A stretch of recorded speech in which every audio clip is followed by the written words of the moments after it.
Anjana sir, start ಮಾಡೋಣ. Last ಟೈಮ್ದು ಒಂದು 2 ಶೇರಿಂಗ್ಸ್ ಮಾಡ್ತೀನಿ ಅಂತ ಹೇಳಿದ್ರೆ ಅದೊಂಚೂರು ಲಿಂಕ್ ಒಂಚೂರು ಕಳಿಸ್ಕೊಡಿ ಸರ್. ಯಾವ ಟಾಪಿಕ್ ಸರ್? ಇದರದ್ದು ಲಾಸ್ಟ್ ಟೈಮ್ ಮಾತಾಡಿದ್ವಲ್ಲ ಅದ್ರದ್ದು ಏನೋ ನೀವೊಂದು ಇದರಲ್ಲಿ ಲಿಂಕ್ ಏನೋ ಕಳಿಸ್ಕೊಡ್ತೀನಿ ಅಂತ ಹೇಳಿದ್ರೆ ವೆಬ್ಸೈಟ್ಗೆ ಹಾಕಿರ್ತೀವಿ ಅಂತ. ಹೌದಾ? ಲಾಸ್ಟ್ ಒಂದು 2 ವೀಕ್ಸ್ ಮಾಡಿದ್ವಲ್ಲ ಅದು ವಿಡಿಯೋ ಪಿಂಗ್ ರೆಕಾರ್ಡಿಂಗ್. ಮಾಡಿದ್ರಿ, ಅದು ಕೆಮಿಕಲ್ ಟು ಆರ್ಗ್ಯಾನಿಕ್ ಹೇಗೆ ಮಾಡೋ ಅವ್ರಿಗೆ ಕಳಿಸ್ಕೊಟ್ಟೆ ಇಂಡಿವಿಜುವಲ್ ಆಗಿ. ನನಗೆ ವಾಟ್ಸಪ್ಪಲ್ಲಿ ಪಿಂಗ್ ಮಾಡಿದ್ರಿಗೆ. ಗ್ರೂಪಲ್ಲಿ ಹಾಕಿದ್ರೆ ಗ್ರೂಪಲ್ಲಿ ಇದೆ, ಯೂಟ್ಯೂಬ್ ಚಾನಲ್ಲೇ ಗ್ರೂಪು, ಆ ಲಿಂಕ್ಗಳನ್ನ ಕಳಿಸ್ತಾ ಇರ್ತೀನಿ. ಒಂಚೂರು ಕಳಿಸಿ. Okay right. ಸ್ಪೆಸಿಫಿಕ್ ಆಗಿದ್ರೆ ಹೇಳಿ. ಸರಿ, ಪ್ರಾರಂಭ ಮಾಡ್ಬೋದಾ? ಹಾಂ ಸರಿ ಸರ್, ಸ್ಟಾರ್ಟ್ ಮಾಡಬೇಕು. ನಮಸ್ಕಾರ ಕೃಷಿಕ ಮಿತ್ರರೇ. ಬುಧವಾರದ ನಮ್ಮ ಗೂಗಲ್ ಮೀಟ್ ನೇರ ಪ್ರಸಾರದ ಕಾರ್ಯಕ್ರಮಕ್ಕೆ ಸ್ವಾಗತ.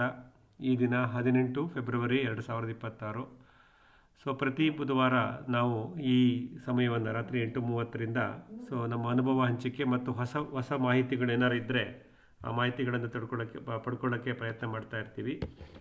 ಸೊ ಆ ದೃಷ್ಟಿನಲ್ಲಿ ಇವತ್ತಿನ ಒಂದು ಸಂಚಿಕೆಯಲ್ಲಿ ಮೊದಲ ಒಂದು 5 ನಿಮಿಷ ಕಳೆದ ವಾರದಲ್ಲಿ ಆದಂಥ ಕೆಲವು ಅನುಭವಗಳನ್ನು ನಿಮಗೆ ಹೇಳ್ಕೊಂಡ್ಬಿಡ್ತೀನಿ. ನಂತರ ನಾವು ನಮ್ಮ ವಿಷಯವನ್ನು ಡಿಸ್ಕಸ್ ಮಾಡ್ತಾ ಹೋಗೋಣ ಅಂತ ಹೇಳ್ತಾ, ಸೊ ಕಳೆದ 13ನೇ ತಾರೀಕು ಶುಕ್ರವಾರ ಈ ISRO Indian space research organisation ಈ ಸಂಸ್ಥೆಯವರದ್ದು ಒಂದು ಕಾರ್ಯಕ್ರಮ ಇತ್ತು. ಶುಕ್ರವಾರ ಮಧ್ಯಾಹ್ನ ನನಗೆ ಅದು ಕರೆದಿದ್ದರು. ಅವರು ಸ್ವಚ್ಛತಾ ಪಕ್ವಾಡ ಅಂತ ಹೇಳಿ ಮಾಡ್ತಾರೆ. ಅಂದರೆ 15 ದಿನಗಳ ಒಂದು ಕಾರ್ಯಕ್ರಮ ಅವರು ಇಸ್ರೋದಲ್ಲಿ ಮಾಡಿದರು. ಸ್ವಚ್ಛತೆ ಬಗ್ಗೆನೇ ಅದಿತ್ತು ಕಾರ್ಯಕ್ರಮ. ಅಲ್ಲಿ ನನಗೆ ಮುಖ್ಯ ಅತಿಥಿಯಾಗಿ ಬರಲಿಕ್ಕೆ ಹೇಳಿದರು. ಇದು ISRO ಪೀಣ್ಯ ಅಲ್ಲಿರ್ತಕ್ಕಂಥ ಒಂದು ಸಂಸ್ಥೆ. ಅಲ್ಲಿ ನನಗೆ ಮಾತಾಡಲಿಕ್ಕೆ ಅವಕಾಶ ಸಿಕ್ತು. ಅವರು ನನಗೆ ಹೇಳಿದ್ದು ಪರಿಸರಕ್ಕೆ ಪೂರಕವಾಗಿ ನಾವು ಹೇಗೆ ನಮ್ಮ ಜೀವನ ಶೈಲಿನ ರೂಪಿಸ್ಕೋಬೇಕು ಅನ್ನೋದ್ರ ಬಗ್ಗೆ ಕೇಳಿದರು. ಹಾಗಾಗಿ ನಮ್ಮ ಕೃಷಿ ಮತ್ತು ಪರಿಸರ ಸೇವೆ, ಎಕಾಲಜಿಕಲ್ ಸರ್ವಿಸಸ್ ಇನ್ ನ್ಯಾಚುರಲ್ ಫಾರ್ಮಿಂಗ್, ಈ ವಿಷಯನ ತಗೊಂಡು ಒಂದು 10 ನಿಮಿಷ ಮಾತಾಡಿ ಒಂದು ಮುಕ್ಕಾಲು ಗಂಟೆ ಮಾತಾಡಿದ್ದೆ. ಅದರಲ್ಲಿ ಕೆಲವು ಸ್ಲೈಡ್ಸ್ ಮಾತ್ರ ನಾನು ಇವಾಗ ನಿಮ್ಮ ಜೊತೆ ಶೇರ್ ಮಾಡ್ಕೊಂಡ್ಬಿಡ್ತೀನಿ. ನಮ್ಮ ನ್ಯಾಚುರಲ್ ಫಾರ್ಮಿಂಗಿಗೆ ಅದು ರಿಲೆವೆಂಟ್ ಆಗಿದೆ ಅನ್ನೋ ಉದ್ದೇಶದಿಂದ ಡೀಟೇಲಾಗಿ ಹೋಗಲ್ಲ. ಆದಷ್ಟು ಕಡಿಮೆ ಸಮಯದಲ್ಲೇ ಮಾಡ್ತಾ ಹೋಗ್ತಾ ಇರ್ತೀನಿ. ಸೊ ಇದು ಜಾಗ. ಸೊ ಈ ಆರ್ಯಭಟ್ಟ ಅನ್ನೋ ಉಪಗ್ರಹ 1975 ಏಪ್ರಿಲ್ ತಿಂಗಳಲ್ಲಿ ಬಾಹ್ಯಾಕಾಶಕ್ಕೆ ಕಳಿಸಲ್ಪಡ್ತು. ನಮ್ಮ ದೇಶದ ಪ್ರಥಮ ಉಪಗ್ರಹ ಇದು. ಇದನ್ನು ಇಸ್ರೋ ಅನ್ನೋ ಸಂಸ್ಥೆ ಆ ಪೀಣ್ಯದಲ್ಲಿರ್ತಕ್ಕಂಥ ಲೊಕೇಶನ್ನಲ್ಲಿ ಅದನ್ನು ಸೃಷ್ಟಿ ಮಾಡಿದ್ರು ಅನ್ನೋ ನೆನಪಿಗಿತ್ತು. ಹಾಗಾಗಿ ನನಗೆ ಅವೆಲ್ಲವನ್ನು ನೋಡಲಿಕ್ಕೆ ಒಂದು ಸಣ್ಣ ಪುಟ್ಟ ಅವಕಾಶ ಸಿಕ್ಕಿತ್ತು ಕಳೆದ ಶುಕ್ರವಾರ. ನಮ್ಮ ಜೊತೆ ಜೋಡಿಸ್ಕೊಳ್ತಕ್ಕಂಥ ಸಿಂಗರೇನಹಳ್ಳಿ ವೆಂಕಟೇಶ್ ಸರ್ ಅವರು, SM ವೆಂಕಟೇಶು, ತುಮಕೂರಿನಲ್ಲಿದ್ದಾರೆ. ಅವರು ಈ ಇಸ್ರೋದ ಸಂಸ್ಥೆಯಲ್ಲಿ ಕೆಲಸ ಮಾಡ್ತಾರೆ. ಅವರು ಈ ಕಾರ್ಯಕ್ರಮಕ್ಕೆ ನನಗೆ ಅವಕಾಶ ಕಲ್ಪಿಸ್ಕೊಟ್ಟಿದ್ರು. ಹಾಗಾಗಿ ಒಂದು ಅರ್ಧ ದಿನ ಮಧ್ಯಾಹ್ನದ ನಂತರ ಅವ್ರ ಜೊತೆ ಇರಲಿಕ್ಕೆ ಅವಕಾಶ ಸಿಕ್ತು. So good evening friends, welcome to our weekly Wednesday webinar today 18th February 2026. So as we discuss on our experience and doubts on every Wednesday 8:30 p.m, this is another such opportunity for us. So today we are here to discuss and share our learnings and experiences in the last couple of weeks. I had the opportunity to visit Indian Space Research Organization's one of the unit in Peenya, Bengaluru. So they are celebrating what is called Swachhata bi-weekly program, that is about the Swachh Bharat, cleanliness and the environmental services. So I had that opportunity through one of our common friend, Mr. SM Venkatesh, who works in ISRO, who coordinated this meeting. So I had the opportunity to attend that program and deliver information related to ecological services with natural farming framework. So I just share a couple of slides which I use there quickly, and then we get into our today's sharing. So this is the place in Peenya, Bengaluru, where the first satellite Aryabhatta was built in 1975 April and launched into the orbit. So I had the opportunity to look at that. So that's kind of a memory for us. So quickly, so ecological services with our natural farming practices, that is the main focus I have discussed. So as we see here, so our farming practices, that is natural farming, what we are following, should serve the ecology. So in Kannada we call it as Parisara Snehi Krushi, ecological friendly agriculture are the farming practices what we do.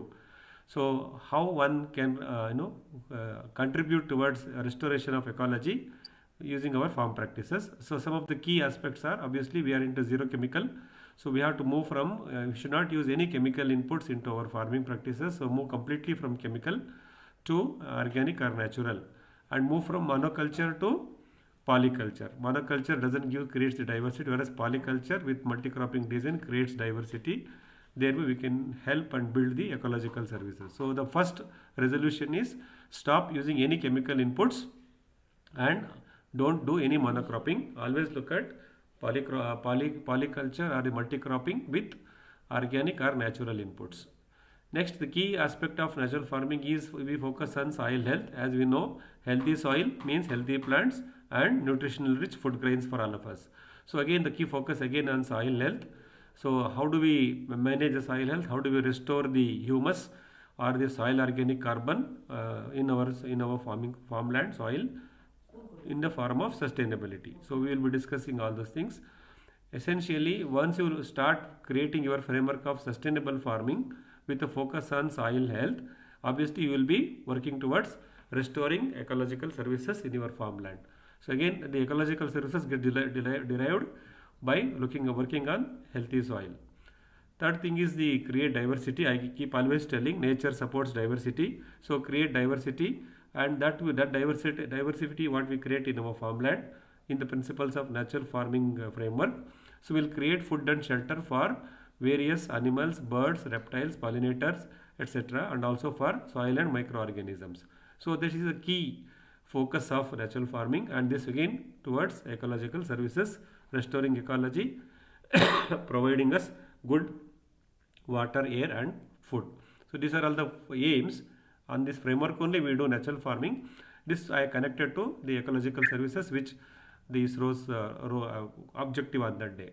ಮಿತ್ರರೇ, ಆ ದಿನದ ಕಾರ್ಯಕ್ರಮದಲ್ಲಿ ಪರಿಸರ ಸ್ನೇಹಿ ಕೃಷಿ ಅಥವಾ ನಮ್ಮ ಕೃಷಿ ಪದ್ಧತಿಯಿಂದ ಪರಿಸರಕ್ಕೆ ಪೂರಕವಾದಂಥ ಕೃಷಿ ಪದ್ಧತಿ ಯಾವುದು, ಅದನ್ನು ನಾವೆಲ್ಲ ಮಾಡ್ತಾ ಇದ್ದೀವಿ. ಅದನ್ನು ಹೇಗೆ ಮಾಡ್ತಿದ್ದೀವಿ ಅನ್ನೋದನ್ನು ಅಲ್ಲಿರೋ ಆಡಿಯನ್ಸ್ ಜೊತೆ ಅವತ್ತು ಹಂಚ್ಕೊಳ್ಳೋಕ್ಕೆ ನನಗೆ ಅವಕಾಶ ಸಿಕ್ಕಿತ್ತು.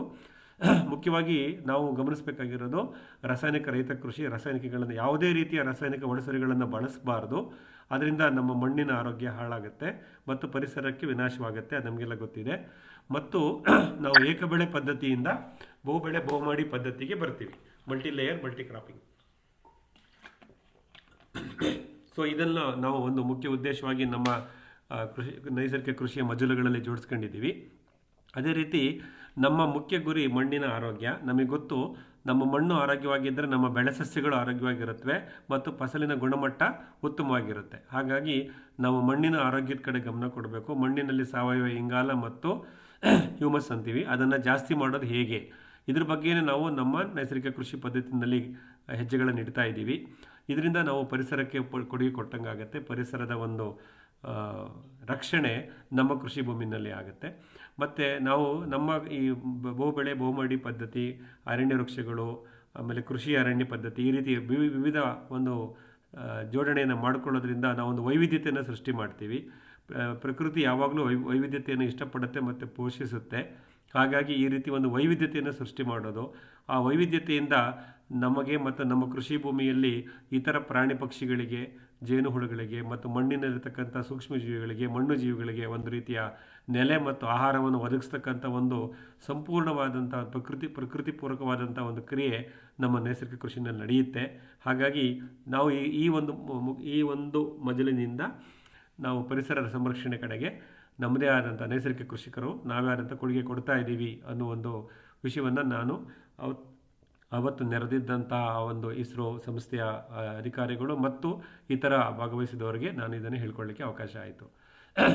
ಕೊನೆಯದಾಗಿ, ಒಬ್ಬ ನೈಸರ್ಗಿಕ ಕೃಷಿಕನಾಗಿ ನನ್ನ ಜವಾಬ್ದಾರಿ ಏನು, ಸೊ ಅದ್ರ ಬಗ್ಗೆ ಸಹ ನಾವು ಅವತ್ತು ಮಾತಾಡಿದ್ವಿ. ಸೊ ನಾವು ನಮ್ಮ ಮೂಲ ಗುರಿ ಪುನರುತ್ಪಾದಕ ಮತ್ತು ಸುಸ್ಥಿರವಾದಂತಹ ನೈಸರ್ಗಿಕ ಕೃಷಿಯನ್ನೇ ನಾವು ಮಾಡಬೇಕು. ಒಳಸರಿಗಳ ವೆಚ್ಚವನ್ನು ಕಮ್ಮಿ ಮಾಡ್ಕೋಬೇಕು. ನಮ್ಮ ಕೃಷಿ ಭೂಮಿಯಲ್ಲೇ ಒಳಸರಿಗಳ ಸಂಪನ್ಮೂಲಗಳನ್ನು ಸೃಷ್ಟಿ ಮಾಡ್ಕೋಬೇಕು. ಈ ದೃಷ್ಟಿನಲ್ಲಿ ನಾವು ಕಳೆದ ವಾರ ನಮ್ಮ ತೋಟ ನಮ್ಮ ನರ್ಸರಿ ಇದ್ರ ಬಗ್ಗೆ ಸಹ ನಾವು ಮಾತಾಡಿದ್ದೀವಿ. ಇವೆಲ್ಲ ಮಾಡೋದರಿಂದ ಒಂದು ಸುಸ್ಥಿರತೆ ಕೃಷಿ ಮತ್ತು ಕಡಿಮೆ ಬಂಡವಾಳದ ಕೃಷಿ ನಮ್ಮದಾಗತ್ತೆ. ಅದು ನಮ್ಮ ಜವಾಬ್ದಾರಿ. ಹಾಗೂ ನಮ್ಮ ಕೃಷಿ ಭೂಮಿಯಲ್ಲಿ ಇರ್ತಕ್ಕಂಥ ಒಂದು ಪ್ರಾಕೃತಿಕ ಸಂಪನ್ಮೂಲಗಳು, ಬೀಳುವ ಬಿಸಿಲು, ಮಳೆ ನೀರು, ಮಣ್ಣು ಮತ್ತು ಗಿಡ ಮರ ವೃಕ್ಷಗಳು ನಮ್ಮ ಕೃಷಿ ಭೂಮಿಯಲ್ಲಿ ಏನಿದೆ ಅಥವಾ ನಾವೇನು ಬಳಸ್ತೀವಿ ಇವೆಲ್ಲವೂ ಸಹ ಪ್ರಾಕೃತಿಕ ಸಂಪನ್ಮೂಲಗಳು. ಈ ಸಂಪನ್ಮೂಲಗಳನ್ನು ಉಳಿಸಿ ಬೆಳೆಸಿ ಅದರಲ್ಲಿ ನಾವು ವಿವಿಧ ಸಸ್ಯಗಳನ್ನು ಮತ್ತು ವಿವಿಧ ರೀತಿಯ ಬೆಳೆಗಳನ್ನು ಬೆಳೆದು ಒಂದು ಫಲವತ್ತಾದಂಥ ಒಂದು ಪೋಷಕಾಂಶಯುಕ್ತವಾದಂಥ ಒಂದು ಆಹಾರವನ್ನು ಉತ್ಪಾದನೆ ಮಾಡುವಂಥ ಜವಾಬ್ದಾರಿ ರಾಸಾಯನಿಕ ಶೇಷವಿಲ್ಲದೆ, ಕೆಮಿಕಲ್ ರೆಸಿಡ್ಯೂ ಫ್ರೀ ಅಂತ ಹೇಳ್ತೀವಿ, ಯಾವುದೇ ರೀತಿಯ ರಾಸಾಯನಿಕ ಶೇಷವಿಲ್ಲದಂಥ ಒಂದು ಆಹಾರವನ್ನು ಬೆಳೀತಕ್ಕಂಥ ಒಂದು ಜವಾಬ್ದಾರಿ ನೈಸರ್ಗಿಕ ಕೃಷಿಕನಾಗಿ ನಮ್ಮ ಮೇಲಿರುತ್ತೆ. ಇದರಿಂದ ನಾವು ಪರಿಸರಕ್ಕೆ ಕೊಡುಗೆಯನ್ನು ಕೊಡ್ತೀವಿ. Friends, as a responsible natural farmer, our focus is to evolve practices which is sustainable, regenerative and with a natural farming principle. So the moment we talk about sustainability, we will always try to reduce the input cost. We make use of natural resources in our farm. Which are the natural resources? The sunlight, the rainwater and the topsoil in our farmland. All the things has to be judiciously used and protected, and we are going to create diversified plants and trees in our farm, and thereby we grow crops which are chemical free, chemical residue free and rich in nutrition. So these are the primary responsibility of a natural farmer, and all of us are resolving ourselves to do this, and we are doing it. So this is again a contribution from a natural farmer to ecological services. These are the key points I have explained in that opportunity given to me at ISRO on 13th Friday, February. So that's the summary. So I just thought I'll just leave this information with you on this webinar, such that we can always look at this as and when we try to look at how do we serve the nature. So ಇದಿಷ್ಟು ಆ ಒಂದು ಶುಕ್ರವಾರದ ಕಾರ್ಯಕ್ರಮ ಆಗಿತ್ತು ಮಿತ್ರರೇ. ಮತ್ತು ಇನ್ನು 2 ನಿಮಿಷ ನಾನು ಒಂದು ವಿಡಿಯೋ ಸಹ ಮಾಡಾಕಿದ್ದೆ ನನ್ನ ಪರ್ಸನಲ್ ಯೂಟ್ಯೂಬ್ ಚಾನಲಲ್ಲಿ. ಸೊ ಇಲ್ಲಿ ಏನಾಗಿದೆ ಅಂದರೆ ನಮ್ಮ ತೋಟ ನಮ್ಮ ನರ್ಸರಿ, ಇದ್ರ ಬಗ್ಗೆ ನಾವು ಕಳೆದ ಬುಧವಾರ ಮಾತಾಡಿದ್ವಿ. ಸೊ ನಮ್ಮ ಕೃಷಿ ಭೂಮಿಯಲ್ಲಿ ಮುಂದಿನ ಹಂಗಾಮಿನಲ್ಲಿ ಅಂದರೆ ಮುಂದೆ ಬರ್ತಕ್ಕಂಥ ಮುಂಗಾರು ಋತುವಿನಲ್ಲಿ ನಾವು ಏನೇನು ಬೆಳೆಗಳನ್ನು ಜೋಡಿಸ್ಬೇಕೋ ಅದನ್ನು ಲಿಸ್ಟ್ ಮಾಡಿಕೊಂಡು ಆ ಬೆಳೆಗಳ ನರ್ಸರಿಯನ್ನು, ಗಿಡಗಳನ್ನು ನಮ್ಮ ಕೃಷಿ ಭೂಮಿನಲ್ಲೇ ನಾವು ಬೆಳ್ಕೋಬೇಕು. ಅದಕ್ಕೆ ನಮ್ಮದೇ ಆದಂಥ ಒಂದು ನರ್ಸರಿಯನ್ನು ನಾವು ಸೃಷ್ಟಿ ಮಾಡ್ಕೋಬೇಕು. ಹಾಗಾಗಿ ಈ ಮಾಡೋದ್ರಿಂದ ನಾವು ನರ್ಸರಿಯವರ ಮೇಲೆ ಅವಲಂಬಿತ ಆಗೋದು ತಪ್ಪುತ್ತೆ. ನರ್ಸರಿಯನ್ನು ಅವಲಂಬಿತ ಆದರೆ ಒಂದು ವೆಚ್ಚ ಜಾಸ್ತಿ ಆಗಿರುತ್ತೆ ಮತ್ತು ಗುಣಮಟ್ಟ ಖಾತ್ರಿಪಡಿಸೋಕ್ಕಾಗಲ್ಲ. ಯಾವ ರೀತಿ ಬೀಜ ಯೂಸ್ ಮಾಡಿರ್ತಾರೋ ಗೊತ್ತಿಲ್ಲ. ಹಾಗಾಗಿ ನಮ್ಮ ತೋಟ ನಮ್ಮ ನರ್ಸರಿ ಈ ಒಂದು ಟ್ಯಾಗ್ಲೈನ್ ಇಟ್ಕೊಂಡು ನಾವು ಈ ಮುಂದಿನ ದಿನಗಳಲ್ಲಿ ನಮ್ಮ ಮುಂಗಾರು ಆಗಮನದ ಮುಂಚೆ ಸಾಕಷ್ಟು ಸಸಿಗಳನ್ನು ಬೆಳೆಸ್ಕೋಬೇಕು ಅಂತ ಹೇಳಿದ್ದೆ. ಈ ಪ್ರಯತ್ನ ನಮ್ಮನೆ ತೋಟ ಪಾಳ್ಯ, ಆಲೂರು ತಾಲೂಕು, ಹಾಸನ ಜಿಲ್ಲೆ ಇಲ್ಲಿ ನಾವು ಕಳೆದ ವಾರ ಮಾಡಿದ್ವಿ. ಇದ್ರದ್ದು ಒಂದು ವಿಡಿಯೋ ನಾನು ಯೂಟ್ಯೂಬ್ನಲ್ಲಿ ಅಪ್ಲೋಡ್ ಮಾಡಿದ್ದೀನಿ. ನೋಡಿ, ಈ ರೀತಿ ಒಂದು ಬೆಡ್ ಕ್ರಿಯೇಟ್ ಮಾಡಿದ್ದೀವಿ, ಏರುಮಡಿ ಪದ್ಧತಿ, ರೈಸ್ಡ್ ಬೆಡ್. ಈ ಬೆಡ್ಡಿನಲ್ಲಿ ನಾವು ವಿವಿಧ ರೀತಿಯ ಮಣ್ಣುಗಳನ್ನು ಜೋಡಿಸಿ, ಮಣ್ಣಿನ ಮಿಶ್ರಣವನ್ನು ಜೋಡಿಸಿ ಅದಕ್ಕೆ ಹಿಂಡಿಗಳನ್ನು ಮತ್ತು ಹಿಂಡಿ ದ್ರಾವಣವನ್ನು ಮತ್ತು EM1 ಸೂಕ್ಷ್ಮಜೀವಿ ದ್ರಾವಣವನ್ನು ಎಲ್ಲವನ್ನೂ ಸೇರಿಸಿ ನಾವು ಬೆಡ್ ರೆಡಿ ಮಾಡ್ಕೊಂಡಿದ್ದೀವಿ. ಮತ್ತು ಬೀಜೋಪಚಾರ ಮಾಡಿದಂಥ ವಿವಿಧ ರೀತಿಯ ಬೀಜಗಳನ್ನು ನಾವು ಇಲ್ಲಿ ಈಗ ಬಿತ್ತನೆ ಮಾಡಿ ಇದೇ ನಮ್ಮ ನರ್ಸರಿ, ಇಲ್ಲೇ ಬೆಳೆದು ಮತ್ತು ನಮ್ಮ ಮುಖ್ಯ ಭೂಮಿಗೆ ವರ್ಗಾಯಿಸ್ತೀವಿ. ಸೊ ಇದಿಷ್ಟು ಚಟುವಟಿಕೆ ಶುರುವಾಗಿದೆ. ಈ ರೀತಿ ಸುಮಾರು 14ರಿಂದ 15 ಬೆಡ್ಗಳನ್ನು ವಿವಿಧ ವಿಭಾಗಗಳಲ್ಲಿ ನಮ್ಮನೆ ತೋಟದಲ್ಲಿ ನಾವು ಮಾಡಿದ್ದೀವಿ. ಈಗ ಬೀಜಗಳನ್ನು ಬಿತ್ತೋ ಒಂದು ಕಾರ್ಯಕ್ರಮ ಇದೆ. ಮುಂದಿನ 2-3 ದಿನದಲ್ಲಿ ಅದನ್ನು ಮಾಡಲಾಗುತ್ತೆ. ಅದನ್ನು ನಾನು ಯೂಟ್ಯೂಬ್ ಚಾನಲ್ ಮಾಡಿದ್ದೀನಿ, ಅಪ್ಲೋಡ್ ಮಾಡಿದ್ದೀನಿ. ಸೊ ದಯವಿಟ್ಟು ನಿಮ್ಮ ಕೃಷಿ ಭೂಮಿನಲ್ಲೂ ಈ ರೀತಿ ಯೋಜನೆಗಳನ್ನು ರೂಪಿಸ್ಕೊಳ್ಳಿ. ಮೂಲ ಉದ್ದೇಶ ನಮಗೆ ಬೇಕಾದಂಥ ಬೆಳೆ ಸಸ್ಯಗಳನ್ನು ನಾಟಿ ಮಾಡಲಿಕ್ಕೆ ನಮ್ಮ ಕೃಷಿ ಭೂಮಿಯಲ್ಲೇ, ನಮ್ಮ ನರ್ಸರಿಯಲ್ಲೇ ಸೃಷ್ಟಿ ಮಾಡಿಕೊಳ್ಳೋದು. ಹಾಗಾಗಿ ಇದು ಟ್ಯಾಗ್ಲೈನ್ ಬಂದು ನಮ್ಮ ತೋಟ ನಮ್ಮ nursery. Friends, this is the tagline, Namma Tota Namma Nursery. That is our farm, our nursery. We wanted to be independent of this nursery people. So for the coming season, monsoon season, June, July, August, whatever plants required for us to be planted, so make a list and collect the seeds and make your own nursery in your farm where there is a shade. You can do this nursery with either a cover based or a raised bed based. So better to do it in a raised bed based. So this is an example of a raised bed we have created for our nursery at Namane Tota, Aluru Taluku, Padle Hobli, Asan district. We have created about 14 to 15 such beds using these roof tiles, which are recovered from our old farmhouse, and we have filled with various different types of soil. We have added the oil cake liquid manure and also liquid and the oil cake powder as well as liquid manure, and we have inoculated with effective microorganism as microbial inoculation. Now the beds are ready. Now the seed treatment and seeding is pending. In a couple of days we will going to do that. I suggest that most of you please prepare your own inventory list, what you wanted to grow and transplant in the coming monsoon season, and create a raised bed like this and start growing. whoever needs a seed, please connect with in this group on Wednesdays, so we can keep connecting with you. Any seeds required or some sources, you can always let me know. I will share it across on these Wednesdays. So that is the summary. So about ನಮ್ಮ ತೋಟ ನಮ್ಮ nursery. ಮಿತ್ರರೇ, ಈ ರೀತಿ ಮಾಡ್ಕೊಳ್ಳೋದ್ರಿಂದ ನಾವು ಒಳಸರಿಗಳ ವೆಚ್ಚವನ್ನು ಕಮ್ಮಿ ಮಾಡ್ಕೋಬಹುದು ಮತ್ತು ಗುಣಮಟ್ಟದ ಗಿಡಗಳನ್ನು ನಮ್ಮ ಕೃಷಿ ಭೂಮಿಯಲ್ಲಿ ನಾವು ಬೆಳ್ಕೋಬಹುದು ಅಂತ ಹೇಳ್ತಾ, ಇದನ್ನು ನಾವೆಲ್ಲವೂ ಯೋಜನೆ ಮಾಡ್ಕೊಳ್ಳೋಣ. ನೀವು ಮಾಡ್ತೀರಾ ಅಂತ ನಂಬ್ತೀನಿ. ಸೊ ಇದು ನನ್ನ ಕಡೆಯಿಂದ ಆದಂಥ ಕೆಲವು ಡೆವಲಪ್ಮೆಂಟು ಕಳೆದ ವಾರದಲ್ಲಿ ನೀವು ಕ್ವಿಕ್ಕಾಗಿ ಹೇಳ್ಕೊಂಡಿದ್ದೀನಿ. ಮತ್ತು ಇದೊಂದು ಶಬ್ದ ನಿಮ್ಗೆ ಯಾವಾಗಲೂ ನಿಮ್ಮ ಮನಸ್ಸಲ್ಲಿ ಇಟ್ಕೊಳ್ಳಿ, productive yield. What is yield, what is productivity, what is productive yield. So ಉತ್ಪಾದಕತೆ, ಮತ್ತು ನಾವು ಉತ್ಪಾದಕತೆಗೆ ಮಾತ್ರ ನಾವು ಗಮನ ಕೊಡಲ್ಲ, ಎಷ್ಟು ಇಳುವರಿ, ಉತ್ಪಾದಕತೆಯುಕ್ತ ಇಳುವರಿ. ಈಲ್ಡ್ ಅಂದರೆ ಇಳುವರಿ, ಪ್ರೊಡಕ್ಟಿವಿಟಿ ಅಂದರೆ ಉತ್ಪಾದಕತೆ. ಸೊ ನಾವು ಫೋಕಸ್ ಮಾಡೋದು ಏನಪ್ಪ ಅಂದರೆ ಪ್ರೊಡಕ್ಟಿವ್ ಈಲ್ಡ್, ಉತ್ಪಾದಕತೆಯುಳ್ಳ ಇಳುವರಿಯನ್ನು ನಾವು ನಮ್ಮ ಕೃಷಿ ಭೂಮಿನಲ್ಲಿ ಪಡ್ಕೋಬೇಕು. ಹಾಗಾಗಿ ಅದ್ರ ಬಗ್ಗೆ ನಮ್ಮ ಗಮನ ಇರುತ್ತೆ ಅಂತ ಹೇಳಿದ್ದೀನಿ. ಈ ಒಂದು ಶಬ್ದ ನಿಮ್ಮ ಕಿವಿನಲ್ಲಿ ಯಾವಾಗಲೂ ಇರಲಿ.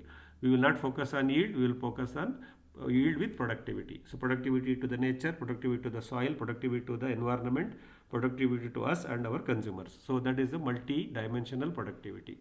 So that is another key word. So I just keep repeating this so that we get a clarity. That's about what we are.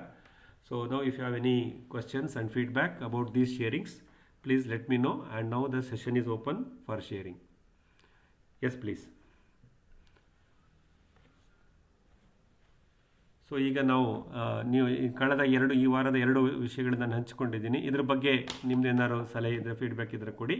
ಮತ್ತು ಹೊಸದಾಗಿ ಏನಾದರೂ ನೀವು ಹಂಚ್ಕೊಳ್ಳೋಗಿದ್ರೆ ಈಗ ನಮ್ಮ ಫೋರಮ್ ಓಪನ್ ಇದೆ, ದಯವಿಟ್ಟು ಶೇರ್ ಮಾಡ್ಕೊಳ್ಳಿ. ನಂದೊಂದು ಕ್ವಶನ್ ಕೇಳಿ ಸರ್, ಕೇಳಿ. ಈಗ ನೀವು ಪ್ಲಾಂಟೇಶನ್ಸ್ನ ನಾವೇ ಪ್ರಿಪೇರ್ ಮಾಡ್ಕೊಳ್ಳಿ ಬೆಡ್ಡು ಅಂತ ಹೇಳಿದ್ರಿ. ನಾವು ಪ್ರಿಪೇರ್ ಮಾಡ್ಕೊಳ್ಳೋದಕ್ಕೆ ನಾವು ಬೇಸಿಕ್ ಆಗಿ ಏನೇನ ನಮ್ಗೆ ಮಾಡ್ಕೊಬೇಕು? ಇದು ನೆರಳಲ್ಲಿ ಇರ್ಬೇಕಾ ಅಥವಾ ಬಿಸಿಲಲ್ಲಿ ಇರ್ಬೇಕಾ, ಶೇಡ್ಸ್ ಇರ್ಬೇಕಾ? ಆಮೇಲೆ ಮೋರ್ ಓವರ್ ಏನಾಗ್ತದೆ, ನಾವೆಲ್ಲ ಸಿಟಿ ರೈತರು, ನಾವು ಸಿಟಿಲೇ ಮೋರ್ ಓವರ್ ಟೈಮ್ಸ್ ನೋಡ್ತೀವಿ, ನಾವು ಜಮೀನ್ ಹೋಗಿ ಕಾಲ ಕಡಿಮೆ ಮಾಡ್ತೀವಿ.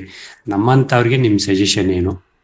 ಮತ್ತೆ ಇನ್ನೂ ಒಂದು ನಾನು ಕೇಳ್ಪಟ್ಟಿದ್ದೀನಿ, ತಳಿಗಳ ಬಗ್ಗೆ ನಮ್ಗೆ ಅಷ್ಟು ಗೊತ್ತಿಲ್ಲ. ಈಗ ಎಲ್ಲರೂ ಏನಾಗ್ತದೆ ಅಂದ್ರೆ ತಳಿಗಳ ಬಗ್ಗೆ, ಒಂದು ನಾಟಿ ತಳಿಗಳಾದ್ರೆ ಚೆನ್ನಾಗಿರುತ್ತೆ ಅಥವಾ ಫಾರ್ಮ್ ತಳಿಗಳಾದ್ರೆ ಚೆನ್ನಾಗಿರುತ್ತೆ, ಅಥವಾ ಇವಾಗ ನರ್ಸರಿಗೆ ನಾವ್ ಯಾಕೆ ಮೊರೆ ಹೋಗ್ತಾ ಇದೀವಿ ಅಂತ ಹೇಳಿದ್ರೆ ನಮ್ ಕೈಲಿ ಗಿಡ ಮಾಡ್ಕೊಳಕ್ ಆಗ್ತಾ ಇಲ್ಲ, ಒಂದನೇದು. ಎರಡನೇದು ತಳಿಗಳು, ಅದು ಬೇಗ ಬರುತ್ತೆ, ನಮ್ ಕಮರ್ಷಿಯಲ್ ಬೆಳೆದಾಗ ನಮ್ಗೆ ಅದರಿಂದ ಅನುಕೂಲ ಆಗತ್ತೆ ಅನ್ನೋದು ಈಗ ನಾನು ಕೇಳ್ಪಟ್ಟಿರುವಂತ ವಿಷಯ. ಇದ್ರ ಬಗ್ಗೆ ನಿಮ್ಮ ಅಭಿಪ್ರಾಯ ಮತ್ತೆ ನಾವ್ ಹೆಂಗಿರ್ಬೇಕು ಅಂತ ಸ್ವಲ್ಪ ತಿಳಿಸ್ಕೊಟ್ರೆ ಅನುಕೂಲ ಆಗುತ್ತೆ ಸರ್. ಒಳ್ಳೆಯದು ಕಿರಣ್ ಅವರೇ. ಈಗ ನಾವು ನಮ್ಮ ಕೃಷಿ ಭೂಮಿನಲ್ಲಿ ವಾಸ ಮಾಡದೇ ಇರೋದ್ರಿಂದ ಈ ರೀತಿ ಒಂದು ನಮ್ಮ ನರ್ಸರಿಗಳನ್ನು, ನಮ್ಮ ತೋಟ ನಮ್ಮ ನರ್ಸರಿ, ಈ ಒಂದು ಟ್ಯಾಗ್ಲೈನಲ್ಲಿ ನಾವಲ್ಲಿ ಏರುಮಡಿನಲ್ಲೋ ಅಥವಾ ಕವರ್ನಲ್ಲೋ ಹಾಕಿದಾಗ ಅದನ್ನು ಕಾಪಾಡೋರು ಯಾರು? ಸೊ ಯಾಕೆಂದರೆ ಅದಕ್ಕೆ ರಕ್ಷಣೆ ಬೇಕು, ತೇವಾಂಶ ಕಾಪಾಡ್ತಾ ಇರಬೇಕು, ನೋಡ್ಕೊತಾ ಇರಬೇಕು, ಮತ್ತು ಹುಳ ಬಂದು ಕಡಿದಿರೋ ಥರ ಬೇವಿನ ಎಣ್ಣೆ ಎಲ್ಲ ಸ್ಪ್ರೇ ಮಾಡಬೇಕು. ಇದೆಲ್ಲ ನಾನು ಕಳೆದ ಬುಧವಾರ ಎಲ್ಲ ಹೇಳಿದ್ದೀನಿ. ಪ್ಯಾಕೇಜ್ ಆಫ್ ಪ್ರಾಕ್ಟೀಸ್ ಫಾರ್ ನಮ್ಮ ನರ್ಸರಿಯ ವಿವಿಧ ಮಜಲುಗಳು, ಅದೆಲ್ಲವನ್ನು ಕಳೆದ ಬುಧವಾರ ಹೇಳಿದೆ. ಅದು ರೆಕಾರ್ಡು ಇದೆ, ನೀವು ಕೇಳಿಸ್ಕೋಬೋದು. ಮುಖ್ಯವಾಗಿ ಹೌದು, ನಮಗೆ ಇದು ಒಂದು ಚಾಲೆಂಜ್ ಆಗುತ್ತೆ. ಯಾಕೆಂದರೆ ನಾವು ವಾರಾಂತ್ಯದಲ್ಲಿ ಅಥವಾ ಕಡಿಮೆ ಸಮಯದಲ್ಲಿ ಅಲ್ಲಿ ಹೋಗ್ತೀವಿ. ಮುಖ್ಯವಾಗಿ ನಮಗೆ ಬೇಕಾಗಿರೋದಲ್ಲಿ ಪ್ರತಿ ದಿನಕ್ಕೆ ಅಥವಾ 2 ದಿನಕ್ಕೆ ಒಂದ್ಸತಿ ಆ ಗಿಡಗಳನ್ನು ಗಮನಿಸ್ತಾ ಇರಬೇಕು. ಮತ್ತು ಅದಕ್ಕೆ ಹುಳ ಬಾಧೆಗಳು, ಕೀಟಬಾಧೆ ಬರದೇ ಇದ್ದಂಗೆ ಮುಂಜಾಗ್ರತೆ ಕ್ರಮವನ್ನು ಕೈಗೊಳ್ಳಬೇಕು. ಇದನ್ನು ಮಾಡೋದು ಹೇಗೆ? ಇದು ಎಲ್ರಿಗೂ ಸಮಸ್ಯೆನೇ, ಚಾಲೆಂಜ್ ಇದ್ದೇ ಇದೆ. ಸೊ ನಾನು 2 ತೋಟಗಳಲ್ಲಿ ರಿಮೋಟಾಗಿ ಮಾಡ್ತಿರೋದ್ರಿಂದ ಮಾಡೋಕ್ಕೆ ಹೋಗ್ತಾ ಇದ್ದೀನಿ. ಸೊ ಒಂದು ಕಡೆ ನಾನೇನು ಹೇಳಿದ್ದೀನಿ ಅಂದರೆ, ನಮ್ಮ ಎದುರುಗಡೆ ಇರ್ತಕ್ಕಂಥ ಕೃಷಿಕರನ್ನ ಕಾನ್ಫಿಡೆನ್ಸಿಗೆ ತೊಗೊಂಡಿದ್ದೀನಿ. ಎದುರುಗಡೆ ಮನೆ ಕೃಷಿಕರ ಹತ್ರ ಮಾತಾಡಿ, ನೋಡ್ರಪ್ಪ ಈ ಥರ ನರ್ಸರಿ ಮಾಡೋಣ, ಸೊ ನಾನಿಲ್ಲಿ ಸಾಕಷ್ಟು ಗಿಡಗಳನ್ನು ಬೆಳೆಸೋಣ, ಇವಾಗ ಬನ್ನಿ ನೀವು ನನ್ನ ಜೊತೆ ಇರಿ, ನಾನು ಇಲ್ಲದೇ ಇದ್ದಾಗ ಬಂದು ಈ ನರ್ಸರಿ ಜಾಗದಲ್ಲಿ ನೋಡ್ಕೊಳ್ಳಿ, ಸ್ವಲ್ಪ ನೀರು ಹಾಕ್ತಾಯಿರಿ, ಅಥವಾ ಹುಳದ ಬಾಧೆ ಏನಾದ್ರು ಕಂಡ್ರೆ ನನ್ನ ಗಮನಕ್ಕೆ ತನ್ನಿ, ಅಥವಾ ನೀಮ್ ಆಯಿಲಲ್ಲಿ ಇಟ್ಟಿದ್ದೀನಿ, ಇದನ್ನು ತೊಗೊಂಡು ಸ್ಪ್ರೇ ಮಾಡಿ.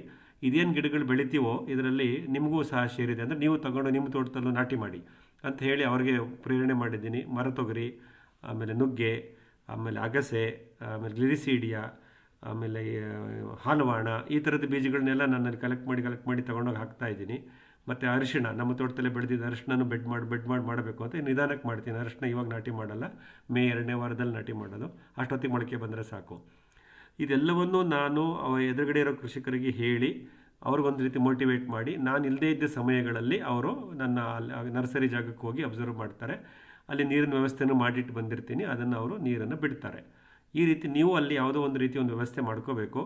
ಇದು ಮಾಡೋದ್ರಿಂದ ನಿಮ್ಮ ಅಕ್ಕಪಕ್ಕದ ಕೃಷಿಕರಿಗೂ ನಾವು ಈ ಆಸಕ್ತಿಯನ್ನು ತುಂಬ್ದಂಗೆ ಆಗುತ್ತೆ. ನಮ್ಮ ತೋಟ ನಮ್ಮ ನರ್ಸರಿ ಈ ಕಾನ್ಸೆಪ್ಟ್ನ ಅವ್ರ ಜೊತೆನೂ ನಾವು ಒಂದು ಕೊಲಾಬರೇಟಿವ್ ಎಫರ್ಟ್ಸ್ ಅಂತ ಹೇಳ್ತೀವಿ, ಅವರನ್ನು ನಾವು ಈ ರಾಸಾಯನಿಕ ರಹಿತ ಕೃಷಿಗೆ ಪ್ರೇರೇಪಿಸ್ದಂಗೆ ಆಗುತ್ತೆ. ಅವ್ರಿಗೂ ಸಾಕಷ್ಟು ಮಾಹಿತಿಗಳು ಬೇಕಾಗುತ್ತೆ. ಈ ಪರ್ಟಿಕ್ಯುಲರ್ಲಿ ಈ ಬಯೋಮಾಸ್ ಪ್ಲಾಂಟ್ಸ್ ಅಂತ ನಾವೇನು ಹೇಳ್ತೀವಿ, ಗ್ಲಿರಿಸಿಡಿಯಾ ಪ್ಲಸ್ ಪ್ಲಸ್, ಇದನ್ನೆಲ್ಲವೂ ಪ್ರತಿಯೊಬ್ಬರು ಬೆಳಿಬೇಕು. ನಮ್ಮ ಅಕ್ಕಪಕ್ಕದ ಕೃಷಿಕ ಮಿತ್ರರು ಬೆಳಿಬೇಕು, ಬೆಳೆದು ಅದರ ಪ್ರಯೋಜನವನ್ನು ಪಡ್ಕೋಬೇಕು. ಹಾಗಾಗಿ ಮೊದಲನೇ ಹಂತ, ಸೊ ನೀವು ನೆರೆಹೊರೆಯ ರೈತರ ಜೊತೆ ಮಾತಾಡ್ರಿ, ಅವ್ರಿಗೆ ಇದ್ರ ಮಹತ್ವವನ್ನು ತಿಳಿಸಿ. ನಮ್ಮ ನರ್ಸರಿನಲ್ಲಿ ನಾವೇ ಗಿಡಗಳನ್ನು ಬೆಳೆಸ್ಕೊಳ್ಳೋದು, ಎರಡೂ ಥರದ್ದು ವಾಣಿಜ್ಯ ಬೆಳೆಗಳು ಮತ್ತು ಸಾವಯವ ದ್ರವ್ಯವನ್ನು ತಯಾರು ಮಾಡ್ತಕ್ಕಂಥ ಬೆಳೆಗಳು, ಎರಡೂ ಥರದ ಬೆಳೆಗಳನ್ನು ನಾವು ಜೋಡಿಸ್ತೀವಿ. ಹಾಗಾಗಿ ಇದನ್ನು ನಮ್ಮ ನರ್ಸರಿಲಿ ನಾವು ಮಾಡ್ಕೊಳ್ಳೋಣ ಅಂತ ಹೇಳಿ ಅವ್ರ ಜೊತೆ ಇಟ್ಕೊಳ್ಳೋದು ಒಂದು ಸುಲಭವಾದ ವಿಧಾನ ಆಗ್ಬೋದು. ಸಪೋಸ್ ಆ ಥರ ಆಗ್ತಾ ಇಲ್ಲ, ನನಗೆ ನೆರೆಹೊರೆ ಕೃಷಿಕರ ಮಿತ್ರರು ಆ ಥರ ಜವಾಬ್ದಾರಿ ತೊಗೊಂಡು ನನ್ನ ಜೊತೆ ಬಂದು ಕೊಲಾಬರೇಟಿವ್ ಮಾಡೋ ಅಂಥವ್ರು ಇಲ್ಲ, ಅದಕ್ಕಿಂತ ನೀನು ಪ್ರಯತ್ನ ಪಡಬೇಕಾಗಿದೆ ಅನ್ನೋ ಒಂದು ಸನ್ನಿವೇಶಗಳು ಕೆಲವು ಕೃಷಿಕರಿಗೆ ಇರುತ್ತೆ. ಸಾರಿ, ಅಂಥ ಸಮಯದಲ್ಲಿ ನಾವೇನು ಮಾಡಬೇಕಂದ್ರೆ, ನಿಮ್ಮ ಕೃಷಿ ಭೂಮಿ ಯಾವ ಜಾಗದಲ್ಲಿ ಇದೆಯೋ ಅಲ್ಲಿ ಅಕ್ಕಪಕ್ಕದಲ್ಲಿ ಒಂದು 2-3 ಕಿಲೋಮೀಟ್ರ್ 5 ಕಿಲೋಮೀಟ್ರ್ ರೇಡಿಯಸ್ಸಲ್ಲಿ ಯಾರೊಬ್ಬರು ನರ್ಸರಿ ಮಾಡ್ತಾ ಇರ್ತಾರೆ. ಅವರು ಹಸಿರು ಮೆಣಸಿನಕಾಯಿ, ಟೊಮೆಟೊ, ಬದನೆಕಾಯಿ ಗಿಡಗಳನ್ನು ಟ್ರೈನಲ್ಲಿ ಮಾಡಿ ಕೊಡ್ತಾ ಇರ್ಬೋದು. ಆ ಥರ ನರ್ಸರಿಗಳನ್ನು ಐಡೆಂಟಿಫೈ ಮಾಡಿ ಅವ್ರ ಹತ್ರ ಮಾತಾಡಿ, ನೋಡಪ್ಪ ಈ ಥರ ಎಲ್ಲ ಬೀಜ ಕವರು ಎಲ್ಲ ನಾನು ತಂದ್ಕೊಡ್ತೀನಿ, ನೀನು ಮಣ್ಣು ತುಂಬಿಸ್ಬಿಟ್ಟು ಕವರ್ಗೆ ಬೀಜವನ್ನು ಮೊಳಕೆ ಬರೆಸಿ 4 ವಾರನೋ 6 ವಾರನೋ 8 ವಾರನೋ ನೀನು ನಿನ್ನ ನರ್ಸರಿ ಇಟ್ಕೊಂಡು ಕಾಪಾಡ್ಕೊ, ನನಗೆ ಯಾವಾಗ ಬೇಕೋ ಆವಾಗ ನಾನು ಅದನ್ನು ತೊಗೊಂಡು ಹೋಗ್ತೀನಿ, ಅದಕ್ಕೆ ನಿನ್ನೇನು ಸರ್ವಿಸ್ ಚಾರ್ಜ್ ಇದೆ ನಾನು ಕೊಡ್ತೀನಿ. ಈ ರೀತಿ ನೀವು ನಿಮ್ಮ ಸಮೀಪದಲ್ಲಿರ್ತಕ್ಕಂಥ ನರ್ಸರಿಯವರನ್ನು ಪರಿಚಯ ಮಾಡ್ಕೊಳ್ಳಿ. ಅವರು ಈ ತೋಟಗಾರಿಕಾ ಗಿಡಗಳನ್ನು ನರ್ಸರಿ ಮಾಡದೇ ಇರ್ಬೋದು, ಅವರು ಅಲ್ಪಾವಧಿ ತರಕಾರಿ ಗಿಡಗಳ ನರ್ಸರಿನೇ ಮಾಡ್ತಿರ್ತಾರೆ, ಹಸಿರು ಮೆಣಸಿನಕಾಯಿ, ಟೊಮೆಟೊ, ಬದನೆ. ಬಟ್ ಅವ್ರಿಗೂ ಇದನ್ನು ಹೇಳಿದಾಗ ಅವ್ರು ಅದು ಮಾಡಿಕೊಡ್ತಾರೆ. ಅವರು ಪ್ರೋಟ್ರೇನಲ್ಲಿ ತುಂಬ್ತಾ ಇರ್ತಾರೆ, ಕೋಕೋಪಿತ್ತು ಅದು ಇದು ಎಲ್ಲ. ಸೊ ಹಾಗಾಗಿ ನಮ್ಮ ಕವರ್ಗಳಿಗೂ ಮಣ್ಣನ್ನು ತುಂಬಿ ಕೊಡ್ತಾರೆ. ಆಗ ನೀವು ಅವ್ರಿಗೆ ಮಾಹಿತಿ ಕೊಡ್ತಾ ಹೋಗ್ಬೋದು, ಈ ಥರ ಮಣ್ಣು ತುಂಬಿ ಇದಕ್ಕೆ EM ದ್ರಾವಣ ಹಾಕಿ ಅದನ್ನು ಮಾಡಿ ಅಂದರೆ ಅವ್ರನ್ನೂ ಸ್ವಲ್ಪ ಎಜುಕೇಟ್ ಮಾಡ್ದಂಗೆ ಆಗುತ್ತೆ. ಹಾಗಾಗಿ ಯಾರೋ ಒಬ್ಬರು ನರ್ಸರಿಯವರನ್ನು ನಮ್ಮ ಜೊತೆ ನಾವು ಕರ್ಕೊಂಡು ಬಂದಂಗೆ ಆಗುತ್ತೆ. ಇದು ಎರಡೂ ಪ್ರಯತ್ನಗಳು ಸದ್ಯಕ್ಕೆ ನನ್ನ ಮನಸ್ಸಿಗೆ ಬರ್ತಾ ಇದೆ. ಇತರ ಮಿತ್ರರು ಬೇರೆ ಏನಾದರೂ ಅವಕಾಶಗಳಿದ್ದರೆ, ನಿಮ್ಮ ಅನುಭವಕ್ಕೆ ಬಂದಿದ್ದರೆ ಅಥವಾ ನಿಮ್ಮ ಯೋಚನೆಗಳಿದ್ದರೆ, ಆ್ಯಸ್ ಎ ರಿಮೋಟ್ ಫಾರ್ಮರ್, ನಾವು ವೀಕೆಂಡ್ ಫಾರ್ಮರ್ ಆದವರು ಅಥವಾ ಆಬ್ಸೆಂಟಿ ಲ್ಯಾಂಡ್ ಆಗಿರೋರು ಇದನ್ನು ಹೇಗೆ ಹ್ಯಾಂಡಲ್ ಮಾಡ್ಬೋದು ಅಂತ ನಮ್ಮ ಕಿರಣ್ ಸರ್ ಅವ್ರಿಗೆ ನೀವು ಹೇಳ್ಬೋದು. ಇದು ಮೊದಲನೇ ಪ್ರಶ್ನೆ ಕಿರಣ್ ಅವರದ್ದು. ಎರಡನೇದು ಬೀಜಗಳ ಆಯ್ಕೆ ಅಥವಾ ಗಿಡ ಸಸ್ಯಗಳ ಆಯ್ಕೆ.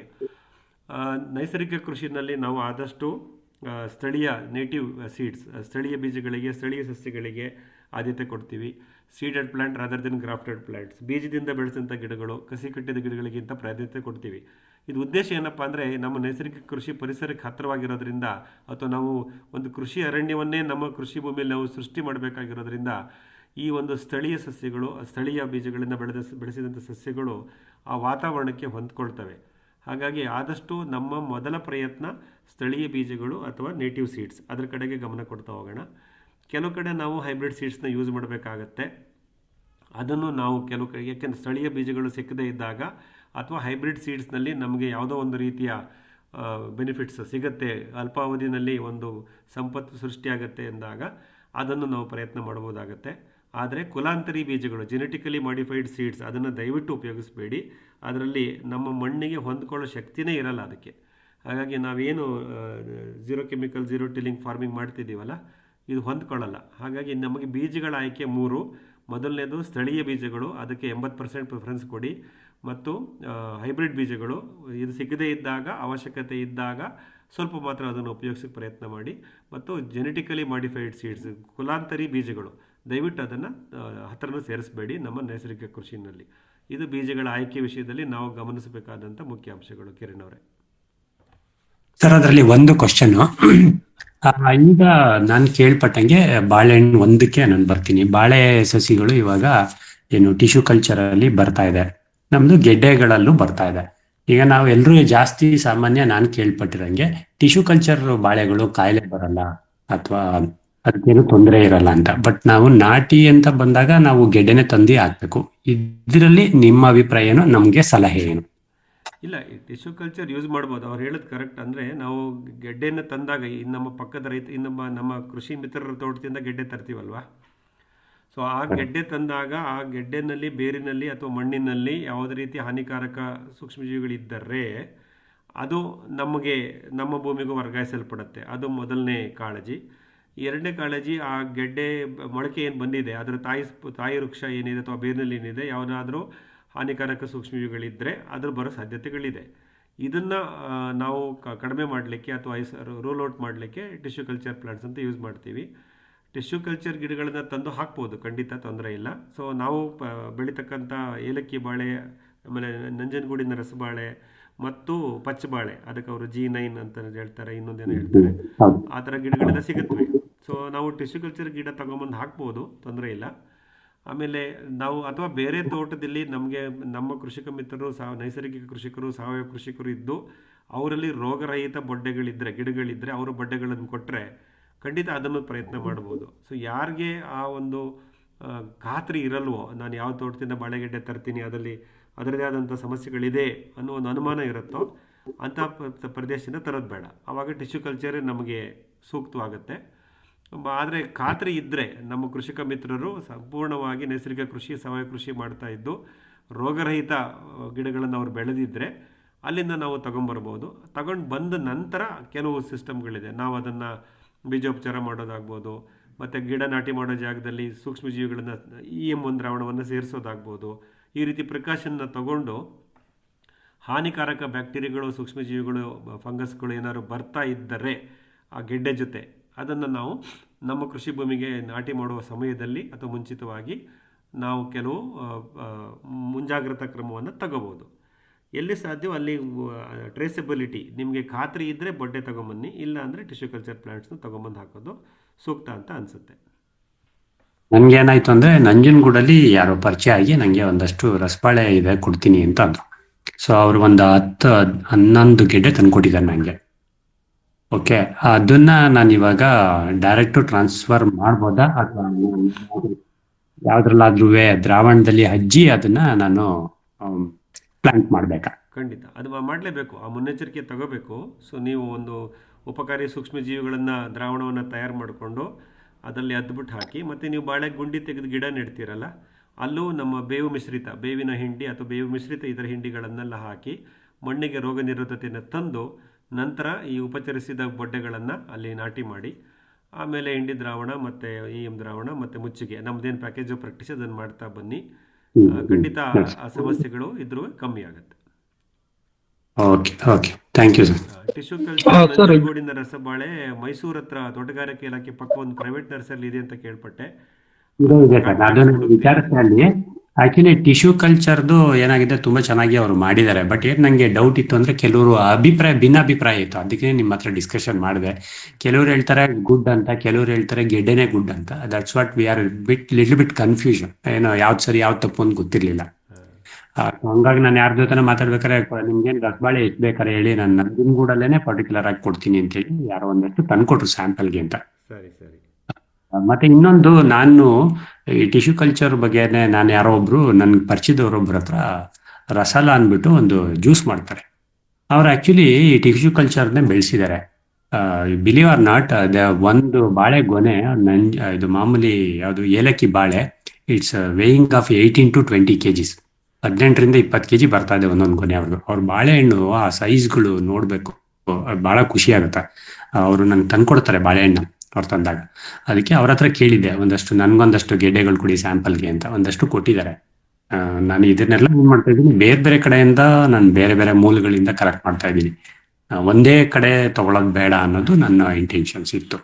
ಅದಕ್ಕೆ ನಿಮ್ಮ ಹತ್ರನೂ ಅದ್ರ ಬಗ್ಗೆ ಡಿಸ್ಕಷನ್ ಮಾಡೋಣ. ಯಾಕಂದ್ರೆ ಫಸ್ಟ್ ಕೊಟ್ಟವರು ನನಗೆ ಟಿಶ್ಯೂ ಕಲ್ಚರ್ ಕೊಟ್ಟರು, ಈಗ ತಂದ್ಕೊಟ್ಟವ್ರು ಗೆಡ್ಡೆ ತಂದ್ಕೊಟ್ರು. ಸೊ ಹಂಗಾಗಿ ನಿಮ್ಮ ಹತ್ರ ಅದು ಮಾತಾಡಿದ್ದು ಒಳ್ಳೇದಾಯ್ತು. ಯಾವ್ದು ಒಳ್ಳೇದು, ಯಾವ್ದು ಬೇಕು, ಯಾವ್ದು ಬೇಡ ಅನ್ನೋದು ನನಗೆ ಕನ್ಫರ್ಮೇಶನ್ ಸಿಕ್ತು ಅಂತ ಅಷ್ಟೇ. ಒಳ್ಳೇದು ಕಿರಣ್ ಅವರೇ, ನಿಮ್ಮ ಅನುಭವ ಹೇಳಿಯಪ್ಪ.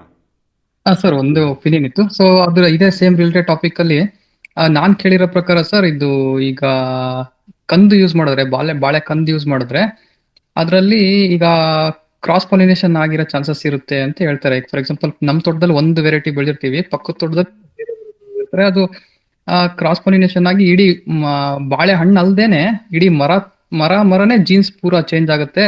ಸೊ ಅದು ಮದರ್ ಒರಿಜಿನಾಲಿಟಿ ಕಳ್ಕೊಂಡಿರುತ್ತೆ. ಸೊ ಅದಕ್ಕೆ ಕಂದು ಹಾಕಿದ್ರೆ ಸ್ವಲ್ಪ ವೇರಿಯೇಷನ್, ಸ್ವಲ್ಪ ಇದು ಕ್ರಾಸ್ ಪೊಲಿನೇಷನ್ ಆಗಿರೋದಕ್ಕೆ ಅದು ಜೀನ್ಸ್ ಚೇಂಜ್ ಆಗಿರುತ್ತೆ. ಸೊ ಅದು ಸ್ವಲ್ಪ ಚೇಂಜ್ ಆಗುತ್ತೆ ಅಂತ ಹೇಳ್ತಾರೆ. ಸೊ ಅದಕ್ಕೋಸ್ಕರ ಅವರು ಇದರಲ್ಲಿ ಮಾಡ್ತಾರಲ್ಲ, ಟಿಶ್ಯೂ ಕಲ್ಚರ್ ಮಾಡ್ಬೇಕಾದ್ರೆ ಕಂಟ್ರೋಲ್ಡ್ ಎನ್ವಿರಾನ್ಮೆಂಟ್ ಅಲ್ಲಿ ಅದನ್ನ ಕ್ಲೀನ್ ಆಗಿ ಕ್ರಾಸ್ ಪೊಲಿನೇಷನ್ ಆಗದೆ ಇರೋ ತರನೇ ಅದು ಟಿಶ್ಯೂ ಇಂದನೇ ಮದರ್ ಕ್ಯಾರೆಕ್ಟರ್ ಕಂಪ್ಲೀಟ್ ರಿಟರ್ನ್ ಆಗೋ ತರ ಮಾಡಿರ್ತಾರೆ. ಸೊ ಅದಕ್ಕೆ ನಿಮ್ಗೆ ಒರಿಜಿನಾಲಿಟಿ ಬರುತ್ತೆ ಅಂತ ಕೇಳಿದ್ವಿ ಇದೊಂದು. ಅಲ್ಲ, ಅದು ವೈಜ್ಞಾನಿಕ ವಿವರಣೆ. ಟಿಶ್ಯೂ ಕಲ್ಚರ್ ಪ್ರೊಸೆಸ್ನಲ್ಲಿ ಇದು ವೈಜ್ಞಾನಿಕ ವಿವರಣೆ ಅವರು ಕೊಡ್ತಾರೆ.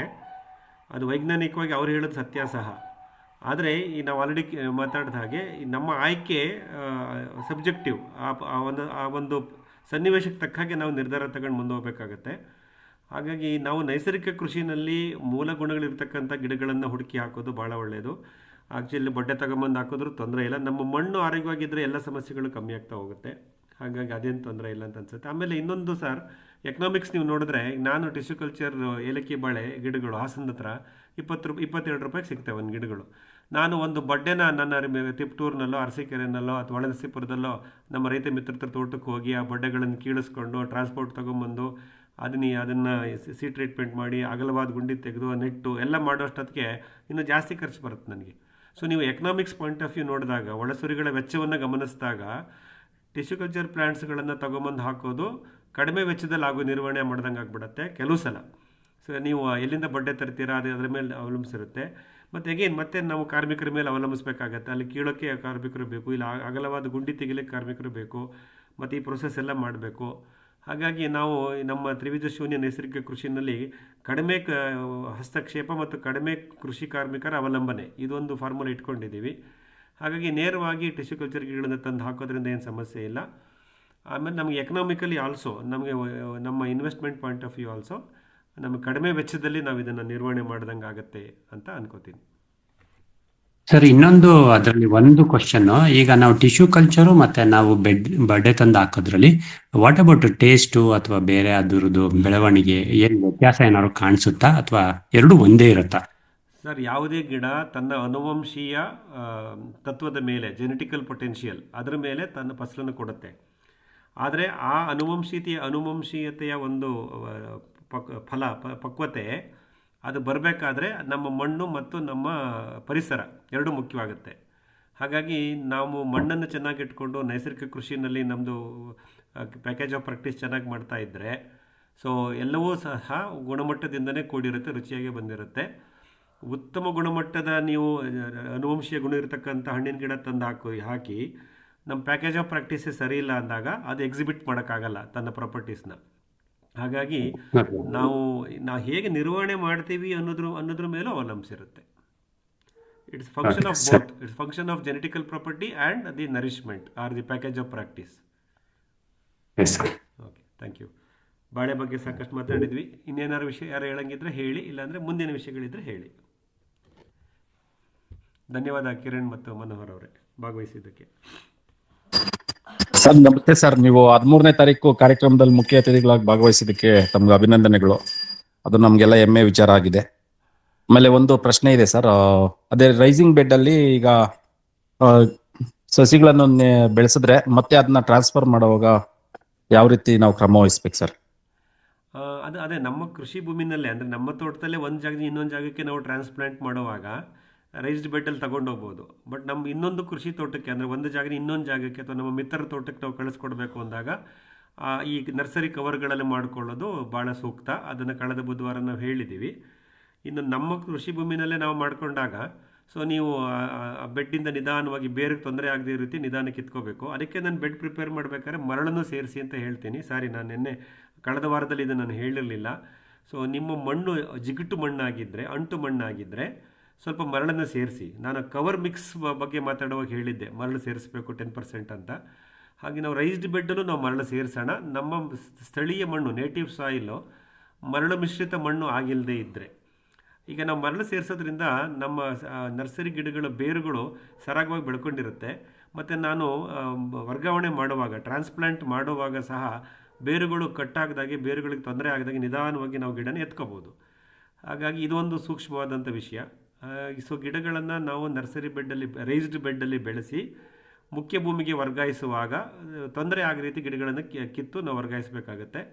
ಆದಷ್ಟು ಸಂಜೆ ಮುಂಜಾನೆ ಅಥವಾ ಸಂಜೆ ಸಮಯದಲ್ಲಿ ಬಿಸಿಲಿನ ಪ್ರಕಾರ ಕಮ್ಮಿ ಇದ್ದಾಗ, ನೀವು ಏಪ್ರಿಲ್, ಮೇ ಮತ್ತು ಜೂನ್ 15 ಈ ಸಮಯದಲ್ಲಿ ನೀವು ಟ್ರಾನ್ಸ್ಪ್ಲಾಂಟ್ ಮಾಡೋಂಗಿದ್ರೆ ಬಿಸಿಲಿನ ಝಳ ಕಮ್ಮಿ ಇರೋ ಸಮಯದಲ್ಲಿ ಮಾಡಿ, ತೇವಾಂಶ ಕಾಪಾಡಿಕೊಂಡು ಮಾಡಿ ಆಗತ್ತೆ.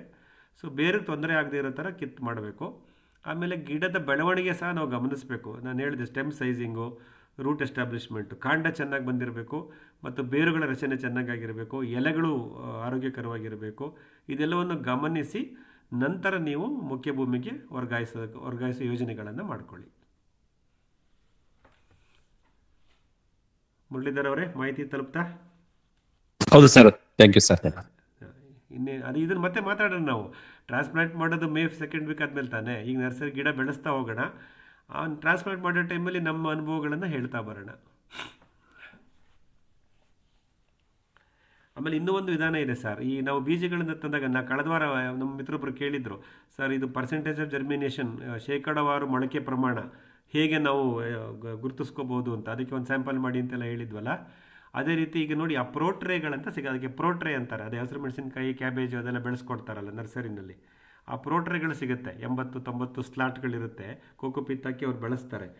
ನಿಮ್ಮ ಕೃಷಿ ಭೂಮಿಯ ಸುತ್ತಮುತ್ತ ಅಥವಾ ನಿಮ್ಮ on the way to your farm, ನೀವು ತೋಟಕ್ಕೆ ಹೋಗುವಾಗ ಈ ಟೊಮೆಟೊ, ಕ್ಯಾಪ್ಸಿಕಮ್ಮು, ಕ್ಯಾಬೇಜು ಗಿಡ ಬೆಳ್ಕೊಳ್ಳೋ ನರ್ಸರಿಗಳಿದ್ದರೆ ಅವ್ರನ್ನ ಮಾತಾಡಿಸಿ, ಅದೇ ನಾನು ಹೇಳ್ದಂಗೆ ಔಟ್ಸೋರ್ಸ್ ಮಾಡಲಿಕ್ಕೆ, ಏನಪ್ಪ ನಮ್ಮ ಗಿಡಗಳು ಬೆಳೆಸ್ಕೊಡ್ತೀಯಾ ಅಂತ ಅವ್ರನ್ನ ಕೇಳಿ, ಅವ್ರು ಇಲ್ಲ ಸರ್ ನನಗಾಗಲ್ಲ ಅಂತಂದರೆ ಅಟ್ಲೀಸ್ಟ್ ಅವ್ರು ಅಲ್ಲಿ ಪ್ರೋಟ್ರಿಗಳನ್ನು ಬಿಸಾಕಿರ್ತಾರೆ. ಅಂದರೆ ಅವ್ರು ಯೂಸ್ ಮಾಡಿರೋದು ರೀಸೈಕಲ್ ಮಾಡಬೇಕು ಅನ್ನೋ ಆಲೋಚನೆಗಳಿರಲ್ಲ.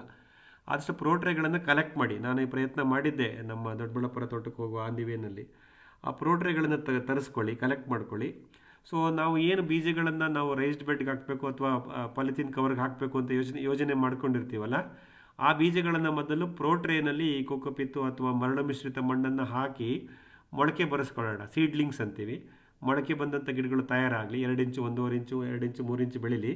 ನಂತರ ಉಪಾಯವಾಗಿ ನಮ್ಮ ಪ್ರೋಟ್ರೇಯಿಂದ ನಮ್ಮ ರೈಸ್ಡ್ ಬೆಡ್ಗೆ ಆಗ್ಬೋದು ಅಥವಾ ಪಾಲಿಥೀನ್ ಬ್ಯಾಗ್ ಆಗ್ಬೋದು, HDPE ಬ್ಯಾಗ್ ಕವರ್ಗೆ ಆಗ್ಬೋದು, ಟ್ರಾನ್ಸ್ಫರ್ ಮಾಡ್ಕೊಂಬಿಡೋಣ. ಸೊ ಹಾಗಾಗಿ ಅದು ಒಂದು ಜರ್ಮಿನೇಷನ್, ಮೊಳಕೆ ಪ್ರಮಾಣ ಕಡಿಮೆ ಇದ್ದರೆ ಬೀಜಗಳಲ್ಲಿ ಅದನ್ನು ಈ ಪ್ರೋಟ್ರೇನಲ್ಲಿ ನಾವು ಡಿಸೈಡ್ ಮಾಡಿಬಿಡ್ತೀವಿ. ಈ ರೀತಿಯೂ ಸಹ ನಾವು ಗಮನಿಸಿ ಮಾಡ್ಬೋದು ಅನ್ನೋ ಒಂದು ವಿಷಯ ನಿಮ್ಗೆ ತಿಳಿಸ್ಬೇಕಾಗಿತ್ತು. ಪ್ರಯತ್ನ ಮಾಡ್ತಾ ಹೋಗೋಣ. ಈ ಸಾಕಷ್ಟು ಅವಕಾಶಗಳು, ಆಸ್ಪದಗಳು ನಮ್ಮ ಮುಂದೆ ಬರುತ್ತೆ. ಹೇಳಿಯಪ್ಪ. ಕೋಕೋಪಿಟ್ ಅಂತಿದ್ರಲ್ಲ ಸರ್, ಬರೀ ಕೋಕೋಪಿಟ್ ಮಾತ್ರ ಸಾಕ, ಅದಕ್ಕೆ ಏನಾದ್ರು ಮಿಕ್ಸ್ ಮಾಡ್ಬೇಕಾ ಸರ್? ಮಿಕ್ಸ್ ನಮ್ಮ ಹತ್ರನೇ ಇರುತ್ತಲ್ಲ. ಅಂದರೆ ನಮ್ಮಲ್ಲಿ ಏನು ನಾವು ಸಾವಯವ ತ್ಯಾಜ್ಯಗಳು, ಸಾವಯವ ಗೊಬ್ಬರ ತಯಾರು ಮಾಡ್ಕೊಂಡಿರ್ತೀವಲ್ಲ, ಅದನ್ನು ಹಾಕೊಂಡ್ರೆ ಸಾಕು. ಯಾಕಂದ್ರೆ ನಾವು ಅದನ್ನು ಕೋಕೋಪಿತ್ನಲ್ಲಿ ಅವ್ರೇನು ಮಾಡ್ತಾರೆ, 15-20 ದಿವಸ ಈ ಕ್ಯಾಪ್ಸಿಕಮ್ಮು, ಕ್ಯಾಬೇಜ್ ಅದೆಲ್ಲ ಬೆಳಿಲಿಕ್ಕೆ ಅವರು ಟ್ರೀಟೆಡ್ ಕೋಕೋಪಿತ್, ಎನ್ರಿಚ್ಡ್ ಕೋಕೋಪಿತ್ನ ಯೂಸ್ ಮಾಡ್ತಾರೆ. ಸೊ ನಾವೇನು ಕೋಕೋಪಿತ್ನ ಯೂಸ್ ಮಾಡಬೇಕು ಅಂತ ಏನಿಲ್ಲ. ಪ್ರೋಟ್ರೇಗಳನ್ನು ತಗೊಂಬಂದು ನಾವು ಏನು ಪಾಟ್ ಮಿಕ್ಸು, ಇದು ನರ್ಸರಿ ರೈಸ್ಡ್ ಬೆಡ್ ಮಿಕ್ಸ್ ಎಲ್ಲ ಮಾಡ್ಕೊಂಡಿರ್ತೀವಲ್ಲ, ಈ ಮಣ್ಣನ್ನೇ ಅದಕ್ಕೆ ಹಾಕಿ ಬೀಜವನ್ನು ಹಾಕಿ ಜರ್ಮಿನೇಟ್ ಮಾಡಿಸಿ. ಅಂದರೆ ಇಲ್ಲಿ ಏನಾಗುತ್ತೆ ಅಂದರೆ, ನೀವು ಬೇಕಾದ್ರೆ ಇದನ್ನು ನೀವು ಬೆಂಗಳೂರಿನಲ್ಲಿ ಅಥವಾ ನೀವೆಲ್ಲಿ ವಾಸ ಮಾಡ್ತಿದ್ದೀರೋ ಆ ಜಾಗದಲ್ಲಿ ನಿಮ್ಮ ಮನೆಯಲ್ಲೇ ಇದನ್ನು ಮಾಡ್ಕೊಳ್ಳಿ ಪ್ರೋಟ್ರೇಗಳಲ್ಲಿ.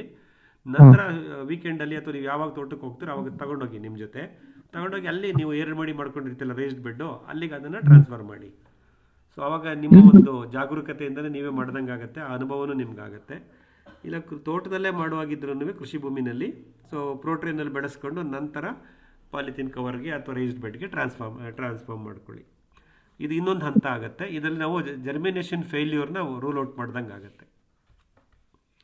ಇದೆಲ್ಲ ಯಾವುದೂ ದುಂದು ವೆಚ್ಚದ್ದಲ್ಲ ಸರ್. ಆ ಪ್ರೋಟ್ರೇಗಳು ಹಾಗಾಗಿ ಬಿಸಾಕಿರ್ತಾರೆ. ನೀವು ನರ್ಸರಿಗೆ ಹೋಗಿ ನೋಡಿ, ಕೇಳಿಸ್ಕೊಂಬಂದ್ಬಿಡಿ ಅವ್ರ ಹತ್ರ. ನೀವು ಹೊಸದಾಗಿ ತೊಗೋಬೇಕು ಅಂದ್ರೂ ಅದೇ ಅಷ್ಟೊಂದು ಕಾಸ್ಟ್ಲಿ ಏನಾಗಲ್ಲ. ಆಮೇಲೆ ಒಂದ್ಸಲ ಪ್ರೋಟ್ರೆ ತಗೊಂಡ್ರೆ ನೀವು 3-4 ವರ್ಷ ಉಪಯೋಗಿಸ್ಬೋದು. ಅದು ಸ್ವಲ್ಪ ಒಳ್ಳೆ ಕ್ವಾಲಿಟಿ ತೊಗೊಂಬಿಡ್ರಿ.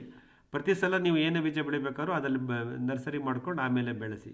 ನೀವು ಅಲ್ಪಾವಧಿ ತರಕಾರಿ ಗಿಡಗಳನ್ನು ಮಾಡ್ಕೋಬೇಕು ಅಂದರೂ ಸಾವಯವದಲ್ಲಿ ಅಥವಾ ನ್ಯಾಚುರಲ್ ಫಾರ್ಮಿಂಗಲ್ಲಿ ಈ ಪ್ರೋಟ್ರೇಗಳನ್ನು ನೀವು ಉಪಯೋಗಿಸ್ಕೋಬೋದು. ಅವೇನೂ ಹಾಳಾಗಲ್ಲ ಸರ್. 3-4 ವರ್ಷ ನಾವು ಅದನ್ನು ಯೂಸ್ ಮಾಡ್ಬೋದು. ರೀಜನರೇಟ್. ಅದೇ ಪಾರಂಗಿ ಗಿಡ ತಗೊಂಬಂದಿ ಸರ್, ಒಂದು 800. ಸೊ ಅದ್ರ ಪೌಡ್ರ್ ನೀವು ಹೇಳಿದ್ದು ಅದನ್ನೆಲ್ಲ ಎತ್ತಿಟ್ಟಿದ್ದೀನಿ. ಸೊ ಅದಕ್ಕೆ ನಾನು ವರ್ಮಿ ಕಾಂಪೋಸ್ಟ್ ಹಾಕ್ಬಿಟ್ಟು ಮಾಡ್ಬೋದಲ್ವಾ? ಮಾಡಿ ವರ್ಮಿ ಕಾಂಪೋಸ್ಟ್ ತುಂಬ ಅದರಲ್ಲಿ ಕೋಕೋಪಿತ್ ಹಾಕಿರ್ತಾರೆ ಕೆಲವರು ಮರಳು ಮಿಶ್ರಿತ, ಅಂದರೆ ಅದು ಸ್ಪಾಂಜ್ ಥರ ಇದ್ದರೆ, ಏರಿಯೇಷನ್ ಚೆನ್ನಾಗಿದ್ದರೆ ವರ್ಮಿ ಕಾಂಪೋಸ್ಟಲ್ಲಿ ಇನ್ನೇನು ಮಿಶ್ರಣ ಮಾಡೋಕೆ ಹೋಗಿಲ್ಲ. ಏರಿಯೇಷನ್ ಇಲ್ಲ ಅಂತಂದರೆ ಸ್ವಲ್ಪ ಏರಿಯೇಷನ್ ಕೊಡಲಿಕ್ಕೆ ತೆಂಗಿನ ನಾರಿನ ಪುಡಿನೋ ಅಥವಾ ಮರಳನ್ನು ಮಿಶ್ರಣ ಮಾಡಿ ಹಾಕಿ ಹಾಂ ಸರ್. ನೀವು ಇನ್ಕ್ಲೂಡಿಂಗ್ ಅಗಸೆ, ಗ್ಲಿರಿಸಿಡಿಯಾ, ಆಲ್ವಾಣ, ಏನೇನು ಬೀಜ ಸಿಗುತ್ತೋ ಬಯೋಮಾಸ್ ಪ್ಲಾಂಟ್ಸು ಅಥವಾ ನಿಮ್ಮ ಕಮರ್ಷಿಯಲ್ ಪ್ಲಾಂಟ್ಸು ಎಲ್ಲವನ್ನು ಬೀಜವನ್ನು ಪ್ರೋಟ್ರೇನಲ್ಲಿ ಹಾಕಿ ಮೊಳಕೆ ಬರಿಸಿ ನಂತರ ನಿಮ್ಮ ನರ್ಸರಿಗೆ ಟ್ರಾನ್ಸ್ಫರ್ ಮಾಡ್ಕೊಳ್ಳಿ. Okay sir. ಓಕೆ. ಒಳ್ಳೆಯದು ಗಿರೀಶ್ ಅವರೇ, ಹೇಳಿಯಪ್ಪ. ನಮ್ಮ ತೋಟ, ನಮ್ಮ ನರ್ಸರಿ ಬಗ್ಗೆ ಇನ್ಯಾವುದಾದ್ರು ಅನುಮಾನಗಳಿದೆಯಾ, ಸಲಹೆಗಳಿದೆಯಾ?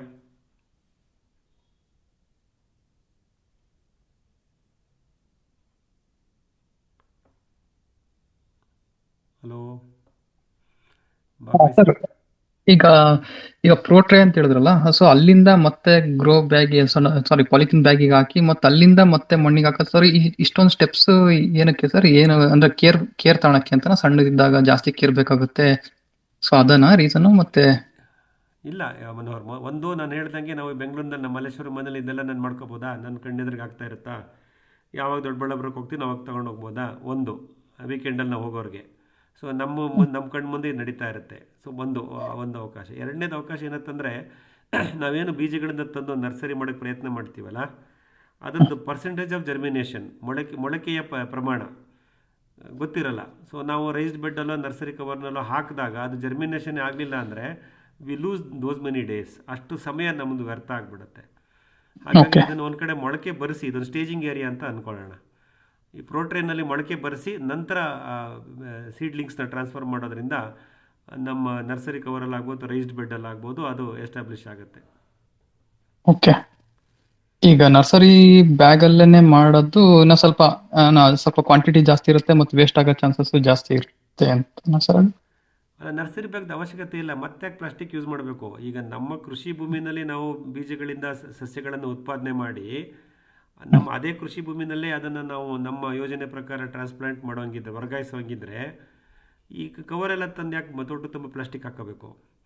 ನೀವು ಒಂದು ಕೃಷಿ ಭೂಮಿಯಿಂದ ಇನ್ನೊಂದು ಕೃಷಿ ಭೂಮಿಗೆ ವರ್ಗಾಯಿಸಂಗಿದ್ರೆ, ಅಥವಾ ನಿಮ್ಮ ಸ್ನೇಹಿತರಿಗೆ ಕೊಡುವಂಗಿದ್ರೆ, ಅಥವಾ ನಿಮ್ಮ ಸ್ನೇಹಿತರ ತೋಟದಿಂದ ನೀವು ನಿಮ್ಮ ತೋಟಕ್ಕೆ ತರುವಂಗಿದ್ರೆ, ಸರಿ ಟ್ರಾನ್ಸ್ಪೋರ್ಟೇಷನ್ ಕನ್ವೀನಿಯನ್ಸಿಗೆ, ಲಾಜಿಸ್ಟಿಕ್ಸ್ ಕನ್ವೀನಿಯನ್ಸಿಗೆ ಮಾತ್ರ ನಾವು HDP ಗ್ರೋ ಬ್ಯಾಗ್ಸ್ಗೆ ಹೋಗೋಣ.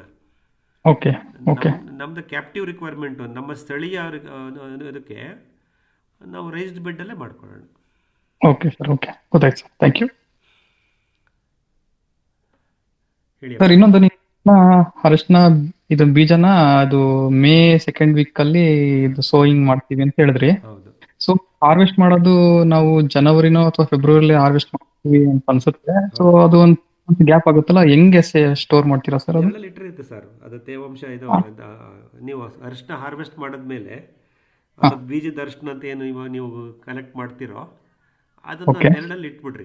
ಸೊ ಯಾವುದೋ ಮಣ್ಣಿನ ನೆಲದಲ್ಲಿ ಇಟ್ಟರು ಆಯಿತು. ನಾನು ಸಿಮೆಂಟ್ ನೆಲದ ಮೇಲೆ ಇಟ್ಟಿದ್ದೆ, ಆಮೇಲೆ ಸಮಸ್ಯೆ ಆಯಿತು, ಮಣ್ಣಿನ ನೆಲಕ್ಕೆ ಹಾಕ್ತೀವಿ ತಗೊಂಡೋಗಿ. ನೀವು ಮಣ್ಣಿನ ನೆಲದಲ್ಲಿ ಇಟ್ಬಿಟ್ರೆ ಅದಕ್ಕೆ ತೇವಾಂಶ ಬೇಕಿಲ್ಲ.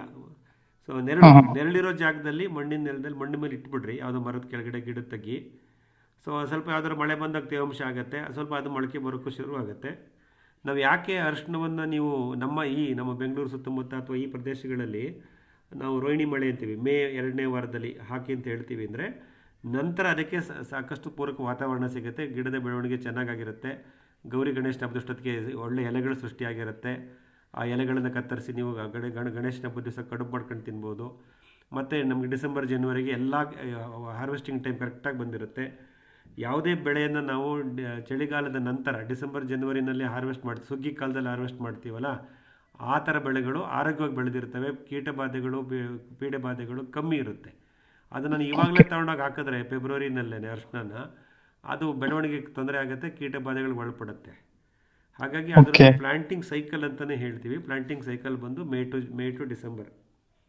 ಅದು 8 ತಿಂಗಳು ಬೆಳೆ, 6ರಿಂದ 8 ತಿಂಗಳು ಬೆಳೆ, ಮಿನಿಮಮ್ 8 ತಿಂಗಳು ಬೆಳೆ. ಹಾಗಾಗಿ ನಾವು ಮೇನಲ್ಲಿ ನಾಟಿ ಮಾಡಿ ಡಿಸೆಂಬರ್ ಜನವರಿನಲ್ಲಿ ಹಾರ್ವೆಸ್ಟ್ ಮಾಡೋ ಸೈಕಲ್ನ ಇಟ್ಕೊಳ್ಳೋಣ. ಈಗಿಂದನೇ ಅದನ್ನು ಪ್ರಾರಂಭ ಮಾಡೋಣ, ಅಂದರೆ ಬೀಜ ಕಲೆಕ್ಟ್ ಮಾಡಿ ಇಟ್ಕೊಂಡಿರೋಣ. ಸೊ ಬೆಡ್ಗಳು ಮಾಡಿಕೊಂಡು ಪ್ರೋಟ್ರೇನಲ್ಲೋ ಬೆಡ್ಡಲ್ಲೋ ಮೊಳಕೆ ಬರೆಸಿ ಆಮೇಲೆ ಮತ್ತು ಅದನ್ನು ರೈಸ್ಡ್ ಬೆಡ್ಡಲ್ಲೇ ಹಾಕಬೇಕು. ಸೊ ನಂದು ಇನ್ನೊಂದು ಆಲೋಚನೆ ಇದೆ, ಸಾರಿ ಮನೋಹರ್, ಇನ್ನೊಂದು ಆಲೋಚನೆ ಇದೆ. ನಾನು ಅದು ಮಾಡಿದಾಗ ನಿಮ್ಗೆ ಇನ್ನೊಂದು ಸ್ವಲ್ಪ ಮಾಹಿತಿ ಕೊಡ್ತೀನಿ. ನಾವು ವಿಂಕ್ಲರ್ ಇರಿಗೇಷನ್ ಸಿಸ್ಟಮ್ ಮಾಡ್ಕೊಂಡಿದ್ದೀವಲ್ಲ, ನೀರಾವರಿ ವ್ಯವಸ್ಥೆ ನಮ್ಮ ತೋಟಗಳಲ್ಲಿ. ಸೊ ಸಾಕಷ್ಟು ನಮ್ಮದು ಮೇನ್ ಸಬ್ ಲೈನು ಮತ್ತು ಫೀಡರ್ ಲೈನು ಎಲ್ಲ ಹಾಕ್ಕೊಂಡಿರ್ತೀವಿ. ಅದು ನಾನು ಹೇಳಿ ನಮ್ಮದು ಉಳುಮೆ ರಹಿತ ಕೃಷಿ ಆದ್ದರಿಂದ ನಾನು ಭೂಮಿ ಮಟ್ಟದಲ್ಲೇ ಪೈಪನ್ನು ಹಾಕಿ ಅದ್ರ ಮೇಲೆ ಮಣ್ಣು ಮುಚ್ಚಿರ್ತೀವಿ, ಅಥವಾ ಒಂದು 4 ಇಂಚ್ ಮಾತ್ರ ಮಣ್ಣು ಬಗೆದು ಎಲ್ಬೋಗಳನ್ನು ಯೂಸ್ ಮಾಡಬಾರ್ದು ಅಂತ. ಇದೆಲ್ಲ ನಾನು ನೀರಾವರಿ ವಿನ್ಯಾಸದಲ್ಲಿ ಹೇಳಿದ್ದೀನಿ. ಸೊ ಈ ರೀತಿ ನಾವು ನೆಲದ ಮಟ್ಟದಲ್ಲಿ ಏನು ಫೀಡರ್ ಲೈನು ಸಬ್ ಲೈನಲ್ಲಿ ಹಾಕ್ಕೊಂಡಿದ್ದೀವಲ್ಲ, ಅಲ್ಲಿ ನಾವು ಒಂದು ರೈಸ್ಡ್ ಬೆಡ್ ಥರ, ಅಂದರೆ 1.5 ಅಡಿ ಅಗಲ 1 ಅಡಿ ಹತ್ರ ಏನೋ ಒಂದು ಸಪೋರ್ಟ್ ಕೊಟ್ಬಿಟ್ಟು, ನಮ್ಮ ತೆಂಗಿನ ಮರದ ಎಡೆಮಟ್ಟ ಇಟ್ಟರು ಸಾಕು ಸಪೋರ್ಟ್ಗೆ, ಅಥವಾ ಇಟ್ಟಿಗೆ ಚೂರು ಇಟ್ಕೋಬೋದು. ಇಟ್ಬಿಟ್ಟು ನಾವು ಅಲ್ಲಿಗೆ ಸ್ವಲ್ಪ ಮಣ್ಣನ್ನು ಹಾಕಿ ಅಲ್ಲಿ ನಾವು ಅರಿಶಿನ ಮತ್ತು ಶುಂಠಿನ ಬೆಳೆಯೋಕ್ಕೆ ಪ್ರಯತ್ನ ಮಾಡಬೇಕು ಅನ್ನೋದೊಂದು ಆಲೋಚನೆ ಇದೆ. ಅದನ್ನು ಈ ಮುಂಗಾರಿನಲ್ಲಿ, ಅಂದರೆ ಮೇ ತಿಂಗಳಲ್ಲಿ ಅದನ್ನು ಮಾಡಲಿಕ್ಕೆ ಪ್ರಯತ್ನ ಮಾಡ್ತೀನಿ.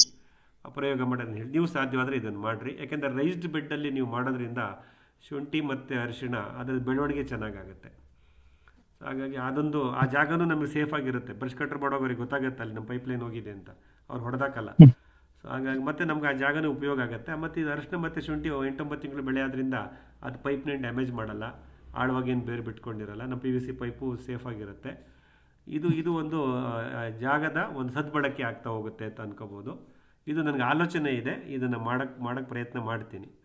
ಸೊ ನೀವು ಸಾಧ್ಯವಾದರೆ ಇದೇ ರೀತಿ ಎಲ್ಲೆಲ್ಲಿ ಸಾಧ್ಯವೋ ಅಲ್ಲಿ ಒಂದು ರೀತಿ ಏರುಮಡಿ ಥರ ಸೃಷ್ಟಿ ಮಾಡಿ, ಒಂದು 6 ಇಂಚ್ 8 ಇಂಚ್ ಹೈಟ್ ಇದ್ರೂ ಸಾಕು, ಮಾಡಿಬಿಟ್ಟು ಅಲ್ಲಿ ನೀವು ಅರಿಶಿನ ಮತ್ತು ಶುಂಠಿ ಇದನ್ನು ಜೋಡಿಸ್ಲಿಕ್ಕೆ ಪ್ರಯತ್ನ ಮಾಡಿ.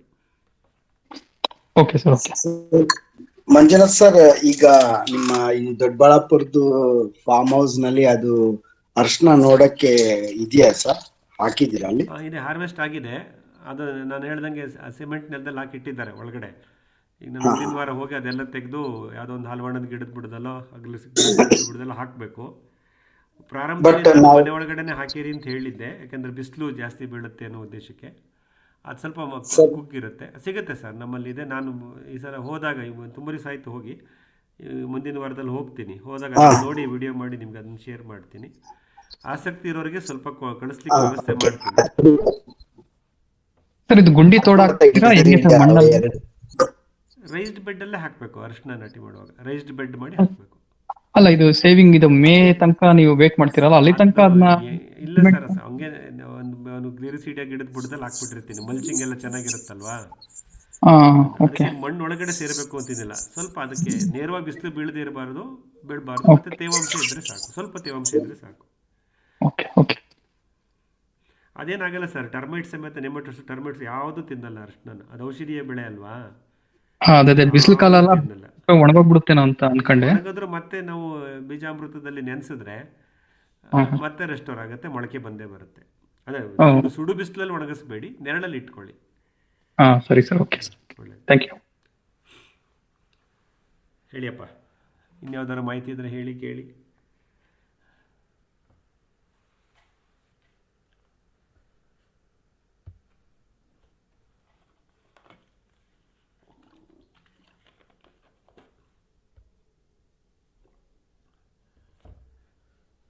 ಆಮೇಲೆ ಇನ್ನೊಂದು ಮಾಹಿತಿ.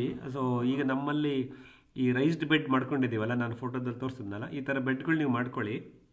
ಅದರಲ್ಲಿ ಈಗ ಈ ನಮ್ಮ ಬಯೋಮಾಸ್ ಪ್ಲಾಂಟ್ಸ್ ಗ್ಲಿರಿಸಿಡಿಯಾ ಮತ್ತು ಇದು ಏನು ಟ್ರಾಪಿಯೋಕ ಮರಗೆಣಸು ಮತ್ತು ಈ ನುಗ್ಗೆ, ಈ 3 ಅಗಸೆ ಬರಲ್ಲ, ಈ 3 ಥರದ ಗಿಡದ ಕಡ್ಡಿಗಳನ್ನು ಸಿಕ್ಕಿದ್ರೆ ಕತ್ತರಿಸಿ, ಹಾಲವಾಣ ಸಿಗಲ್ಲ, ಹಾಲವಾಣ 3 ಅಡಿ ಬೆಳೆಸ್ಕೋಬೇಕು.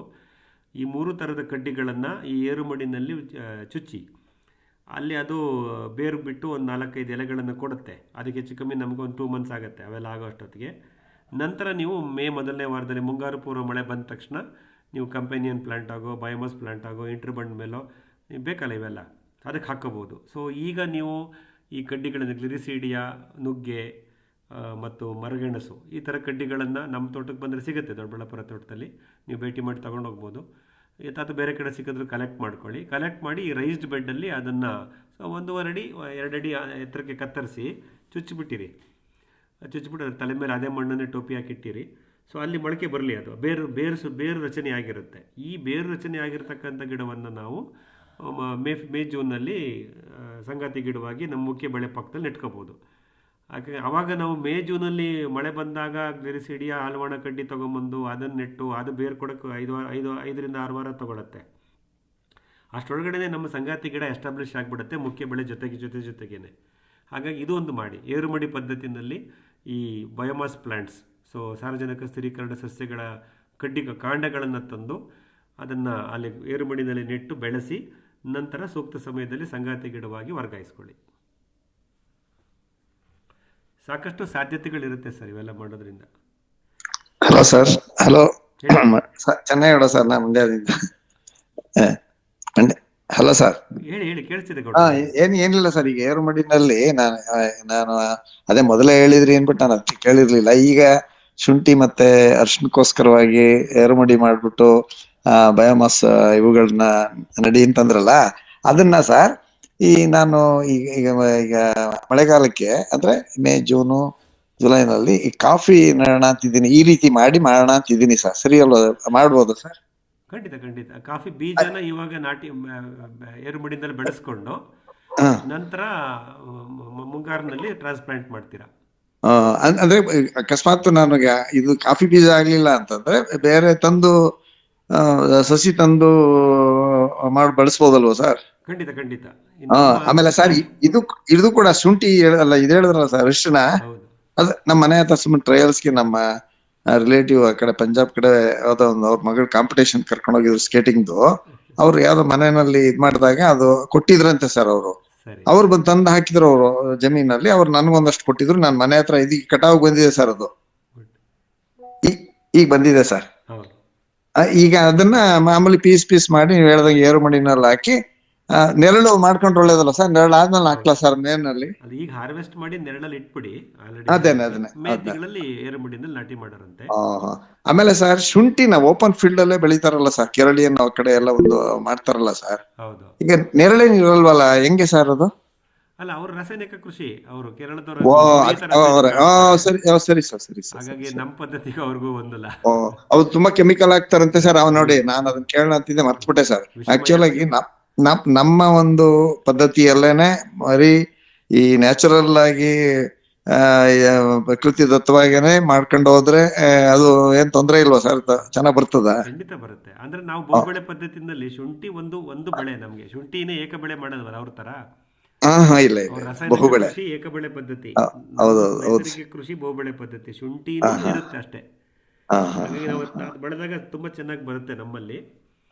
ಆದಷ್ಟು ನಾವು ಉಳುಮೆ ರಹಿತ ಕೃಷಿ ಮಾಡೋದ್ರಿಂದ ಈ ಗೆಡ್ಡೆ ತರತಕ್ಕಂತ ಗೆಡ್ಡೆ ಬೆಳೆಗಳು, ಗೆಡ್ಡೆ ರೂಪದಲ್ಲಿ ನಮಗೆ ಬೆಳೆಗಳು ಸಿಗುತ್ತೆ, ಹಾರ್ವೆಸ್ಟ್ ಸಿಗುತ್ತಲ್ಲ ಈ ಗಿಡಗಳನ್ನ ಈ ತರ ರೈಸ್ಡ್ ಬೆಡ್ ಅಲ್ಲಿ ಅಥವಾ ಬಂಡ್ಗಳಲ್ಲಿ top soil, loose top soil, ವಿರಳವಾದ ಮೇಲ್ಮಣ್ಣು ಇರತಕ್ಕಂತ ಜಾಗಗಳಲ್ಲಿ ಬೆಳೆಯೋದ್ರಿಂದ ಅದ್ರ ಗೆಡ್ಡೆ ಬೆಳವಣಿಗೆ ಚೆನ್ನಾಗಾಗತ್ತೆ, ಗುಣಮಟ್ಟ ಚೆನ್ನಾಗಿರುತ್ತೆ. ಆಮೇಲೆ ಸರ್ ನಾವು ಈ ಶ್ರವಣಬೆಳಗೊಳ ಕಡೆ ಸ್ವಲ್ಪ ಪರಿಚಯ ಇದ್ದವರಿಂದ ತೆಂಗಿನ ತಳ್ಳು ತಂದಿದೆ ಸರ್. ಅವ್ರು ಆರ್ಸ್ ಕೊಟ್ಟಿದ್ರು. ನಮ್ ಮನೆ ಹತ್ರ ಹಾಕಿದೀನಿ ಸರ್. ಒಂದು 36 ತೆಂಗಿನ ತಳ್ಳನ್ನ ನೀಟಾಗಿ ಮಾಡಿದೀನಿ ಸರ್. ರೀಸೆಂಟ್ ಆಗಿ ಮಾಡಿದೆ. ಈಗ ಒಂದು 15-20 ದಿವಸದಿಂದ. ನೆನ್ನೆಗೆ ಒಂದು ನೀರ್ ಕಮ್ಮಿ ಆದಂಗೆ ಮನೆ ಹತ್ರ ಜಾಗ ಇದೆ, ಒಂದ್ ಅರ್ಧ ಅಡಿ ಇದ್ ಮಾಡ್ದಂಗ್ ಮಾಡಿ ಮರಳು, ಒಂಥರ ಇದ್ರ ಮರಳು ಸರ್, ಯಾವ್ದು ಹಳ್ಳದಲ್ಲಿ ಇರಿಯುತ್ತಲ್ಲ ಸರ್, ಮೆಕ್ಕಲು ಮಣ್ಣು ಮತ್ತು ಮರಳು ಆ ರೀತಿ ಇದು. ಮತ್ತೆ ಇನ್ನೊಂದ್ ಸ್ವಲ್ಪ ಮಣ್ಣು ಬೆರೆಸಿ ಅದನ್ನ DDT ಪೌಡರ್, ಸ್ವಲ್ಪ ಒಂದು ಈ ಬೇವಿನ ಹಿಂಡಿ ಪೌಡರ್ ಹಾಕಿ ಮಾಡಿದೀನಿ ಸರ್. ಅದನ್ನ ಮಾಡಿದೀನಿ. ಅದ್ನೇ ಸರ್, ಆ ಗರ್ತ್ ನೋಡ್ಬಿಟ್ಟು ಆಮೇಲೆ ನೋಡೋಣ ಅಂತ ಸರ್. ಗರ್ತ್ ಚೆನ್ನಾಗಿ ಯಾವ್ದು ಬೆಳವಣಿಗೆ ಚೆನ್ನಾಗಿರ್ತದೆ, ಒಂದ್ 3 ತಿಂಗಳು ನಲ್ಲಿ 3-4 ತಿಂಗಳ ಒಳಗಡೆ ಬಂದಂತ ಇದನ್ನ ಅಂತ ಸಸಿಗಳನ್ನೇ ಆಯ್ಕೆ ಮಾಡಿ ಹಾಕೋಣ ಅಂತಿದ್ದೀನಿ ಸರ್. ಖಂಡಿತ. ನೋಡ್ರಿ, ನೀವು ಕಾಫಿ ಗಿಡದ ಬಗ್ಗೆ ಒಂದ್ ಕೇಳಿದ್ರಿ. ನಮ್ಮ ಸಕಲೇಶ್ಪುರ ಭಾಗದಲ್ಲಿ ನಾವೇನ್ ಮಾಡ್ತೀವಿ ಅಂದ್ರೆ ಜನರಲಿ ನಮ್ದು ಪ್ಲಾಂಟಿಂಗ್ ಟೈಮ್ ಸೆಪ್ಟೆಂಬರ್-ಅಕ್ಟೋಬರ್, ಅಂದ್ರೆ ಮುಂಗಾರು ಹೋದ ನಂತರ ಮಳೆ ಅಲ್ಲೆಲ್ಲ. ಸೊ ಕಾಫಿ ನಾಟಿ ಮಾಡೋದು ಅವ್ರು ಅವಾಗ್ಲೇ ಮಾಡ್ತಾರೆ ಸೆಪ್ಟೆಂಬರ್ ನಲ್ಲಿ. ನಾನು ಮೊನ್ನೆ ಅಕ್ಟೋಬರ್ ನಲ್ಲಿ ಸ್ವಲ್ಪ ಹಾಕ್ಸಿದೀನಿ. ನಂತರ ಏನ್ ಮಾಡ್ತೀವಿ ಅಂದ್ರೆ ಸೆಪ್ಟೆಂಬರ್-ಅಕ್ಟೋಬರ್ ನಲ್ಲಿ ಏನು ಕಾಫಿ ಗಿಡಗಳು ನರ್ಸರಿ ರೆಡಿ ಟು ಪ್ಲಾಂಟ್ ಬಂದಿರುತ್ತಲ್ಲ, ಕಾರಣಾಂತರಗಳಿಂದ ಸೆಪ್ಟೆಂಬರ್-ಅಕ್ಟೋಬರ್ ಅಲ್ಲಿ ಹಾಕಕ್ಕಾಗಿಲ್ಲ ಅಂದ್ರೆ ಒಂದ್ ಕಡೆ ಇಟ್ಟಿರ್ತೀವಿ ನಮ್ಮ ತೋಟದಲ್ಲಿ. ಇಟ್ಟು ಅದನ್ನ ಒಂದು ಸುತ್ತವನ್ನು ಮಣ್ಣಿನ ಕೋಟೆ ಕಟ್ಟಿ ಅದ್ರೊಳಗಡೆ ಇಟ್ಟಿರ್ತೀವಿ. ಅದನ್ನ ಮತ್ತೆ ಈ ಮುಂಗಾರು ಪೂರ್ವ ಏಪ್ರಿಲ್ ಅಲ್ಲಿ ನಮಗೆ ಮಳೆ ಬರುತ್ತೆ. ಏಪ್ರಿಲ್ ಅಲ್ಲಿ ಆ ಗಿಡನ ಹಾಕ್ತಿವಿ. ಅದಕ್ಕೆ ಅಲ್ಲಿ ಸ್ಥಳೀಯವಾಗಿ 2 ನೀರಿನ ಗಿಡ ಅಂತಾರೆ. ಒಂದು ನೀರು ಮುಂಚೆ ಜೂನ್ ಅಲ್ಲಿ ಬಂದಿದ್ದು. ನೀರು ಮೀನ್ಸ್ ಮಳೆ, ಅಂದ್ರೆ ಸೀಸನ್ಗೆ 2 ಸೀಸನ್ ಗಿಡ ಅಂತ, 2 ನೀರಿನ ಗಿಡ ಅಂತ. ಹಾಗಾಗಿ ನಿಮ್ಗೆ ಇವಾಗ ಕಾಫಿ ಗಿಡ ಸಿಕ್ಕಿದರೆ ನೆಲಪಾತಿ ಅಂತೀವಿ ಅದಕ್ಕೆ. ಆ ಶಬ್ದ ಭಾಗದಲ್ಲಿ ಯೂಸ್ ಮಾಡೋ ಶಬ್ದಗಳಿವು. ಹಾ ಸೊ ಹಾ ನನಗೂ ಹೊಸ ಪರಿಚಯ ಇವೆಲ್ಲ. ನಾನು ತಗೊಂಡ್ಬಂದು ಒಂದು 200 ಗಿಡನ ನೆಲಪಾತಿ ಮಾಡಿ ಇಟ್ಕೊಂಡಿದ್ದೀನಿ. ಹಾ ಹಾ ಈಗ ಮೊದಲನೇ ಮುಂಗಾರು ಪೂರ್ವ ಮಳೆ ಬಂದ ತಕ್ಷಣ ಹಾ ಈ 2 ಅಡಿಕೆ ಗಿಡದ ಮಧ್ಯೆ ಇನ್ಲೈನ್ ಹೌದು ಪ್ಲಾಂಟ್ ಅಂತ ಹೇಳ್ತೀವಿ, ಸರ್. ಹಾ ಹಾ ಅಲ್ಲಿ ಅದನ್ನು ಹಾಕ್ಲಿಕ್ಕೆ ನಾನು ಯೋಜನೆಗಳನ್ನು ಮಾಡ್ಕೊಂಡಿದ್ದೀನಿ. ಚೆನ್ನಾಗಿ ಈ- ಬರ್ತಾ ಈ- ಇದೆ, ನೆಲಪಾತಿನಲ್ಲಿ ಈಗ ಸರ್ ಗಿಡಗಳು ಚೆನ್ನಾಗಿ ಬೆಳೀತಾ ಇದೆ, ಕಾಂಡ ಉತ್ಕೃಷ್ಟವಾಗ್ತಾ ಇದೆ. ಇದು ಸರ್ ನಾನೊಂದು ಪ್ರಯೋಗಾರ್ಥವಾಗಿ ಒಬ್ಬ ಚಿಕ್ಕಮಂಗ್ಳೂರಿಂದ ನಮ್ಮ ಸ್ನೇಹಿತರೊಬ್ರು ತಂದು ಕೊಟ್ಟಿದ್ರು. ಅವ್ರಿಗೆ ಬೇರೆ ಕಡೆ ಅವರ ಚಿಕ್ಕಪ್ಪನ ಮಕ್ಕಳಿಗೆ ತಗೊಂಡ್ ಹೋಗ್ತಿದ್ರು. ಅಣ್ಣ ಒಂದು ಮೆಣಸು ಕೊಡ್ತೀನಿ, ಒಂದು ಇದು ಕೊಡ್ತೀನಿ ಅಂತ ಹೇಳಿ ಕೊಟ್ಟಿದ್ರು ಸರ್, ಕಾಫಿ ಗಿಡ. ಸರಿ ಸರ್ ಈಗ ಆಲ್ರೆಡಿ ಹೂವೆಲ್ಲ ಬಿಟ್ಟು ಆಲ್ರೆಡಿ ಈ ಮೊಗ್ಗು ಅಂತೀನಿ ಕಾಯಿನ ಒಂದು ಇದು ಪ್ರಾರಂಭ ಆಗಿದೆ ಸರ್. ಸರಿ ಸರಿ ಅದು ಈ ಕೆಂಚಾಲಗುಡ್ಡೆ ಅಂತ ಒಬ್ರು ಇವರು ಸರ್, ಶೃಂಗೇರಿಯಿಂದ 20 ಕಿಲೋಮೀಟರ್, ರಮೇಶ್ ಅನ್ನೋರು, ನಾನು ಫೋನ್ ನಂಬರ್ ತಗೊಂಡು ಅವರಿಂದ ಗೈಡ್ ಲೈನ್ಸ್ ತಗೊಂಡು ಅದನ್ನ ಬೆಳೆದಿದ್ದೀನಿ ಸರ್. ಸರಿ ಪ್ರಯೋಗಾರ್ಥವಾಗಿ ಬೆಳೆದಿದ್ದೀನಿ, ಚೆನ್ನಾಗಿದೆ ಸರ್. ಖಂಡಿತ. ಅವರು 20 ದಿನಕ್ಕೊಮ್ಮೆ ನೀರು ಕೊಡಿ ಅಂತ ಹೇಳಿದ್ರು. ಅವಾಗ ಹೂ ಹೆಂಗ್ ಬಂದಾಗ ಹೆಂಗಿರ್ತದೆ ಏನಾಗ್ತದೆ ಅಂತೆಲ್ಲ ಹೇಳಿದ್ರು ಸರ್. ಚೆನ್ನಾಗಿದೆ ಅದು. ಈಗ ವೆರಿ ಗುಡ್, ರೋಬಸ್ಟ ಸರ್, ಅದು ರೋಬಸ್ಟ. Very good. ನಾನು ಅದಕ್ಕೆ ಸುಮ್ಮನೆ ಇಲ್ಲಿ ಪ್ರಯೋಗಾರ್ಥವಾಗಿ ಬೆಳೆದು ಆಮೇಲೆ ಜಮೀನಲ್ಲಿ ಎಲ್ಲ ನೋಡೋಣ ಅಂತ ಹೇಳಿ ಮಾಡಿದೆ ಸರ್. ಅದಕ್ಕೋಸ್ಕರ ಅವರು ಸಸಿನೇ ಕೊಡ್ತೀನಿ ಬನ್ನಿ, ಬೀಜ ಕೊಡಲ್ಲ ನಿಮ್ಗೆ ಅಂತ ಅಂದಿದ್ರು ಸರ್. ಆಯ್ತು, ತಗೊಂಬನ್ನಿ. ಟ್ರಸ್ಟಬಲ್ ಆಯ್ತು ಸರ್. ಹಂಗಾರೆ ಮೇ ಜೂನ್ ನಲ್ಲಿ ಹಾಕ್ಲಾ ಸರ್? ಮೇ ಜೂನ್ ನಲ್ಲಿ ಹಾಕ್ಲಾ? ಹಾಕಿ. ಅಲ್ಲ, ಇವಾಗ ಗಿಡ ತರಿಸಿ ನಿಮ್ಮಲ್ಲಿ ಇಟ್ಕೊಳ್ಳಿ, 2ನೇ ನೀರು ಕುಡಿಲಿ ನಿಮ್ಮ ಹತ್ರ. ಹಾ ಹಾ ಹಾ ಅಥವಾ ಅವರೇ ಅಲ್ಲಿ ಕಾಪಾಡ್ಕೊಂಡ್ರೆ ಮೇ ತಿಂಗಳಲ್ಲಿ ಕೊಟ್ರೆ ಮೇ ಜೂನ್ನಲ್ಲಿ, ಅದೇ ಮುಂಗಾರು ಪೂರ್ವ ಮಳೆ ಬಂದ ತಕ್ಷಣ, ರೋಹಿಣಿ ಮಳೆ ಅಂತೀವಲ್ಲ ಸರ್, ಹೌದೌದು ಸರ್. ಆ ರೋಹಿಣಿ ಮಳೆ ಸಂದರ್ಭದಲ್ಲಿ ಹಾಕಿ. ಹೇಳಿದಾರೆ ಸರ್, ಮೇನಲ್ಲಿ ಬನ್ನಿ, ವೆರಿ ಗುಡ್. ಬನ್ನಿ ಅಂತ ಹೇಳಿದಾರೆ ಸರ್. ಖಂಡಿತ. ಅದಕ್ಕೇನೆ ನಾನು ಮುಂಚಿತವಾಗಿ ನೀವು ರೈಸಿಂಗ್ ಬೆಡ್ ಇದ್ ಮಾಡಿ ನೆರಳನ್ನ ಮಾಡಿ ಅಂತ ಹೇಳಿದ್ರಲ್ಲ, ಇದನ್ನ ಮಾಡಿದ್ರೆ ಅಷ್ಟೊತ್ತಿಗೆ ಸಾಕಲ್ವಾ ಸರ್? ಅದಕ್ಕೆ ಸಸಿಗೆ ಸಾಕಾಗುತ್ತೆ ನೆರಳು? ಅಲ್ಲ, ನೀವು ಅವರಿಂದ ರೆಡಿ ಟು ಪ್ಲಾಂಟೇ ತರ್ತೀರಾ, ನಿಮ್ಮ ಶೃಂಗೇರಿ ರಮೇಶ್ ಅವರ ತೋಟದಿಂದ. ಹೌದೌದು ಸರ್, ಹೌದು ಸರ್, ಹೌದು ಅದು ಸರ್. ನೀವು ಎಲ್ಲಿ ಮುಖ್ಯ ಬೆಳೆ, ನಿಮ್ಮ ಯೋಜನೆ ಪ್ರಕಾರ ರೆಡಿ ಟು ಪ್ಲಾಂಟ್ ಟಾರ್ಗೆಟ್ ಏರಿಯಾದಲ್ಲಿ ಹಾಕ್ಬಿಡ್ರಿ, ಅದಕ್ಕೇನು ತೊಂದರೆ ಇಲ್ಲ. ರೈಸ್ಡ್ ಬೆಡ್ ನಾವ್ ಹೇಳ್ತಿರೋದು, ನಾವೇ ಕಾಫಿ ಬೀಜ ಅಥವಾ ಯಾವುದೇ ಬೆಳೆ ಬೀಜ ತಗೊಂಡ್ಬಂದು ನರ್ಸರಿ ಮಾಡಕ್ಕೆ. ಓಹೋ, ಸರಿ ಸರ್, ಸರಿ ಸರ್. ನರ್ಸರಿಗೋಸ್ಕರ ಈಗ ನೋಡಿ, ಕಾಫಿ ಬೀಜ ಸಿಗೋ ಸಮಯ ಇದು, ಡಿಸೆಂಬರ್ ಜನವರಿನಲ್ಲಿ ಹಿಡಿದಿದ್ದಾರೆ ಎಲ್ಲರೂ. ಹೌದು ಸರ್. ಹಾ ಹಾ. ಆಸಕ್ತಿ ಇದ್ದವ್ರು ನೋಡೋಣ, ಹುಡ್ಕೋಣ, ಸಿಕ್ಕಿದ್ರೆ ತರಿಸಿ ನಾವು. ಅದಕ್ಕೇನೆ ಸರ್ ವಿಚಾರಿಸ್ತೀನಿ ಸರ್, ಅವರೇನೆ ಕೊಡೋದಾದ್ರೆ ತಂದು ಹಾಕಂತೀನಿ. ಬೀಜಗಳನ್ನ ತರಿಸಿ ಹಾಕ್ಬೋದು. ಆಯ್ತು ಸರ್. ಅಕಸ್ಮಾತ್ ಉತ್ತಮ ಬೀಜಗಳದ್ದು ಇದ್ರೆ ಹೇಳಿ ಸರ್, ನಾನು ಬೇಕಾದ್ರೆ ಅಲ್ಲೇ ಹೋಗಿ ತರ್ತೀನಿ ಸರ್. ಅಲ್ಲೇ ಹುಡ್ಕೋಣ, ಖಂಡಿತ ಹುಡ್ಕೋಣ. ಆಯ್ತು sir, thank you sir. Thank you Gowda. Thank you sir. Sir, ನಮಗೂ ಸ್ವಲ್ಪ ಕಾಫಿ ಬೀಜ ಬೇಕಾಯ್ತಲ್ಲ ಸರ್? ಎಷ್ಟು ಸಿಗುತ್ತೆ, ಏನ್ ರೇಟ್, ಏನೋ ಸ್ವಲ್ಪ ಇನ್ಫಾರ್ಮೇಶನ್ ಬೇಕಾಯ್ತಲ್ಲ ಸರ್ ಅದ್ರ ಬಗ್ಗೆ? ನೋಡೋಣ ಸರ್, ಅದು ಎಂಥದ್ದು ಬಾಳೆಹೊನ್ನೂರು ಕಾಫಿ ರಿಸರ್ಚ್ ಸ್ಟೇಷನ್, ನಮ್ಮ ಮಲ್ಲಿಕಾರ್ಜುನ್ ಸರ್ ಇದ್ದೀರಾ, ಗೌರಿಬಿದ್ನೂರು, ಅವರಲ್ಲಿ ಹೋಗಿ ಬಂದಿದ್ರು ಇತ್ತೀಚೆಗೆ. ಒಂದು ವೆಡ್ನೆಸ್ಡೇ ನಮಗೆ ಶೇರ್ ಮಾಡ್ಕೊಂಡಿದ್ರು. ಮಲ್ಲಿಕಾರ್ಜುನ್ ಸರ್ ಗೌರಿಬಿದ್ನೂರು ಇದ್ದಾರಾ? ಅವ್ರ ಹತ್ರ ಇದು ಕಾಫಿ ಬಾಳೆಹೊನ್ನೂರು ಹೋಗಿದ್ದೆ. ಹಾ, ಅವರು ಡೈರೆಕ್ಟ್ ಕೊಡಲ್ವಂತ ಸರ್. ಅವರು ಬೀಜಗಳು ಬೇರೆ ಬೇರೆ ಕಡೆಯಿಂದ ಹೇಳ್ತಾರೆ, ನಾವು ಬರೀ ರಿಸರ್ಚ್ ಮಾಡೋದಂತೆ. ನಾವು ಬೇರೆ ನಮ್ಮ ಇವರು ಇದ್ದಾರೆ, ಅವ್ರ ಹತ್ರ ಬೇಕಾದ್ರೆ ಹೇಳಿ ಕೊಡ್ತೀವಿ ಅಂತ ಹೇಳಿದ್ವಿ ಸರ್. ಹೌದಾ? ಹೌದು ಸರ್. ಒಂದಿಷ್ಟು ಕಾಂಟ್ಯಾಕ್ಟ್ಸ್ ಇದ್ರೆ ತಗೊಳ್ಳೋಣ ಮಲ್ಲಿಕಾರ್ಜುನ್ ಸರ್, ತಗೊಳ್ಳಿ. ನಾನು ಟ್ರೈ ಮಾಡ್ತೀನಿ ಸರ್. ತಗೊಂಡು ಮುಂದಿನ ವಾರದಲ್ಲಿ ಶೇರ್ ಮಾಡಿ. ನೆಕ್ಸ್ಟ್ ವೀಕ್ ಇಷ್ಟೊತ್ತಿಗೆ ನಾನು ಅವ್ರಿಗೆ ರಿಸಲ್ಟ್ ಕೊಡ್ತೀನಿ ಸರ್. ಅವ್ರ ಸೈಂಟಿಸ್ಟ್ ಇದ್ದಾರೆ, ಇಬ್ರು ಪರಿಚಯ ಇರೋರು ಇದ್ದಾರೆ, ಅವ್ರನ್ನ ತಗೊಂಡು ನಿಮ್ಗೆ ನಾನು ನೆಕ್ಸ್ಟ್ ವೀಕ್ ನಾನು ಇದು ಮಾಡ್ತೀನಿ ಸರ್. ಖಂಡಿತ. Okay sir, okay sir. ಇದೆಲ್ಲ ಕೆಜಿ ಗಟ್ಲೆ ಯಾವ ತರ ಸರ್? ಕಾಸ್ಟ್ ಎಲ್ಲ ಹೆಂಗ್ ಇದು ಮಾಡ್ತಾರೆ ಸರ್? ಅದು ಗೊತ್ತಿಲ್ಲ, ಹುಡ್ಕೋಣ ಸರ್, ಹುಡ್ಕೋಣ. ನಮ್ಮ ಮೂಡಿಗೆರೆ ಸಕಲೇಶ್ವರ ಭಾಗಗಳಲ್ಲಿ ಸಿಗುತ್ತೆ. ರೈತರು ಅದನ್ನ ಸಪರೇಟ್ ಆಗಿ ಹಾರ್ವೆಸ್ಟ್ ಮಾಡಿರ್ತಾರೆ. ಇದು ಟೂ ಲೇಟ್ ಅನ್ಸುತ್ತೆ. ಮೋಸ್ಟ್ಲಿ ನಾವು ನವೆಂಬರ್ ಡಿಸೆಂಬರ್ನಲ್ಲೇ ನಾವು ಈ ತರ ಯೋಜನೆ ಮಾಡ್ಕೊಂಡಿದ್ದಿದ್ರೆ, ನಾವು ಬೀಜದ ಹಣ್ಣುಗಳನ್ನು ಬಿಡಿಸಿ ಬೀಜ ತೆಗೆದಿಟ್ಟು ಮಾಡ್ಕೊಂಡೆಲ್ಲ ಇದ್ದಾರೆ ಆ ಭಾಗದಲ್ಲಿ. ಇಲ್ಲ, ಕೆಲವರು ನರ್ಸರಿ ಮಾಡೋರು ಸಾವಿರಾರು ಗಟ್ಟಲೆ ಇಟ್ಕೊಂಡಿರ್ತಾರೆ. ಕಡಿಮೆ ಸಂಖ್ಯೆಯಲ್ಲಿ ಸಾಕು, ನಮ್ಗೊಂದು 150, 200, 300 ಸಾಕು ಅಂತಂದ್ರೆ, ಒಂದು 500 ಸಾಕು ಅಂತಂದ್ರೆ ಬೀಜಗಳು, ಅದನ್ನ ಯಾರು ನರ್ಸರಿ ಮಾಡೋರು ತಂದಿಟ್ಕೊಂಡಿರ್ತಾರಲ್ಲ, ಅವರನ್ನು ರಿಕ್ವೆಸ್ಟ್ ಮಾಡಿ ಅವರಿಂದ ಬೇಕಾದ್ರೆ ಪಾರ್ಸಲ್, ಕೊರಿಯರ್ ಪಾರ್ಸಲ್ ಎಲ್ಲ, ಇದು ಬೇರೆ ಪಾರ್ಸಲ್ ಎಲ್ಲ ತರಿಸ್ಕೋಬಹುದು. ನಮ್ಮ ಪಾಳ್ಯ ಸುತ್ತಮುತ್ತ 1-2 ಜನ ನರ್ಸರಿ ಮಾಡೋರು ಇದ್ದಾರೆ, ನನಗೆ ಕಾಫಿನೂ ಮಾಡೋವಂಥವ್ರು ಪರಿಚಯ ಇದ್ದಾರೆ. ಸಾಧ್ಯವಾದರೆ ಇನ್ನೊಂದು 2-3 ದಿನದ ಸಂಪರ್ಕ ಮಾಡಿ ಅವರಿಂದ ಏನಾದ್ರು ಬೀಜಗಳು ಸಿಗಬಹುದೇ, ನಮ್ಮ ಅಡ್ರೆಸ್ಗೆ ಅವ್ರು ಕೊರಿಯರ್ನಲ್ಲಿ ಕಳಿಸ್ಕೊಡ್ತಾರ ಕೇಳ್ತೀನಿ. ಸರಿ ಸರ್, ಸ್ವಲ್ಪ ಇದು ಮಾಡಿ ಸರ್. ನಾನು ಯೂಟ್ಯೂಬ್ ಚಾನಲ್ ಹಾಕ್ತೀನಿ, ಅಥವಾ ಮುಂದಿನ ಬುಧವಾರ ಡಿಸ್ಪ್ಲೇ ಮಾಡ್ತೀನಿ. Okay sir, thank you sir. ಒಳ್ಳೆಯದು. ಹೇಳಿಯಪ್ಪ, ಇನ್ಯಾವುದಾರ ವಿಷಯಗಳಿದ್ರೆ ಹೇಳಿ. ಸಸಿ ಬೆಟ್ರ್ ಅಂತೀರಾ ಆಕ್ಚುಲಿ ಏನು ಬೀಜ ತಂತು ಮಾಡೋದು ನಾವು ಮಾಡ್ಕೊಳ್ಳೋದು ಬೆಟ್ರ್ ಸರ್ ಯಾವ್ದು ಸರ್ ಅದು sir actually? Coffee particular coffee ಬಗ್ಗೆ ಕೇಳ್ತಿದ್ದೀರಾ ನಂತು? ಹಾ ಹೌದು ಸರ್, ಹೌದು ಕಾಫಿ ಕಾಫಿ. ಏನು ಸರ್ ಅದು ಅವರೆಕಾಳು ಥರ ಹೌದ್ರಾ? ಮೊಳಕೆ ಬರುತ್ತೆ. ಮೊಳಕೆ ಬಂದಮೇಲೆ ನಾವು ಯಾವ ಸ್ಟೆಮ್ ಸೈಜಿಂಗ್ ಥರ ಬಿಟ್ಕೊಂಡು ಹಾಕ್ಕೋಬೋದು. ಹಾ ಹಾ ನಾವು ಹಾ ಬೀಜ ತಂದು ನರ್ಸರಿ ಮಾಡಿಕೊಂಡು ಮೇನಲ್ಲಿ ಸೆಪ್ಟೆಂಬರ್ ಅಕ್ಟೋಬರ್ ಜುಲೈ ಆಗಸ್ಟಲ್ಲಿ ಈಗ ಓಕೆ ಒಂದೊಂದು ವಾತಾವರಣ ಈಗ ನಮ್ಮ ದೊಡ್ಡಬಳ್ಳಾಪುರದಲ್ಲಿ July August September ideal time ನಮ್ಗೆ ಹಾಕ್ಲಿಕ್ಕೆ ಓಕೆ ಆ ಥರ. ಸೊ ನಿಮ್ಮ ಕೃಷಿ ಪ್ರದೇಶದಲ್ಲಿ ಯಾವ ಸಮಯದಲ್ಲಿ ನಾಟಿ ಮಾಡಲಿಕ್ಕೆ ಅನುಕೂಲ ಆಗುತ್ತೆ ಆ ಟೈಮಲ್ಲಿ ನಾಟಿ ಮಾಡಿರಿ. ಅಲ್ಲಿ ತನಕ ಅದು ರೈಸ್ಡ್ ಬೆಡ್ಡಲ್ಲೋ ಪಾಲಿಥೀನ್ ಕವರಲ್ಲೋ ಬೆಳೀತಾ ಇರುತ್ತೆ. ಓಕೆ. ಸೊ ಬೇಗ ಬೀಜ ಜರ್ಮಿನೇಷನ್ ಬೇಗ ಆಗುತ್ತೆ ಸರ್ ಅದು ಬೇಗ ಆಗತ್ತೆ ಬೇಗ ಆಗುತ್ತೆ ಬರುತ್ತೆ. ಆಗುತ್ತೆ. ಓಕೆ. ಅಥವಾ ನಿಧಾನಕ್ಕೆ ಬರಲಿ ಬಿಡ್ರಿ, ಸೆಪ್ಟೆಂಬರ್ ಅಕ್ಟೋಬರ್ಗೆ ನಾಟಿ ಮಾಡಿದ್ರಾಯ್ತು. ಮೇ ಹಾ ಹಾ ಜೂನ್ಗೆ ಹಾ ನಾಟಿ ಮಾಡಬೇಕು ಅನ್ನೋ ಆ ಥರ ಯಾಕೆ? Okay okay okay. ಒಟ್ಟಲ್ಲಿ ಅದು ನಮ್ಮ ಟ್ರಾನ್ಸ್ಪ್ಲಾಂಟ್ ಮಾಡಿದ್ಮೇಲೆ ಸ್ಟೆಮ್ ಸೈಜಿಂಗ್ ಚೆನ್ನಾಗಿ ಅದರದ್ದು ಸೊಂಟ ಗಟ್ಟಿಯಾಗಿರಬೇಕು, ಕಾಂಡ ಹಾ ಹೌದು. ಒಂದು 5-6 ಎಲೆಗಳು ಸೃಷ್ಟಿಯಾಗಿರಬೇಕು, ಬೇರು ರಚನೆ ಓಕೆ ಚೆನ್ನಾಗಿರಬೇಕು. ಇದೆಲ್ಲ ಖಾತ್ರಿಪಡಿಸಿ ಆಮೇಲೆ ಮುಖ್ಯ ಭೂಮಿಗೆ ವರ್ಗಾಯಿಸಿ. ಯಾಕಂದ್ರೆ ಮುಖ್ಯ ಓಕೆ. ಭೂಮಿಗೆ ಹೋದ್ಮೇಲೆ ಅದರದೇ ಆದಂಥ ಸಮಸ್ಯೆಗಳು ಅದಕ್ಕೆ ಬರುತ್ತೆ. ಸರಿ ಸರ್. ಆದಷ್ಟು ನರ್ಸರಿನಲ್ಲಿ ಅದು ನಾನು ಹೇಳಿದಂಗೆ 2 ನೀರು ಅಂತ ಏನೋ ಹೇಳ್ತಾರಲ್ಲ ಸಕಲೇಶ್ಪುರದಲ್ಲಿ, ಆ ಥರ ಅದೆಲ್ಲ ಮಾಡಿ ಸ್ವಲ್ಪ ಬಲಿಷ್ಠಗೊಳಿಸಿ ನಂತರ ವರ್ಗಾಯಿಸೋದು ಉತ್ತಮ ಅಂತ ಅನಿಸುತ್ತೆ. Okay sir okay. ಒಳ್ಳೆಯದು. ಹೇಳಿ ಸರ್.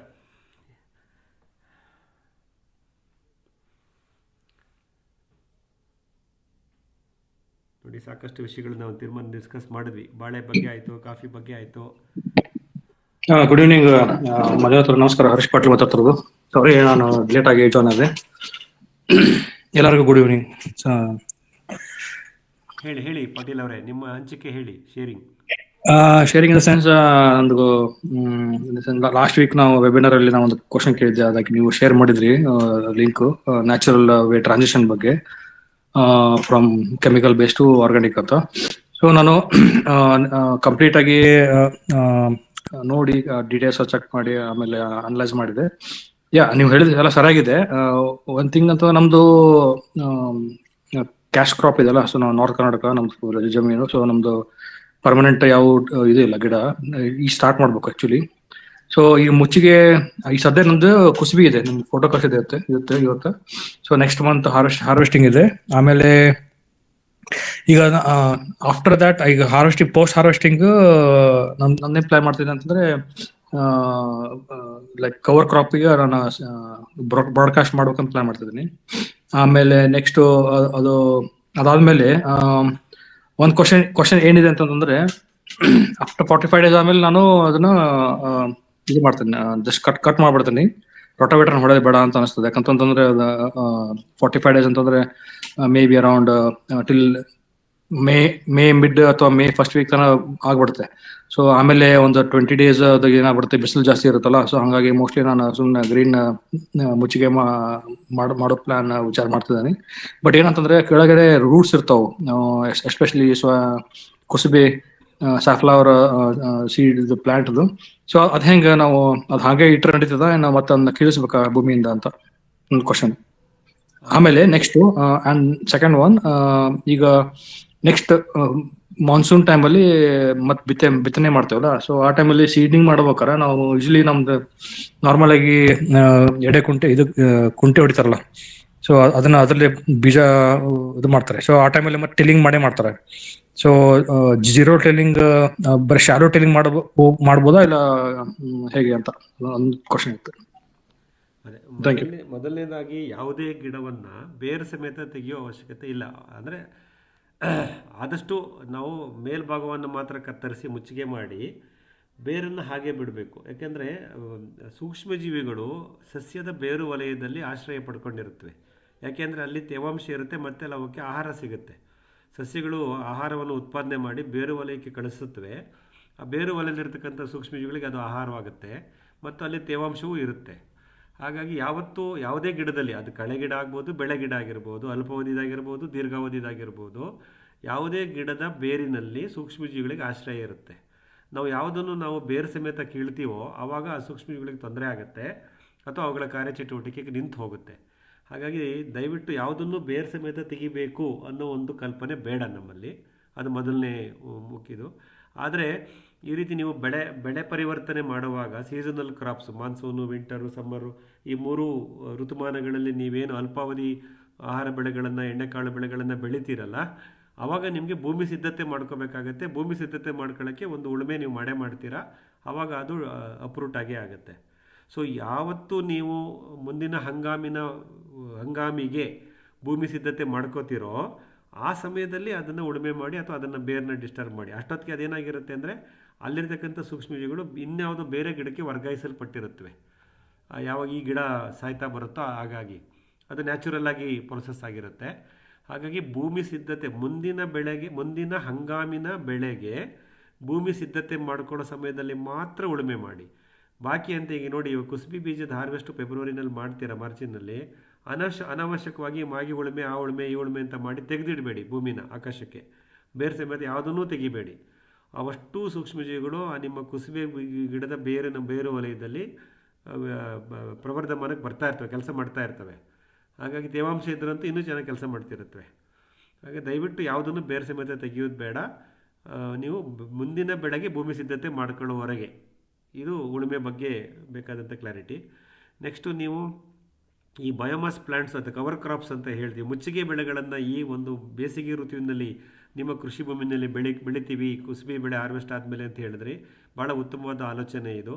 ಮುಂದಿನ 8ರಿಂದ 12ರಿಂದ 16 ವಾರಗಳು ಅಂದರೆ ಮಾರ್ಚ್, ಏಪ್ರಿಲ್, ಮೇ 15, ಈ 10 ವಾರಗಳು ಒಂದು ಸೂಕ್ತವಾದ ಸಮಯ ನಮಗೆ ನಮ್ಮ ತೋಟದಲ್ಲಿ, ನಮ್ಮ ಕೃಷಿ ಭೂಮಿಯಲ್ಲಿ ಹಸಿರು ಮುಚ್ಚಿಗೆ ಬೆಳೆಗಳನ್ನು ಬೆಳೆಯೋದು.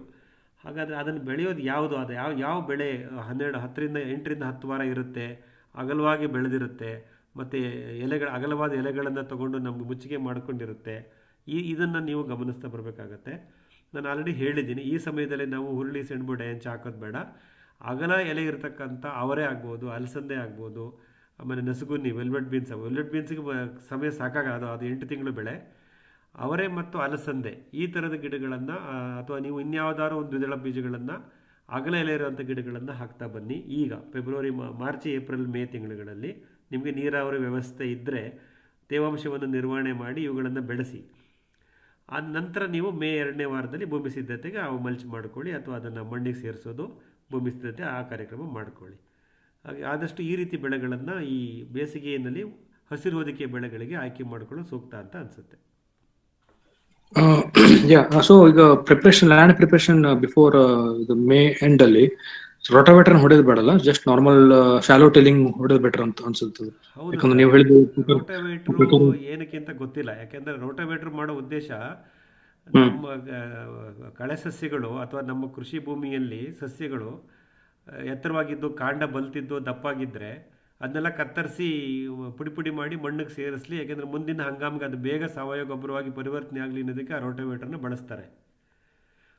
ಹಾಗಾಗಿ ನಿಮ್ಮಲ್ಲಿ ಈಗ ಅವರೇ ಅಲಸಂದೆ ಎಲ್ಲ ಹಾಕೋದ್ರಿಂದ ಅದನ್ನು ನೀವು ಮೇ 2ನೇ ವಾರದಲ್ಲಿ ಭೂಮಿಗೆ ಸೇರಿಸಬೇಕಾದ್ರೆ ರೋಟಾವೇಟರ್ ಅವಶ್ಯಕತೆ ಇಲ್ಲ. ಯಾಕೆಂದರೆ ಅವು ಕಾಂಡಗಳು ಅಷ್ಟು ಬಲಿಷ್ಠವಾಗಿರಲ್ಲ. ಅದೇ ಎಲೆಗಳು ಉದುರುಬಿಟ್ಟು ಒಣಗೋಗ್ಬಿಟ್ಟಿರುತ್ತೆ ಸರ್ ಆ ಸಮಯಕ್ಕೆ. ಉದಾಹರಣೆಗೆ ಅಲಸಂದೆ 60ರಿಂದ 75 ದಿವಸದ ಬೆಳೆ, ಅವರೇ 75ರಿಂದ 90 ದಿವಸದ ಬೆಳೆ. ಹಾಗಾಗಿ ತಮ್ಮ ಆಯಸ್ಸನ್ನು ಮುಗಿಸಿ ಅವು ನ್ಯಾಚುರಲ್ ಆಗಿ ಸ್ವಾಭಾವಿಕವಾಗಿ ಜೀರ್ಣ ಹೊಂದ್ಬಿಟ್ಟಿರುತ್ತವೆ.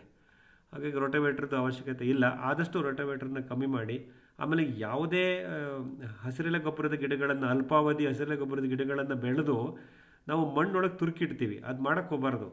ಮಣ್ಣಿನ ಮೇಲೇ ಬ್ರಷ್ ಕಟ್ಟರ್ನಲ್ಲೇ ಹೊಡೆದು ಹೊದಿಕೆ ಥರ ಬಿಟ್ಟಿರಬೇಕು, ಮಣ್ಣೊಳಗೆ ಹಾಕಬಾರ್ದು. ನೀವು ನೇರವಾಗಿ ಹಸಿ ಪದಾರ್ಥವನ್ನು, ಗ್ರೀನ್ ಬಯೋಮಾಸ್ ನೇರವಾಗಿ ಮಣ್ಣಿನೊಳಗೆ ಸೇರಿಸಿದ್ರೆ ಮಣ್ಣಿನ ಉಷ್ಣತೆ ಜಾಸ್ತಿ ಆಗಿಬಿಡುತ್ತೆ, ಡಿಕಂಪೋಸ್ ಆಗಬೇಕಾಗತ್ತಲ್ಲ. ಆ ಸಮಯದಲ್ಲಿ ಅನ್ಏರೋಬಿಕ್ ಆಕ್ಟಿವಿಟಿ ಅಂತ ಹೇಳ್ತೀವಿ, ಅದು ಜಾಸ್ತಿ ಆಗುತ್ತೆ. ಅದು ಮಣ್ಣಿನಲ್ಲಿ ಹಾನಿಕಾರಕ ಸೂಕ್ಷ್ಮಜೀವಿಗಳ ಬೆಳವಣಿಗೆಗೆ ಪ್ರೇರಕ ಆಗುತ್ತೆ. ಹಾಗಾಗಿ ಯಾವುದನ್ನು ನಾವು ಮಣ್ಣೊಳಗಡೆ ಇಡೋದು ಬೇಡ, ಭೂಮಿ ಮೇಲೆ ಕತ್ತರಿಸಿ ಬಿಟ್ಬಿಡೋಣ. ಸ್ಲ್ಯಾಶರ್ ಹೊಡಿಸ್ತಿರೋ, ಬ್ರಷ್ ಕಟ್ಟರ್ ಹೊಡಿಸ್ತಿರೋ, ಕೈಯಲ್ಲೇ ಕೊಚ್ಚಾಕ್ತೀವೋ ಏನೋ ಒಂದು ಮಾಡ್ತೀವಿ. ಭೂಮಿ ಮೇಲೆ ಅದನ್ನು ಬಿಡೋದ್ರಿಂದ ಸಾಕಷ್ಟು ಮಣ್ಣು ಜೀವಿಗಳಿಗೆ ಅದು ಆಹಾರ ಆಗುತ್ತೆ. ಜೇಡುಗಳು, ಬಿಳಿ ಇರುವೆಗಳು, ಕೆಂಪು ಇರುವೆಗಳು, ಮತ್ತು ಅದು ಒಣಗಿದ ಮೇಲೆ ನಮ್ಮ ಟರ್ಮೈಟ್ಸು ಎಲ್ಲವೂ ಸಹ ಅದಕ್ಕೆ ಆಹಾರ ಆಗುತ್ತೆ. ಅವೆಲ್ಲ ತಿಂದು ಬದುಕಿ ಅವುಗಳ ಜೀವನವನ್ನು ಅವು ಪೂರ್ಣ ಮಾಡಿಕೊಳ್ಳುತ್ತವೆ. ಹಾಗಾಗಿ ಮಣ್ಣೊಳಗೆ ಸೇರಿಸೋ ಅವಶ್ಯಕತೆ ಇಲ್ಲ. ಸೊ ಕತ್ತರಿಸಿ ಮುಚ್ಚಿಗೆ ಮಾಡಿಬಿಡಿ, ನ್ಯಾಚುರಲ್ ಸ್ವಾಭಾವಿಕವಾಗಿ ಅದಕ್ಕೆ ಜೀರ್ಣಿಸಲ್ಪಡುತ್ತೆ. ಇದೊಂದು ಮುಖ್ಯವಾದ ಅಂಶ. ರಾಸಾಯನಿಕ ಕೃಷಿನಲ್ಲಿ ಅದನ್ನು ಮಣ್ಣಿಗೆ ಸೇರಿಸಿ ಅಂತಲೇ ಹೇಳ್ತಾರೆ GKVK ಅಥವಾ ಅಗ್ರಿಕಲ್ಚರ್ ಡಿಪಾರ್ಟ್ಮೆಂಟ್ನವರು. ಸೊ ನಮಗೆ ಬೇಕಿಲ್ಲ. ನೈಸರ್ಗಿಕ ಕೃಷಿನಲ್ಲಿ ನಮಗೆ ಹೊದಿಕೆ ಬಹಳ ಮುಖ್ಯ, ಮತ್ತು ನಮ್ಮ ಪ್ರತಿ ಜೀವಿಗಳಿಗೂ, ಮಣ್ಣು ಜೀವಿಗಳಿಗೆ ನಾವು ಆಹಾರ ಕೊಟ್ಟಂಗಾಗತ್ತೆ. ಹಾಗಾಗಿ ದಯವಿಟ್ಟು ಯಾವುದನ್ನು ಬೇರೆ ಸಮೇತ ತೆಗಿಬೇಡಿ, ತೆಗೆದಿದ್ದನ್ನು ನೇರವಾಗಿ ಮಣ್ಣೊಳಗೆ ಸೇರಿಸಬೇಡಿ, ಯಂತ್ರಗಳನ್ನು ಉಪಯೋಗಿಸಿ. ಇದು ಕಾಮನ್ ಮೆಸೇಜ್ ಸರ್, ಇದು ಕಾಮನ್ ಫ್ರೇಮ್ವರ್ಕ್. Excellent sir. ಆಮೇಲೆ ಇನ್ನೊಂದು, ಈಗ ಮುಚ್ಚಿಗೆ ಮಾಡಿ ಕಟ್ ಮಾಡಿದ್ಮೇಲೆ ಈಗ ನಾವು ವರ್ಮಿ ಕಂಪೋಸ್ಟ್ ಹಾಕ್ಬೋದಾ ಹೊಲಕ್ಕೆ? ಯಾಕಂತಂದ್ರೆ ಬ್ರಾಡ್ಕಾಸ್ಟ್ ಬ್ರಾಡ್ಕಾಸ್ಟ್ ಮಾಡ್ಬೋದಾ ವರ್ಮಿ ಕಂಪೋಸ್ಟ್? ಯಾಕಂದ್ರೆ ನಮ್ದು ಈಗ ಸದ್ಯ ಕೆಮಿಕಲ್ ಬೇಸ್ಡ್ ಇದೆ. ಟ್ರಾನ್ಸಿಷನ್ ಮಾಡ್ಬೇಕಂತಂದ್ರೆ ನನಗದು ವರ್ಮ್ಸ್ ಎಲ್ಲ ಸ್ವಲ್ಪ ಇಂಟ್ರೊಡ್ಯೂಸ್ ಮಾಡ್ಬೇಕಾಗತ್ತಂತ ಅನಿಸ್ತದೆ. ನಿಮ್ಮ ಎರೆಹುಳ ಗೊಬ್ಬರ ನೀವು ನೇರವಾಗಿ ಬೆಳೆ ಸಸ್ಯದ ಬೇರುಗಳಿಗೆ ಕೊಡಿ. ನಿಮ್ಮ ಕಮರ್ಷಿಯಲ್ ಕ್ರಾಪ್ ಏನು ಮಾಡಿ, ಕುಸುಬಿ ಮಾಡಿದ್ದೀರಾ, ಮತ್ತು ಮುಂಗಾರಿಗೆ ಇನ್ನೇನೋ ಒಂದು ಮಾಡ್ತೀರಾ. ಸೊ ಆ ಬೆಳೆ ಸಸ್ಯದ ಬೇರುಗಳಿಗೆ ಎರೆಹುಳ ಗೊಬ್ಬರ ಕೊಡಿ. ಈಗ ನಾವು ಈ ಹಸಿರೆಲೆ ಗೊಬ್ಬರದ ಗಿಡಗಳು ಅಥವಾ ಹಸಿರು ಮುಚ್ಚಿಗೆ ಬೆಳೆಗಳನ್ನು ಏನು ಬೆಳಿತೀವಲ್ಲ, ಇದಕ್ಕೆ ಆ ಥರ ಎರೆಹುಳ ಗೊಬ್ಬರವನ್ನು ಭೂಮಿಗೆ ಸೇರಿಸೋ ಅವಶ್ಯಕತೆ ಇಲ್ಲ. ಒಂದು, ಇಟ್ ಈಸ್ ಎಕ್ಸ್ಪೆನ್ಸಿವ್, ನಮ್ಮ ಒಳಸರಿ ವೆಚ್ಚ ಜಾಸ್ತಿ ಆಗ್ತಾ ಹೋಗುತ್ತೆ. ಎರಡು, ಹಾಗಾಗಿ ನಿಮ್ಮ ಮಣ್ಣಿನಲ್ಲಿ ಅದಕ್ಕೆ ಪೋಷಕಾಂಶ ಬೇಕು ಅಂತ ಅನಿಸಿದರೆ ಹಿಂಡಿ ದ್ರಾವಣ ಮಾಡಿ ಬ್ಯಾರಲ್ಗಳಲ್ಲಿ 200 ಲೀಟ್ರ್ ನೀರಿಗೆ 5 kg ಹಿಂಡಿ ಹಾಕಿ, ಅದೇನು 30 ರೂಪಾಯಿ kg ತರಿಸ್ಬಿಟ್ಟು ಹಾಕ್ಬಿಟ್ಟು ಆ ಹಿಂಡಿ ದ್ರಾವಣವನ್ನು ಚೆಲ್ಬಿಡಿ ನಿಮ್ಮ ಕೃಷಿ ಭೂಮಿನಲ್ಲಿ ಎಲ್ಲ ಕಡೆಗೂ ಚೆಲ್ಲಿ. ಆ ನಂತರ ನೀವು ಕವರ್ ಕ್ರಾಪ್ನ ಬೆಳೀರಿ. ಆ ಹಿಂಡಿ ದ್ರಾವಣದಲ್ಲೂ ಎಲ್ಲ ಥರದ ಪೋಷಕಾಂಶಗಳು ಇರುತ್ತೆ, ಮತ್ತು ಸೂಕ್ಷ್ಮಗಳಿಗೆ ಆಹಾರನೂ ಇರುತ್ತೆ, ಕಡಿಮೆ ವೆಚ್ಚದಲ್ಲಾಗತ್ತೆ. ಆಮೇಲೆ ನೇರವಾಗಿ ಭೂಮಿಯಲ್ಲಿ ಹೀರಲ್ಪಡುತ್ತೆ, ದ್ರವ ರೂಪದಲ್ಲಿ ಇರೋದ್ರಿಂದ ಮಣ್ಣಿನಲ್ಲಿ ಹೀರಲ್ಪಡುತ್ತೆ, ಅದು ಎವಾಪರೇಷನ್ ಆಗಲ್ಲ.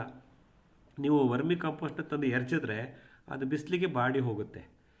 ಹಾಗಾಗಿ ಈ ಎರೆಹುಳ ಗೊಬ್ಬರ ಆಗ್ಬೋದು ಅಥವಾ ಉತ್ಕೃಷ್ಟಗೊಳಿಸಿದ ಸಾವಯವ ಗೊಬ್ಬರ, ಫಾರ್ಮ್ಯಾಡ್ ಮೆನ್ಯೂರ್ ಯಾವುದೇ ಆಗ್ಬೋದು, ಅದನ್ನು ನಾವು ಬೆಳೆ ಸಸ್ಯದ ಬೇರು ವಲಯಗಳಲ್ಲಿ ಪ್ರಾಥಮಿಕ ಹಂತದಲ್ಲಿ, ಅಂದರೆ ಬೆಳೆ ಬಿತ್ತನೆ ಮಾಡಿದಾಗ ಅಥವಾ ನಾಟಿ ಮಾಡಿದಾಗ ಆವಾಗ ಕೊಡೋದು ಭಾಳ ಸೂಕ್ತ. ಈ ರೀತಿ ಹಸಿರೆಲೆ ಗೊಬ್ಬರ ಬೆಳೆಗೆ ಆ ಒಂದು ಎರೆಹುಳ ಗೊಬ್ಬರವನ್ನು ಕೊಡೋ ಅವಶ್ಯಕತೆ ಇಲ್ಲ. ಅಂದರೆ ದುಬಾರಿ ಆಗುತ್ತೆ, ನಮ್ಮ ಕೃಷಿ ವೆಚ್ಚ ಜಾಸ್ತಿ ಆಗುತ್ತೆ.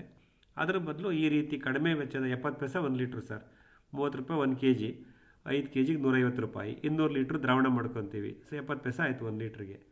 ಸೊ ಹಾಗಾಗಿ ಇದನ್ನು ತಂದು ಡ್ರಮ್ ಗಟ್ಟಲೆ ಮಾಡಿಬಿಟ್ಟು ಚೆಲ್ಬಿಡಿ.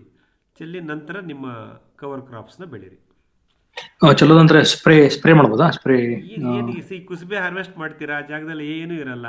ಸೊ ನೆಕ್ಸ್ಟ್ ನೀವು ಅವರೇ ಅಲಸಂದೆ ಏನೋ ಹಾಕಕ್ಕೆ ಯೋಜನೆ ಮಾಡ್ಕೋತೀರಾ, ಇದನ್ನು ಡ್ರಮ್ಮಲ್ಲಿ ಮಾಡ್ಕೊಳ್ಳೋದು, ಎಲ್ಲ ಕಡೆಗೂ ಎರಚಿಬಿಡೋದು. ನಿಮ್ಮ ಮಣ್ಣಿನ ಪ್ರತಿ ಚದುರದಲ್ಲೂ ಅದೋಗಿ ಬೀಳುತ್ತೆ. ನಂತರ ನೀವು ಅವರೇ ಅಲಸಂದೆ ಈ ಥರ ಗಿಡಗಳನ್ನು ಹಾಕಿ ತೇವಾಂಶ ನೀರಾವರಿ ವ್ಯವಸ್ಥೆ ಮಾಡ್ಕೊಳ್ಳಿ, ತುಂಬ ಹುಲ್ಸಾಗಿ ಬೆಳೆಯುತ್ತೆ. ಗೊಬ್ಬರದ ಗಿಡಕ್ಕೆ ಗೊಬ್ಬರವೇ ಅಂತ ಪ್ರಶ್ನೆ ಮಾಡ್ಕೊಳ್ಳಿ. ಇದು ನಮ್ದು ಬ್ಲಾಕ್ ಸಾಯಿಲ್ ಪರಿವರ್ತನೆ ಆಗುತ್ತೆ, ಸ್ವಲ್ಪ ಸಮಯ ತಗೋಬಹುದು ಪರಿವರ್ತನೆ. ಬ್ಲಾಕ್ ಸಾಯಿಲ್ ಕ್ಯಾರೆಕ್ಟರಿಸ್ಟಿಕ್ಸ್ ನಿಮಗೆ ಗೊತ್ತಿದೆ. ಅದಕ್ಕೆ ತೀರ್ಥ ತಗೊಂಡ್ರೆ ಶೀತ, ಮಂಗಳಾರ ತೀರ್ಥ ತಗೊಂಡ್ರೆ ಉಷ್ಣ. ಅದನ್ನ ಕೇರ್ಫುಲ್ ಆಗಿ ಹ್ಯಾಂಡಲ್ ಮಾಡಿ. ಮಾಯಿಶ್ಚರ್ ಮ್ಯಾನೇಜ್ಮೆಂಟ್ ಅಷ್ಟೇ ಸರ್ ಬ್ಲಾಕ್ ಸಾಯಿಲ್ ಅಲ್ಲಿ, ಇನ್ನೇನು ಇಲ್ಲ. ಮಾಯಿಶ್ಚರ್ ಮ್ಯಾನೇಜ್ಮೆಂಟ್ ಒಂದು ಸ್ಟ್ರಾಟಜಿ ಇರುತ್ತೆ, ಅದನ್ನ ಆ ಪ್ಯಾಕೇಜ್ ಆಫ್ ಪ್ರಾಕ್ಟೀಸ್ ಫಾಲೋ ಮಾಡ್ಬಿಡಿ. ಓಕೆ ಸರ್, ನಾನು ರಿಸರ್ಚ್ ಮಾಡ್ತಿದ್ದೀನಿ. ಮಾಡಿ ಅಪ್ಪ, ಜೋಡಿಸ್ಕೊಂಡಿದ್ದಕ್ಕೆ ಧನ್ಯವಾದ. ನೀವು ಕಳಿಸಿದ್ದೀರ ಫೋಟೋ, ನಾನು ಹಾಸನಿಂದ ಇವಾಗ ಬಂದೆ, ನಾನು ನೋಡೋಕ್ಕಾಗಲಿಲ್ಲ ವಾಟ್ಸಪ್ನಲ್ಲಿ. ಸಾಧ್ಯ ಮುಂದಿನ ಬುಧವಾರ ಅದಕ್ಕೊಂದು ಸ್ವಲ್ಪ ನೋಟು ಬರ್ಕೊಡಿ, ನಾವು ಅದನ್ನು ಬುಧವಾರ ಡಿಸ್ಪ್ಲೇ ಮಾಡೋಣ, ಎಲ್ಲ ಮಿತ್ರರಿಗೂ ತಲುಪುತ್ತೆ. ನಿಮ್ಮ ಬೆಳೆ ಯೋಜನೆ, ನಿಮ್ಮ ಬೆಳೆ ನೀವು ಮಾಡಿದಂಥ ಪ್ಯಾಕೇಜ್ ಆಫ್ ಪ್ರಾಕ್ಟೀಸು ಮತ್ತು ಅದು ಹಾರ್ವೆಸ್ಟು ಎಲ್ಲವನ್ನು ಹಂಚ್ಕೊಳ್ಳಿ. ಚಿಕ್ಕದಾಗಿ ಒಂದು ವಿಡಿಯೋ ಮಾಡಿದ್ರೆ ವಿಡಿಯೋ ಮಾಡಿಕೊಡಿ, ಯೂಟ್ಯೂಬಲ್ಲಿ ಅಪ್ಲೋಡ್ ಮಾಡಿ ಶೇರ್ ಮಾಡ್ತೀನಿ. ಇಲ್ಲ 4 ಫೋಟೋಸ್ ಕಳಿಸಿ, ಬುಧವಾರ ರಾತ್ರಿ ಸಂಜೆ ಒಳಗಡೆ ನನಗೆ ಕಳಿಸಿದ್ರೆ ಖಂಡಿತ ನಾನು ಈ ಸ್ಕ್ರೀನ್ನಲ್ಲಿ ಡಿಸ್ಪ್ಲೇ ಮಾಡ್ತೀನಿ. ನಾನು ಹರೀಶ್ ಪಾಟೀಲ್ ಒಬ್ಬರಿಗೆ ಹೇಳ್ತಿಲ್ಲ, ನಮ್ಮ ಎಲ್ಲ ಕೃಷಿಕ ಮಿತ್ರರಿಗೂ ಇದು ಒಂದು ಅವಕಾಶ. ಸೊ ನಮ್ಮ ಕೃಷಿ ಭೂಮಿಯ ಅನುಭವಗಳನ್ನು ಚಿತ್ರರೂಪದಲ್ಲಿ, ವಿಡಿಯೋ ರೂಪದಲ್ಲಿ ನಮ್ಮ ಇತರ ಮಿತ್ರರಿಗೆ ನಾವಿಲ್ಲಿ ಈ ಪ್ಲಾಟ್ಫಾರ್ಮಲ್ಲಿ ಯೂಸ್ ಮಾಡ್ಕೊಳ್ಳೋಣ. ಸಾಕಷ್ಟು ಬೆನಿಫಿಟ್ಸ್ ಇದೆಯಲ್ಲ ಗೂಗಲ್ ಮೀಟಲ್ಲಿ, ಯೂಸ್ ಮಾಡೋಣ ಇದನ್ನೆಲ್ಲ. ಒಳ್ಳೆಯದು ಹರೀಶ್ ಅವರೇ. ಮಂಜುನಾಥ್ ಸರ್, ಒಂದು ಪ್ರಶ್ನೆ ಇದೆ. ಈಗ ಹಿಂಡಿ ದ್ರಾವಣ ಒಂದ್ ಕಡೆ ಆದ್ರೆ ಹಿಂಡಿ ಗಿಡಕ್ಕೆ ಹಾಕೋದು ಇನ್ನೊಂದ್ ಕಡೆ, ಇವೆರಡರಲ್ಲಿ ಬೆನಿಫಿಷಿಯಲ್ ಯಾವುದು ಅಂತ ಪ್ರಶ್ನೆ ಸರ್. ಯಾಕಂದ್ರೆ ನಾನು ನಿಮ್ಮ ವೆಬಿನಾರ್ ಸ್ಟಾರ್ಟ್ ಮಾಡಿದಾಗಿಂದ ಹಿಂಡಿ ದ್ರಾವಣ ಸ್ಟಾರ್ಟ್ ಮಾಡೀನಿ, ಅಲ್ಲಿವರೆಗೂ ನಾನು ಬರೀ ಜೀವಾಮೃತದಲ್ಲೇ ಇದ್ದೆ ನಾನು. ಆಮೇಲೆ ಈ ಹಿಂಡಿನ ತಂದು ಹಾಕ್ತಾ ಇದ್ವಿ, ಬೇವು, ಇದು ಕಾನುಗ ಮತ್ತೆ ಇದೆಲ್ಲ. ಈಗ ನಮ್ಗೆ ಸುತ್ತಮುತ್ತ ಇರೋರೆಲ್ಲಾನು ಕೆಮಿಕಲ್ನವರೇ, ಇಲ್ಲಿ ನಾನೊಬ್ನೇ ನ್ಯಾಚುರಲ್ ಇದು ಟರ್ನ್ ಆಗಿರೋದು. ಬಟ್ ಆದ್ರೆ ಅವ್ರ ಪ್ರಶ್ನೆಗೆ ನಾನು ಹೇಗೆ ಉತ್ತರ ಕೊಡ್ಬೇಕಂತ ಗೊತ್ತಾಗ್ಲಿಲ್ಲ. ನನಗೆ ಅನ್ಸಿದ್ದು ಏನಂತಂದ್ರೆ, ನಾವು ಈ ಫರ್ಮೆಂಟೇಶನ್ ಅಟ್ಲೀಸ್ಟ್ ನಾನು ಏನ್ ಮಾಡ್ತಾ ಇದ್ದೀನಿ, ಆಕಳ ಗಂಜಲ, ಆಕಳದ್ದು ಸೆಗಣಿನಾಗೆ ಫರ್ಮೆಂಟೇಶನ್ ಮಾಡಿ ಗಿಡಕ್ಕೆ ಕೊಡ್ತಾ ಇದ್ದೀನಿ. ಗಿಡಕ್ಕೆ ಕೊಟ್ಟು ಗಿಡ ಫರ್ಮೆಂಟೇಶನ್ ಆಗಿದ್ದಾದ್ರೆ ಜಲ್ದಿ ತಗೊಳ್ತದ ಗಿಡ ಅಂಬೋದು ಅದು ನನ್ನ ಅಭಿಪ್ರಾಯ. 3 ದಿವಸ 4 ದಿವಸ ಫರ್ಮೆಂಟೇಶನ್ ಮಾಡಿ ಹಾಕ್ತಾ ಇದ್ದೀನಿ. ಬಟ್ ಆದ್ರೆ ಕೆಲವರು ಅದನ್ನ ಪ್ರಶ್ನಿಸ್ತಿದ್ದಾರೆ, ಸರ್ ಇದು ಬರೇ ಹಿಂಡಿ ದ್ರಾವಣಕ್ಕಿಂತ ನೀನು ಹಿಂಡಿ ಹಾಕಿದ್ರೇನೆ ಅದ್ರದ್ದು ಎಫೆಕ್ಟ್ ಜಾಸ್ತಿ ಇರುತ್ತೆ ಅಂತ. ಸೊ ಅದ್ರ ಬಗ್ಗೆ ನಿಮ್ಮ ಅಭಿಪ್ರಾಯ ತಿಳಿಸಿ ಸರ್. ಇಲ್ಲ, ನಾನು ಅದು ಆಲ್ರೆಡಿ ನಾನು ಜುಲೈ ತಿಂಗಳಲ್ಲೇ ಹೇಳ್ಬಿಟ್ಟಿದ್ದೀನಿ. ಹಿಂಡಿ ದ್ರಾವಣ ಕಾನ್ಸೆಪ್ಟ್ ಎಕ್ಸ್ಪ್ಲೈನ್ ಮಾಡಬೇಕಾದ್ರೇ, ಸೊ ಎಣ್ಣೆ ತೆಗೆದ ಎಣ್ಣೆ ಬೀಜದ ಹಿಂಡಿಗಳನ್ನು ಕೃಷಿಯಲ್ಲಿ ಬಳಕೆ ಮಾಡೋದು ಇದೇನು ಹೊಸದಲ್ಲ ಸರ್. ಭಾಳ ಹಿಂದಿನಿಂದ ನಾವು ಮಾಡ್ತಾನೇ ಇದ್ದಾರೆ. ನಾವು ಇವಾಗ ಅದನ್ನು ಅದೇ ದಾರಿ ಹಿಡಿದಿದ್ದೀವಿ. ಬಟ್ ನಾನು ಕಂಡುಕೊಂಡಿದ್ದೇನಪ್ಪ ಅಂದರೆ, ಅದನ್ನು ದ್ರಾವಣ ರೂಪದಲ್ಲಿ ಕೊಡೋದ್ರಿಂದ ಅದು ಮಣ್ಣಿನಲ್ಲಿ ಬೇಗ ಹೀರಲ್ಪಡುತ್ತೆ ಒಂದು, ಮತ್ತು ಬೇಗ ನನ್ನ ಸೂಕ್ಷ್ಮಜೀವಿಗಳಿಗೆ ಆಹಾರ ಸಿಕ್ಬಿಡುತ್ತೆ. ಆ ಹಿಂಡಿನಲ್ಲಿರ್ತಕ್ಕಂಥ ಆಹಾರ ಹಿಂಡಿಯಲ್ಲಿ ಅಥವಾ ಹಿಂಡಿ ದ್ರಾವಣದಲ್ಲಿ ಎರಡೂ ಇದೆ. ಸೂಕ್ಷ್ಮಜೀವಿಗಳಿಗೆ ಆಹಾರನೂ ಇದೆ, ಬೆಳೆ ಸಸ್ಯಗಳಿಗೆ ಪೋಷಕಾಂಶನೂ ಇದೆ. ಹಾಗಾಗಿ ಇದನ್ನು ನಾವು ದ್ರವ ರೂಪದಲ್ಲಿ ಮಾಡಿ ಕೊಡೋದ್ರಿಂದ ಬೇರು ವಲಯದಲ್ಲಿ ಚೆನ್ನಾಗಿ ಹೀರಲ್ಪಡುತ್ತೆ ಮತ್ತು ಬೇಗ ಬಳಕೆ ಶುರುವಾಗುತ್ತೆ. ಅದೇ ನೀವು ಘನ ರೂಪದಲ್ಲಿ ಹಿಂಡಿ ಮಿಶ್ರಣವನ್ನು ತಂದು ನಿಮ್ಮ ಬೇಸಿನ್ ಆಫ್ ದ ಪ್ಲಾಂಟ್ ಗಿಡದ ಬುಡದಲ್ಲಿ ನೀವು ಕೊಡ್ತಾ ಬಂದಾಗ ಅದು ಕರಗಲಿಕ್ಕೆ ಸಮಯ ತಗೊಳುತ್ತೆ. ಅದೇ ಆ ಹಿಂಡಿ ಮಿಶ್ರಣ ಡಿಸಾಲ್ವ್ ಆಗಬೇಕಲ್ಲ, ಕರಗಬೇಕು. ಆಮೇಲೆ ಅವು ಸೂಕ್ಷ್ಮಜೀವಿಗಳು ವಿಘಟಿಸ್ಬೇಕು, ಅದನ್ನು ಮಣ್ಣು ಜೀವಿಗಳು ಅದನ್ನು ತಿನ್ನಬೇಕು. ಈ ಬೇವಿನ ಹಿಂಡಿ ಮೂಲತಃ ಕಹಿ ಹಿಂಡಿ ಆದ್ದರಿಂದ ಅವು ವಿಘಟನೆ ಹೊಂದಲ್ಲ. ಸೂಕ್ಷ್ಮಜೀವಿಗಳು ಅಥವಾ ಮಣ್ಣು ಜೀವಿಗಳು ಅದನ್ನು ವಿಘಟಿಸಲ್ಲ. ಹಾಗಾಗಿ ಇದನ್ನು ನಾವು ದ್ರವ ರೂಪದಲ್ಲಿ ಕೊಡೋದು ಒಳ್ಳೆಯದು. ಎರಡನೇದು, ನಾವು ಈ ಶೇಂಗಾ ಹಿಂಡಿ, ಅದೇ ಗ್ರೌಂಡ್ನಟ್ ಕೇಕು ಅಥವಾ ಈ ಬೇವಿನ ಹಿಂಡಿ ಅಥವಾ ಈ ಥರ ಹಿಂಡಿಗಳನ್ನು ನೇರವಾಗಿ ಘನರೂಪದಲ್ಲೇ ಬಳಸಿ ಸಾವಯವ ಗೊಬ್ಬರ ಜೊತೆ ಸೇರಿಸಿ ಬಳಸ್ಬೋದು, ಅಥವಾ ಅದನ್ನೇ ಸಪ್ರೇಟ್ ಕೊಡುವಂಥ ಉದಾಹರಣೆಗಳು ನಾವು ಗಮನಿಸಿದ್ದೀವಿ. ಕೊಡೋದ್ರಿಂದ ಏನಾಗುತ್ತೆ ಅಂದರೆ, ಆ ಹಿಂಡಿ ಅದು ನೋಡಿ ಸರ್, ಅದು ಡಿಆಯಿಲ್ಡ್ ಕೇಕು ಎಷ್ಟು ಗಟ್ಟಿ ಇರುತ್ತೆ ಅಂತೀರ. ನಾವು ಡ್ರಮ್ಮಲ್ಲಿ ಹಾಕಿದ್ರೂ ಒಂದು ರಾತ್ರಿ ಬಿಟ್ಟರೂ ಕರಗಿರಲ್ಲ, ಅಷ್ಟು ಹಾರ್ಡಾಗಿರುತ್ತೆ. ಅಷ್ಟು ಮಾಯಿಶ್ಚರ್ ಕ್ರಿಯೇಟ್ ಆಗೋ ತನಕನೂ ಅದು ಹಾಗೆ ಗಟ್ಟಿ ಉಂಡೆಯಾಗಿ ನಿಮ್ಮ ಗಿಡದ ಬುಡದಲ್ಲಿ ಬಿದ್ದಿರುತ್ತೆ. ಅದರದ್ದು ಪ್ರೋಸೆಸ್ ಸ್ಟಾರ್ಟೇ ಆಗಲ್ಲ, ಅದರ ನ್ಯೂಟ್ರಿಷನ್ ಪೋಷಕಾಂಶಗಳು ರಿಲೀಸೇ ಆಗಲ್ಲ. ಆಮೇಲೆ ಅದರ ಮೇಲೆ ಫಂಗಸ್ ಬೆಳ್ಕೊಳ್ಳೋದು, ಇನ್ಯಾವುದೋ ಒಂದು ಹಾನಿಕಾರಕ ಸೂಕ್ಷ್ಮಜೀವಿಗಳು ಬೆಳ್ಕೊಳ್ಳೋದು, ಆ ಸಾಧ್ಯತೆಗಳು ಇರುತ್ತೆ. ಹಾಗಾಗಿ ಇದನ್ನು ದ್ರವ ರೂಪದಲ್ಲಿ ಕೊಡೋದ್ರಿಂದ ಬಹಳ ಉತ್ತಮ ಅನ್ನೋದು ನಮ್ಮ ಅನುಭವ. ಆಮೇಲೆ ತಿರುಮಲ ಪ್ರಸಾದ್ ಸರ್, ನೀವು ಇದನ್ನು ಫರ್ಮೆಂಟೇಷನ್ ಮಾಡಿ ಕೊಡ್ತೀನಿ, ಹಿಂಡಿ ದ್ರಾವಣ ಜೊತೆಗೆ ನಿಮ್ಮಲ್ಲೇ ಸಿಗ್ತಕ್ಕಂಥ ಗೋಮೂತ್ರ ಮತ್ತು ಸಗಣಿ ಎಲ್ಲವನ್ನು ಹಾಕಿ ಮಿಕ್ಸ್ ಮಾಡಿ ಅದನ್ನು 3-4 ದಿವಸ ಬಿಟ್ಟು ಫರ್ಮೆಂಟೇಷನ್ ಮಾಡಿ ಕೊಡ್ತಾ ಇದ್ದೀನಿ ಅಂದರೆ, ಅದು ನನ್ನ ಪ್ರಕಾರ ಅದು ಉತ್ತಮವಾದ ಪ್ರಯೋಗ ನೀವು ಮಾಡ್ತಾ ಇರೋದು. ಯಾಕೆಂದರೆ ಹಿಂಡಿ ದ್ರಾವಣದಲ್ಲಿ ಸೂಕ್ಷ್ಮಜೀವಿಗಳಿರಲ್ಲ. ಸೂಕ್ಷ್ಮಜೀವಿಗಳಿಗೆ ಆಹಾರ ಮತ್ತು ಸಸ್ಯ ಪೋಷಕಾಂಶಗಳು ಇರುತ್ತೆ.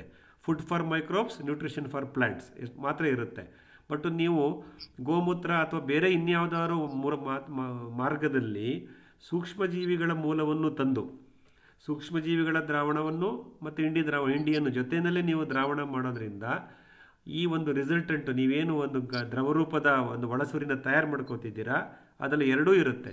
ಸೂಕ್ಷ್ಮಜೀವಿಗಳು ಇರುತ್ತೆ ಮತ್ತು ಸಸ್ಯ ಪೋಷಕಾಂಶಗಳು, ಸೂಕ್ಷ್ಮಗಳ ಆಹಾರ ಎರಡೂ ಇರುತ್ತೆ. ಹಾಗಾಗಿ ಇದು ಒಂದು ಸೂಕ್ತವಾದ ವಿಧಾನ ಆಗ್ಬೋದು ಅಂತ ಅನಿಸುತ್ತೆ. ಹಾಗಾಗಿ ಇದನ್ನು ಮಾಡೋದನ್ನು ಮುಂದುವರಿಸಿ. So any microbial culture along with deoiled cake liquid manure, ಸೂಕ್ಷ್ಮಜೀವಿಗಳ ದ್ರಾವಣ ಮತ್ತು ಎಣ್ಣೆ ಬೀಜದ ಹಿಂಡಿಯ ದ್ರಾವಣ ಎರಡನ್ನೂ ಬಳಸೋದ್ರಿಂದ ಒಳ್ಳೆ ರಿಸಲ್ಟ್ಸ್ ಬರುತ್ತೆ ಅಂತ. ಅದು ಅಲ್ಪಾವಧಿ ಬೆಳೆಗಳಲ್ಲಿ ಖಂಡಿತ ಬರುತ್ತೆ ಅಂತ ನಾವು ಗಮನಿಸ್ಬೋದು.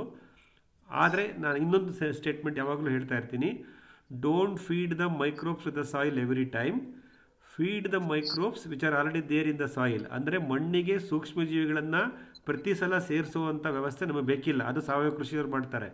ನೈಸರ್ಗಿಕ ಕೃಷಿನಲ್ಲಿ ನಾವೇನು ಮಾಡ್ತೀವಿ, ಮಣ್ಣಿನಲ್ಲಿ ಇರತಕ್ಕಂಥ ಸೂಕ್ಷ್ಮಜೀವಿಗಳಿಗೆ ಆಹಾರ ಕೊಡ್ತೀವಿ. ಹೇಗೆ ಕೊಡ್ತೀವಿ? ಹಿಂಡಿ ದ್ರಾವಣ ಮಾಡೋದ್ರಿಂದ ಕೊಡ್ತೀವಿ, ಕಳೆ ವೈವಿಧ್ಯತೆ ಸೃಷ್ಟಿ ಮಾಡೋದ್ರಿಂದ ಕೊಡ್ತೀವಿ, ಯಾವುದೇ ಗಿಡವನ್ನು ಬೇರು ಸಮೇತ ಕಿತ್ತೆಸಿದಲೇ ಉಳುಮೆ ಮಾಡಿದಲೇ ಕೊಡ್ತೀವಿ.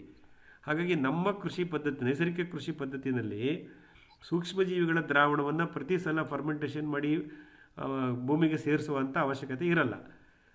ಸಂಪನ್ಮೂಲ ಇರೋದ್ರಿಂದ, ನಿಮ್ಮಲ್ಲಿ ಆಕಳು ಇರೋದ್ರಿಂದ, ಸಗಣಿ ಗಂಜಲ ಸಿಗೋದ್ರಿಂದ ನೀವು ಅದನ್ನು ಮಾಡಿ. ಅದನ್ನು ನೀವು ಕೌಡಂಗ್ ಸ್ಲರಿ ರೂಪದಲ್ಲೂ ಇಂಡಿಪೆಂಡೆಂಟಾಗಿ ಕೊಡಿ, ಹಿಂಡಿ ದ್ರಾವಣ ಜೊತೆ ಮಿಶ್ರಣ ಮಾಡಿ ಕೊಡೋದ್ರಿಂದ ಏನು ಯಾವುದೇ ರೀತಿ ತೊಂದರೆ ಇಲ್ಲ. ಬಟ್ ಅದಕ್ಕೋಸ್ಕರನೇ ನಾವು ಹುಡ್ಕೊಂಡು ಹೋಗೋದು ಬೇಡ. ಫರ್ಮೆಂಟೇಷನ್ ಮಾಡೋಕ್ಕೆ ಸೂಕ್ಷ್ಮಜೀವಿಗಳ ದ್ರಾವಣ ಬೇಕು ಅಂತ ಗೋಮೂತ್ರ ಆಗ್ಬೋದು, ಬೇರೆ ಯಾವುದೇ ಹಿಂಡಿ ಸೂಕ್ಷ್ಮಜೀವಿಗಳ ಮಿಶ್ರಣ ಆಗಿರ್ಬೋದು, ಸೋರ್ಸ್ ಕಲ್ಚರ್ ಆಗಿರ್ಬೋದು, ಈವನ್ ನಮ್ಮ EM1 ಸಮೇತ ನಾನು ಮಿಕ್ಸ್ ಮಾಡಬೇಡಿ ಅಂತಲೇ ಹೇಳ್ತೀನಿ. ಸೊ ಅವಶ್ಯಕತೆ ಇಲ್ಲ ಸರ್. ಅದು ನಮ್ಮ ಒಳಸುರಿ ವೆಚ್ಚವನ್ನು ಜಾಸ್ತಿ ಮಾಡ್ತಾ ಹೋಗುತ್ತೆ. ಸರ್ ಅದು ದ್ರಾವಣ ಸರಿ ಸರ್. ಹೇಳಿಯಪ್ಪ, ದ್ರಾವಣ ಅಲ್ಲ ಸರ್, ದ್ರಾವಣನೇ ಸರಿ. ಆಕ್ಚುಲ್ ಆಗಿ ನಮ್ಮಲ್ಲಿ ನೀವು ನಿಮ್ಮಿಂದ ನಾನು ಪ್ರೋಗ್ರಾಮ್ ನೋಡಿ ನಮ್ಮ ರಿಲೇಟಿವ್ ಕಳ್ಸಿದ್ಮೇಲೆ ಅವರು ಅಲ್ಲಿಂದಾನೆ ಬೆಂಗಳೂರಿನಿಂದ ತರಿಸಿ ಹಾಕಿದ್ರು. ಅದು ಪರವಾಗಿಲ್ಲ ಕೆಲಸ ಮಾಡ್ತಾ ಇದೆ ಜನರೇಟ್ರೆ ಅಂತ ಹೇಳಿದ್ರು. ನಾವು ಏನ್ ಮಾಡಿದ್ವಿ, ನಾವು ಸುಮ್ಮನೆ ಪೌಡ್ರ್ ಒಂದಷ್ಟು ಮನೆ ಹತ್ರ ಗಿಡಗಳಿಗೆ ಒಂದಷ್ಟು ಕೆಜಿಗಳು ತಂದು ನಾನೇನ್ ಮಾಡ್ಬಿಟ್ಟೆ, ಅವು ನಮ್ಮ ಇವ್ರು ಹೇಳ್ದಂಗೆ ಬುಡಕ್ ಹಾಕ್ಬಿಟ್ಟೆ ಸರ್. ಅದು ಮಳೆಗಾಲ ಸ್ವಲ್ಪ ಸರ್ ಹುಳುಗಳು ವಿಪರೀತ ಹುಳುಗಳಾಗ್ಬಿಟ್ಟ ಸರ್. ಇಲ್ಲಿ ಬಂತು ಅಂತಂದ್ರೆ ಅದನ್ನೆಲ್ಲ ತೆಗ್ದಾಕ್ತೆ ಸರ್. ಅದನ್ನ ಹೊರಗಡೆ ತೆಗ್ದಾಕ್ತೇವೆ. ತುಂಬಾ ಹುಳುಗಳಾಗ್ಬಿಟ್ಟ ಸರ್. ಅದನ್ನ ಯಾವ್ದು ಕಡ್ಲೆಕಾಯಿ ಹಿಂಡಿ, ಮೇವಿನ ಹಿಂಡಿ, ಆಮೇಲೆ ಇದು ಕೊಬ್ಬರಿ ಹಿಂಡಿ, ಆಮೇಲೆ ಇನ್ನೊಂದು ಯಾವ್ದೋ ಒಂದು ಇತ್ತು ಸರ್. ಅದು ಹಂಗೇನೆ ಪೌಡ್ರ್ ಹಾಕ್ಬಿಟ್ಟಿದ್ದೆ ಸರ್. ಅದನ್ನೇ ಗಟ್ಟಿ ಇತ್ತಲ್ಲ ಸರ್ ಅದು. ಅಯ್ಯೋ, ಅದು ಒಟ್ಟಿನಲ್ಲಿ ಸರ್ ಸೂಪರ್. ಇದು ಅಂತ ಅಂದ್ರೆ ದ್ರಾವಣ ಸರ್. ಖಂಡಿತ ಇಲ್ಲ ಜನಗೌಡ್ರೆ, ನಾನು ಈ enrichment of farm and manure ಅಂದ್ರೆ ಕೊಟ್ಟಿಗೆ ಗೊಬ್ಬರದ ಪುನಶ್ಚೇತನಗೊಳಿಸುವಿಕೆ, ಏನ್ ಮಾಡ್ತೀವಿ ಅಂದ್ರೆ 1 ಟನ್ ಫಾರ್ಮ್ ಅಂಡ್ ಮೆನ್ಯೂರ್ಗೆ 40 kg ಬೇವಿನ ಹಿಂಡಿಯ ಪುಡಿ, ಪಲ್ವರೈಸ್ಡ್ ನೀಮ್ ಕೇಕ್ ಪೌಡರ್, ಅದನ್ನ ಮಿಕ್ಸ್ ಮಾಡ್ತೀವಿ. 40 kg per ton of dung manure. ಅವಾಗ ನಾವು ಎನ್ರಿಚ್ ಮಾಡ್ತಾ ಇರ್ತೀವಿ ಫಾರ್ಮ್ ಅಂಡ್ ಮೆನ್ಯೂರ್ನ. ಆ ಸಮಯದಲ್ಲಿ ನಾನು ಬಳಸಿದ್ದೀನಿ ಅದನ್ನ. ಯಾವ್ದನ್ನ ಇಲ್ಲ ಸರ್, ನಾನು ನಿಮ್ ಫೋನ್ ನಂಬರ್ ಕೊಟ್ಬಿಟ್ಟು ನಮ್ಮ ರಿಲೇಟಿವ್ ಮಾಡಿದಾಗ ಚೆನ್ನಾಗಿ ಕೆಲಸ ಮಾಡ್ತದ್ದು ಹಿಂಡಿ ದ್ರಾವಣವೇ ಸರಿ ಫೈನ್ ಅಂತ ಅಂದ್ರ ಅವರು. ಈಗ ಒಂದ್ ವರ್ಷಕ್ಕೊಮ್ಮೆ ಒಂದ್ಸಾರಿ ಕೊಟ್ರು ಸಾಕ ಸರ್? ಸರ್ ನಾನು ಇದಕ್ಕೆ ಹೇಳ್ತಿರ್ತೀನಿ, ಫ್ರೀಕ್ವೆನ್ಸಿ ಇಸ್ ಬೆಟರ್. ನಾವು ಸರ್ ಇದು ಹಿಂಡಿ ದ್ರಾವಣ ಕೊಡೋದ್ರಿಂದ ನಾವು ಮಣ್ಣಿಗೆ ಶಕ್ತಿ ತುಂಬುತ್ತಾ ಇದೀವಿ. ಅದನ್ನೇ ಸರ್ ನಾವು ಎಷ್ಟು ಫ್ರೀಕ್ವೆಂಟ್ ಆಗಿ ಕೊಡ್ತೀವಿ ಅಷ್ಟು ಬೇಗ ನಮ್ಮ ಮಣ್ಣು ಆರೋಗ್ಯಯುತ ಆಗುತ್ತೆ, ಶಕ್ತಿಯುತ ಆಗ್ತಾ ಇರುತ್ತೆ. ಶಕ್ತಿಯಾನುಸಾರ ಎಷ್ಟು ಸಾಧ್ಯ ಅಷ್ಟು ಕೊಡಿ. ವಿಪರೀತ ಮಳೆ ಇದ್ದಾಗ, ಮಣ್ಣಿನಲ್ಲಿ ತೇವಾಂಶ ಜಾಸ್ತಿ ಇದ್ದಾಗ, ನಮ್ಮ ಸಕಲೇಶ್ಪುರದಲ್ಲಿ ಜುಲೈ, ಆಗಸ್ಟ್, ಸೆಪ್ಟೆಂಬರ್ ಬಾರಿ ಮಳೆ ಬರುತ್ತಲ್ವಾ, ಆ ಸಮಯದಲ್ಲಿ ನಾವು ಇದನ್ನ ಅವಾಯ್ಡ್ ಮಾಡಿ. ಆಲ್ರೆಡಿ ಎಕ್ಸೆಸ್ ಮಾಯಿಶ್ಚರ್ ಆಗ್ಬಿಟ್ಟಿರುತ್ತೆ ಮಣ್ಣಲ್ಲಿ. ಬಟ್ ಈ ಚಳಿಗಾಲದಲ್ಲಿ ಮತ್ತೆ ಬೇಸಿಗೆಗಾಲದಲ್ಲಿ ನೀವು ಎಷ್ಟು ಸಲ ಬೇಕಾದ್ರೂ ಕೊಡಿ ಸರ್. ಏನಕ್ಕೆ ಅಂದ್ರೆ ಸರ್, ನಾವು ಈಗ ಪ್ರಾರಂಭವಾಗಿ ನಾನು ಯಾವುದೇ ಇದ್ ಮಾಡಿಲ್ಲ ಸರ್. ಪ್ರಾರಂಭ ಮಾಡ್ತಾ ಇದ್ದೀನಿ ಸರ್. ಎಲ್ಲವೂ 2 ವರ್ಷದಿಂದ ಹಂಗೇನೆ ಡ್ರೈ ಎಲ್ಲೇ ಇದೆ. ಈಗ ಪ್ರಾರಂಭ ಮಾಡ್ತಾ ಇದ್ದೀನಿ ಸರ್ ಈಗೆಲ್ಲ. ಅದಕ್ಕೋಸ್ಕರ ಯಾಕಂದ್ರೆ ಡ್ರೈ ವೆದರ್ ನಲ್ಲಿ ಎಷ್ಟಾದ್ರೂ ಕೊಡಿ ಅಂತ. ಖಂಡಿತ ಸರ್, ತೇವಾಂಶ ಕಾಪಾಡ್ದಂಗೆ ಆಗತ್ತಲ್ಲ ಸರ್. ಅದೇ ಸರಿ ಸರ್. ಬೇರು ವಲಯದಲ್ಲಿ ತೇವಾಂಶ ಕಾಪಾಡ್ತಾ ಇದೀವಿ. ಸರ್ ಇದು ಕೌಡಂಗ್ ಸ್ಲರಿ ಹೆಂಗ್ ಸರ್ ನಿಮ್ ಪ್ರಕಾರ ಅದೇ ಸರ್, ಕೌಡಂಗ್ ಸ್ಲರಿ ಅಂದ್ರೆ ಏನಿಲ್ಲ, ಜೀವಾಮೃತ ಮೈನೇಸ್ ಕಡಲೆ ಹಿಟ್ಟು ಬೆಲ್ಲ. ನೀವು ಜೀವಾಮೃತ ಏನ್ ಮಾಡ್ತೀರೋ ಅದೇ ಪ್ರೊಸೀಜರ್ ಮಾಡಿ. ಮೈನೇಸ್ ಕಡಲೆ ಹಿಟ್ಟು ಬೆಲ್ಲಕ್ಕೆ ಹಾಕ್ಬಿಡಿ ದುಡ್ಡನ್ನ. 10 kg ಸಗಣಿ, 10 ಲೀಟರ್ ಗೋಮೂತ್ರ ಡ್ರಮ್ಮಲ್ಲಿ ಕದ್ರಿ, 2 ದಿವಸ ಬಿಡಿ, ಮೀಥೇನ್ ಗ್ಯಾಸ್ ಎಲ್ಲ ಹೋಗ್ಲಿ, ಆಮೇಲೆ ಅದನ್ನ ಯೂಸ್ ಮಾಡಿ. ಒಂದು ಡ್ರಮ್ ಜೀವಾಮೃತ ಮಾಡಕ್ಕೆ 2 kg ಕಡಲೆ ಹಿಟ್ಟು, 2 kg ಬೆಲ್ಲ, 300 ರೂಪಾಯಿನಪ್ಪ. ಹೌದು ಸರ್ 300 ರೂಪಾಯಿ ಹೊಡಿತಲ್ಲ ಈಗ ಸ್ಲರಿ ಮಾಡೋದ್ರಿಂದ. ಸರ್ ಅದು ಕೂಡ ಚೆನ್ನಾಗಿ ಕೆಲಸ ಮಾಡುತ್ತೆ ಸರ್. ಖಂಡಿತ. ಅದರಲ್ಲಿ ಏನಂದ್ರೆ ಸೂಕ್ಷ್ಮ ಜೀವಿಗಳ ವರ್ಧನೆ ಆಗಿರಲ್ಲ, ಮೈಕ್ರೋಬ್ಸ್ ಮಲ್ಟಿಪ್ಲೈ ಆಗಿರಲ್ಲ. ಇರುತ್ತೆ ಮೈಕ್ರೋಬ್ಸ್, ಅದನ್ನೇ ಮಲ್ಟಿಪ್ಲೈ ಆಗಿರಲ್ಲ ಅಷ್ಟೇ. ಯಾಕಂದ್ರೆ ಕಡಲೆ ಹಿಟ್ಟು ಬೆಲ್ಲ ಹಾಕಿಲ್ಲ ನಾವು. ಬಟ್ ಅದು ಎಲ್ಲಿ ಮಲ್ಟಿಪ್ಲೈ ಆಗುತ್ತೆ ಅಂದ್ರೆ ನಾನು ಗಿಡದ ಬುಡಕ್ಕೆ ಹಾಕದ್ಮೇಲೆ. ಯಾಕಂದ್ರೆ ಗಿಡದ ಬುಡದಲ್ಲಿ ಅದಕ್ಕೆ ಯಥೇಚ್ಛವಾದ ಸಾವಯವ ಅಂಶ ಇದೆ. ಅಲ್ಲಿ ಅದು ನ್ಯಾಚುರಲ್ ಆಗಿ ಮಲ್ಟಿಪ್ಲೈ ಆಗ್ಲಿ. ಡ್ರಮ್ಮಲ್ಲೇ ಮಲ್ಟಿಪ್ಲೈ ಮಾಡ್ಬೇಕು ಅನ್ನೋ ಹಠ ಯಾಕೆ? ಅಂದ್ರೆ 2 days ಸರ್ ಅದು ಫರ್ಮೆಂಟ್ 2 days ಬಿಡೋದ ಮಾಡಿ ನೋಡಿ. ಅದೇ ಸರ್, ಅದೇನೋ ಮೀಥೇನ್ ಗ್ಯಾಸ್ ರಿಲೀಸ್ ಆಗುತ್ತೆ ಅಂತ ಹೇಳ್ತಾರಲ್ಲ ಸರ್, ಅದಕ್ಕೋಸ್ಕರ. ಈ ಗೊಬ್ಬರ ಗ್ಯಾಸ್ ಸ್ಲರಿ ಮಾಡ್ದಂಗೆನೆ ನಮ್ಗೆ ಗೊಬ್ಬರ ಗ್ಯಾಸ್ ಇಲ್ಲ ಅಂದವರು ಡ್ರಮ್ಮಲ್ಲಿ ಕದರ್ಬಿಟ್ಟು ಆಕಾಶಕ್ಕೆ ತೆಗಿಡಿ, ಸೊಳ್ಳೆ ಪರದೆ ಕಟ್ಟಿ, ಈರುಳ್ಳಿ ಚೀಲ ಹಾಕ್ಬಿಟ್ಟು 2 ದಿವಸ ಆದ್ಮೇಲೆ ಅದು ಎವಾಪರೇಷನ್ ಮೀಥೇನ್ ಇದ್ರೆ ಹೋಗಿರುತ್ತೆ. ಮತ್ತೆ ಫರ್ದರ್ ಡೈಲ್ಯೂಟ್ ಮಾಡಿ ಹಾಕಿ. ಇದು ಅಲ್ಪಾವಧಿ ಬೆಳೆ ಮಾಡುವಾಗ ಕಡಲೆ ಹಿಟ್ಟು ಬೆಲ್ಲ ಯೂಸ್ ಮಾಡಿ. ಯಾಕೆಂದ್ರೆ ಸೂಕ್ಷ್ಮಜೀವಿಗಳ ಸಂಖ್ಯೆನ ಜಾಸ್ತಿ ಮಾಡಬೇಕಾಗುತ್ತೆ ಅಲ್ಪಾವಧಿ ಬೆಳೆಗಳಲ್ಲಿ. ಬಟ್ ಈ ನಮ್ಮ ತೋಟಗಾರಿಕೆ ಬೆಳೆನಲ್ಲಿ ಮೈನಸ್ ಕಡಲೆ ಹಿಟ್ಟು ಬೆಲ್ಲ ಮಾಡಿ ನಿಮ್ಗೆ 300 ರೂಪಾಯಿ ಉಳಿಯುತ್ತೆ ಪ್ರತಿ ಡ್ರಮ್ಗೆ. Okay okay sir, thank you. ಇದು ಕೂಡ ಪ್ರಯತ್ನ ಮಾಡ್ತೀನಿ. ಮಂಜುನಾಥ್ ಸರ್, ಹೇಳಿಯಪ್ಪ. ನಾನು ಮಲ್ಲಿಕಾರ್ಜುನ್ ಗೌರಿಬಿದನೂರಿಂದ ಅಡ್ವೊಕೇಟ್ ಮಾತಾಡ್ತಾ ಇದ್ದೀನಿ. ನೀವು ಲಾಸ್ಟ್ ಟೈಮ್ ಹೇಳ್ದಂಗೆ ಬೀಜೋಪಚಾರ ಮಾಡಿ ಹಾಕಿದ್ರಿಂದ ತುಂಬಾ ಚೆನ್ನಾಗಿ ಜರ್ಮಿನೇಷನ್ ಬಂದಿದೆ ಸರ್. ಲಾಸ್ಟ್ ಟೈಮ್ ಎಲ್ಲ ಒಂದು 40 to 50% ಇತ್ತು ಏನು ಮಾಡದಿರ್ಬೇಕಾದ್ರೆ, ಈಗ ಒಂದು 80 to 90% ಜರ್ಮಿನೇಷನ್ ಬಂದಿದೆ ಸರ್. ಅಗಸೆ ಗಿಡ, ಆಮೇಲೆ ಗ್ಲಿರಿಸಿಡಿ ಹಾಕಿದ್ದೀನಿ. ಗ್ಲಿರಿಸಿಡಿ ಏನು ಸಣ್ಣ ಕಾಣಿಸ್ತಾ ಇದೆ, ಅಗಸೆ ಗಿಡ ಅಂತೂ ತುಂಬಾ ಚೆನ್ನಾಗಿ ಬಂದಿದೆ sir very good. Germination rate. ಯಾವ್ದ್ರಲ್ಲಿ ಬೀಜೋಪಚಾರ ಮಾಡಿದ್ರಿ ಮಲ್ಲಿಕಾರ್ಜುನ್ ಸರ್? ಸರ್ ನೀವು ಹೇಳಿದ್ರಲ್ಲ ಸರ್, ಇದು ಅದರಲ್ಲಿ ಮಾಡಿ ಅದನ್ನ ನೆನೆಸಿ ಆಮೇಲೆ ನೆರಳಲ್ಲಿ ಒಣಗಿಸಿ ಒಂದಿನ ಇಟ್ಟು ನೆಕ್ಸ್ಟ್ ಡೇ ನಾವು ಅದನ್ನ ಭೂಮಿಗೆ ಸೇರಿಸಿದ್ವಿ ಸರ್. Very good. ತುಂಬಾ ಚೆನ್ನಾಗಿ ರೇಟ್ ಚೆನ್ನಾಗಿ ಬಂದಿದೆ ಸರ್ ಈ ಸಾರಿ. Very good. ಲಾಸ್ಟ್ ಟೈಮ್ ತುಂಬಾ ಸ್ವಲ್ಪ ನಿರಾಸೆ ಆಗಿತ್ತು, ನಂಗೆ ಗೊತ್ತಿರ್ಲಿಲ್ಲ, ಡೈರೆಕ್ಟ್ ಹಾಕ್ಬಿಟ್ಟಿದ್ದೆ. ಈ ಸಾರಿ ಮಾತ್ರ ತುಂಬಾ ಚೆನ್ನಾಗಿ ಬಂದಿದೆ ಸರ್. ಒಂದೂವರೆ ತಿಂಗಳಿಗೆ ಸ್ವಲ್ಪ ಚೆನ್ನಾಗಿ ಅವಳೆ ಎದ್ದು ಕಾಣಿಸ್ತಾ ಇದೆ ಸರ್ ಗಿಡಗಳೆಲ್ಲ, ಖಂಡಿತ ಸಣ್ಣ ಸಣ್ಣ ಪೈರುಗಳು ಇದ್ರದ್ದೆಲ್ಲ. ಗ್ಲಿರಿಸಿಡಿನೂ ಸ್ವಲ್ಪ ಚೆನ್ನಾಗಿದೆ ಸರ್ ಈ ಸಾರಿ. ಬಹಳ ಸಂತೋಷ. ನೋಡಿ ಈಗ ಓಕೆ ಸರ್. ಬೀಜೋಪಚಾರ ಮಾಡೋದ್ರ ಬೆನಿಫಿಟ್ ನಿಮ್ಗೆ ಇವಾಗ ಅರ್ಥ ಆಯ್ತು. ಸರ್ ನಂಗೆ ಅದ್ರದ್ದು ಬೆನಿಫಿಟ್ ಸಿಕ್ಕಿದೆ. ಆಮೇಲೆ ನೆಕ್ಸ್ಟ್ ದ್ರಾವಣಗಳು ಯೂಸ್ ಮಾಡೋದ್ರಿಂದ ನಮ್ಮ ಎಲ್ಲಾ ಗಿಡಗಳು ತುಂಬಾ ಆಕ್ಟಿವ್ ಆಗಿದೆ, ತುಂಬಾ ಚೆನ್ನಾಗಿದೆ ಸರ್. ಹಸಿರು ಎದ್ದು ಕಾಣಿಸ್ತಾ ಇದೆ ಸರ್, ಸುತ್ತಮುತ್ತ ಎಲ್ಲ ಬೆಂಗಾಡಾಗಿದೆ. ನಮ್ದು ಮಾತ್ರ ತುಂಬಾ ಚೆನ್ನಾಗಿ ಹೆಲ್ತಿ ಗಿಡಗಳಾಗಿದೆ ಸರ್. ಈಗ ಅಗಸೆ, ನುಗ್ಗೆ, ಆಮೇಲೆ ಅಡಿಕೆ, ಇದು ಬಾಳೆ, ತೆಂಗು ಇಷ್ಟು ತುಂಬಾ ಚೆನ್ನಾಗಿ ಬರ್ತಾ ಇದೆ ಸರ್. ಸ್ವಲ್ಪ ಶೇಡ್ ಕಡಿಮೆ ಇದ್ದಿದ್ದಕ್ಕೆ ಕಾಫಿ ಸ್ವಲ್ಪ ಹೋಯ್ತು ಸರ್, ಶೇಡ್ ನಾನು ಮಾಡಿರ್ಲಿಲ್ಲ. ಈಗ ಶೇಡ್ ಆಗೋವರೆಗೂ ಬೇಡ ಅಂತ ಸುಮ್ಮನೆ ಆಗ್ಬಿಟ್ಟಿದ್ದೀನಿ ಸರ್. ಹೋಗಿರೋದೆಲ್ಲ ಹೋಗ್ಲಿ, ನೆಕ್ಸ್ಟ್ ನೀವು ಹೇಳಿದ್ರಲ್ಲ ಫಿಲ್ ಇನ್ ದ ಬ್ಲಾಂಕ್ಸ್ ಮಾಡ್ಕೊಳ್ಳಿ ಅಂತೇಳಿ, ಶೇಡ್ ಎಲ್ಲ ಚೆನ್ನಾಗಿ ಕ್ರಿಯೇಟ್ ಆದ್ಮೇಲೆ ನೋಡಿ ಆಮೇಲೆ ನಿಧಾನ ಮಾಡೋಣ ಅಂತ ಇದಕ್ಕೆ ಪೆಪ್ಪರ್ಗೂ ಕಾಫಿಗೆ ಡಿಸೈಡ್ ಮಾಡಿದ್ದೀನಿ ಸರ್ ಈಗ. ಖಂಡಿತ ಬಹಳ ಸಂತೋಷ. ನೋಡಿ ಸರಳವಾದ ಒಂದು ನೈಸರ್ಗಿಕ ಕೃಷಿ ಪ್ಯಾಕೇಜ್ ಆಫ್ ಪ್ರಾಕ್ಟೀಸ್ ನಿಮಗೆ ಸಿಕ್ಬಿಡ್ತು ಇವಾಗ. ಮತ್ತು ನೀವು ಆಸಕ್ತಿಯಿಂದ ಪ್ರತಿ ವೀಕೆಂಡ್ ಫಾರ್ಮರ್ ಆದರೂ ಪ್ರತಿ ಶನಿವಾರ ಭಾನುವಾರ ರಜೆ ಇದ್ದಾಗ ನಿಮ್ಮ ಕೋರ್ಟ್ಗೆ ಹೋಗಿ ಇದನ್ನ ವೈಯಕ್ತಿಕವಾಗಿ ಮುತುವರ್ಜಿ ತಗೊಂಡು ಮಾಡ್ತಾ ಇದ್ದಾರೆ. ಪರ್ಸನಲ್ ಇಂಟ್ರೆಸ್ಟ್ ಹೌದು ಸರ್. ನಾವು ಏನಿದ್ರು ಅಷ್ಟು ಇಂಟ್ರೆಸ್ಟ್ ಇಲ್ದಿದ್ರೆ ಏನು ಪ್ರಯೋಜನ ಆಗಲ್ಲ ಸರ್. ಅಸಡ್ಡೆ ಏನು ಕೆಲಸ ಮಾಡಲ್ಲ ಸರ್. ತುಂಬಾ ಶ್ರದ್ಧೆ ವಹಿಸಿ ಮಾಡಿದ್ರೆ ಮಾತ್ರ ನಮಗೆ ರಿಸಲ್ಟ್ ಸಿಗುತ್ತೆ ಸರ್. ಇದು ನನ್ನ ಪರ್ಸನಲ್ ಎಕ್ಸ್ಪೀರಿಯನ್ಸ್ ಸರ್ ಇದು. ಖಂಡಿತಪ್ಪ. ಅಲ್ಲ ನಮಗೂ ಎಲ್ಲ ಮೋಟಿವೇಶನ್. ಹೌದು sir, thank you sir. Thank you sir Mallikarjun ಅವರೇ ಹಂಚಿಕೊಂಡಿದ್ದಕ್ಕೆ. Okay sir, right sir. ಫೋಟೋಗಳನ್ನ ಕಳಿಸಿ ಮುಂದಿನ ಬುಧವಾರ ಶೇರ್ ಮಾಡ್ತಾ ಹೋಗೋಣ. ಕಳಿಸ್ತೀನಿ ಸರ್. ಖಂಡಿತ. Thank you sir. ಒಳ್ಳೇದು ಸರ್. ನಾ ಗಿರೀಶ್, ಈಗ ನೀವು ಇವ್ರಿಗೆ ತಿರುಮಲ ಸರ್ಗೆ ಹೇಳ್ತಾ ಇದ್ರಿ, ತಿರುಮಲ ಸರ್ ಅಲ್ಲ ಹರೀಶ್ ಅವ್ರಿಗೆ ಪಾಟ್ಲ, ನೀವು ಹಸಿರುದ ಡೈರೆಕ್ಟ್ ಆಗಿ ಭೂಮಿ ಒಳಗಡೆ ಕೊಡಬಾರ್ದು ಅಂತ ಹೇಳಿ. ಬಟ್ ಅನ್ಫಾರ್ಚುನೇಟ್ಲಿ ನಾವು ಈ ಭೂಮಿ ಮಟ್ಟ ಮಾಡೋ ಟೈಮಲ್ಲಿ ಅದಕ್ಕೆ ಮುಂಚೆ 180 ಮಾವಿನ ಮರ ಇತ್ತು ನಮ್ದು, ನಿಯರ್ಲಿ 15-20 ವರ್ಷದ್ದು ಗಿಡಗಳು. ಅದೆಲ್ಲ ಕಟ್ ಮಾಡ್ಬಿಟ್ಟು ನಾವು JCP ಟ್ರೆಂಚ್ ದೊಡ್ಡದಾಗಿ ಟ್ರೆಂಚ್ಗಳು ತೆಗೆದು ಅಷ್ಟು ಸಸಿನ ಮರಗಳೆಲ್ಲ ಒಳಗಡೆ ಊದ್ಬಿಟ್ಟಿದೀವಿ ಸರ್ ಇವಾಗ. ಈಗ ಅದು ನೀವ್ ಹೇಳ್ದಂಗೆ ಒಳಗಡೆ ಫುಲ್ ಬೀಟ್ ಆಗ್ತಾ ಇದೆಯಾ ಅಂತ ಈಗ ಅನಿಸ್ತಾ ಇದೆ ಸರ್ ನನಗೆ. ಎಷ್ಟು ತಿಂಗಳಾಯ್ತು ಅದೆಲ್ಲ ಆಗಿ ಪ್ರೋಸೆಸ್? ಸರ್ ಅದು ಆಯ್ತು ಸರ್, ನಿಯರ್ಲಿ 2024 ಸೆಪ್ಟೆಂಬರ್ 24 ಸೆಪ್ಟೆಂಬರ್. ಈಗ ನೀವು ಆ ಟ್ರೆಂಚ್ ಹುಡುಕಿದ್ರು ಏನು ಅವಶೇಷಗಳು ಸಿಗಲ್ಲ, ಅದು ಹಿಸ್ಟ್ರಿ ಆಗೋಗಿದೆ, ಮಣ್ಣಲ್ಲಿ ಕರಗೋಗಿರುತ್ತೆ, ಏನು ತೊಂದರೆ ಇಲ್ಲ.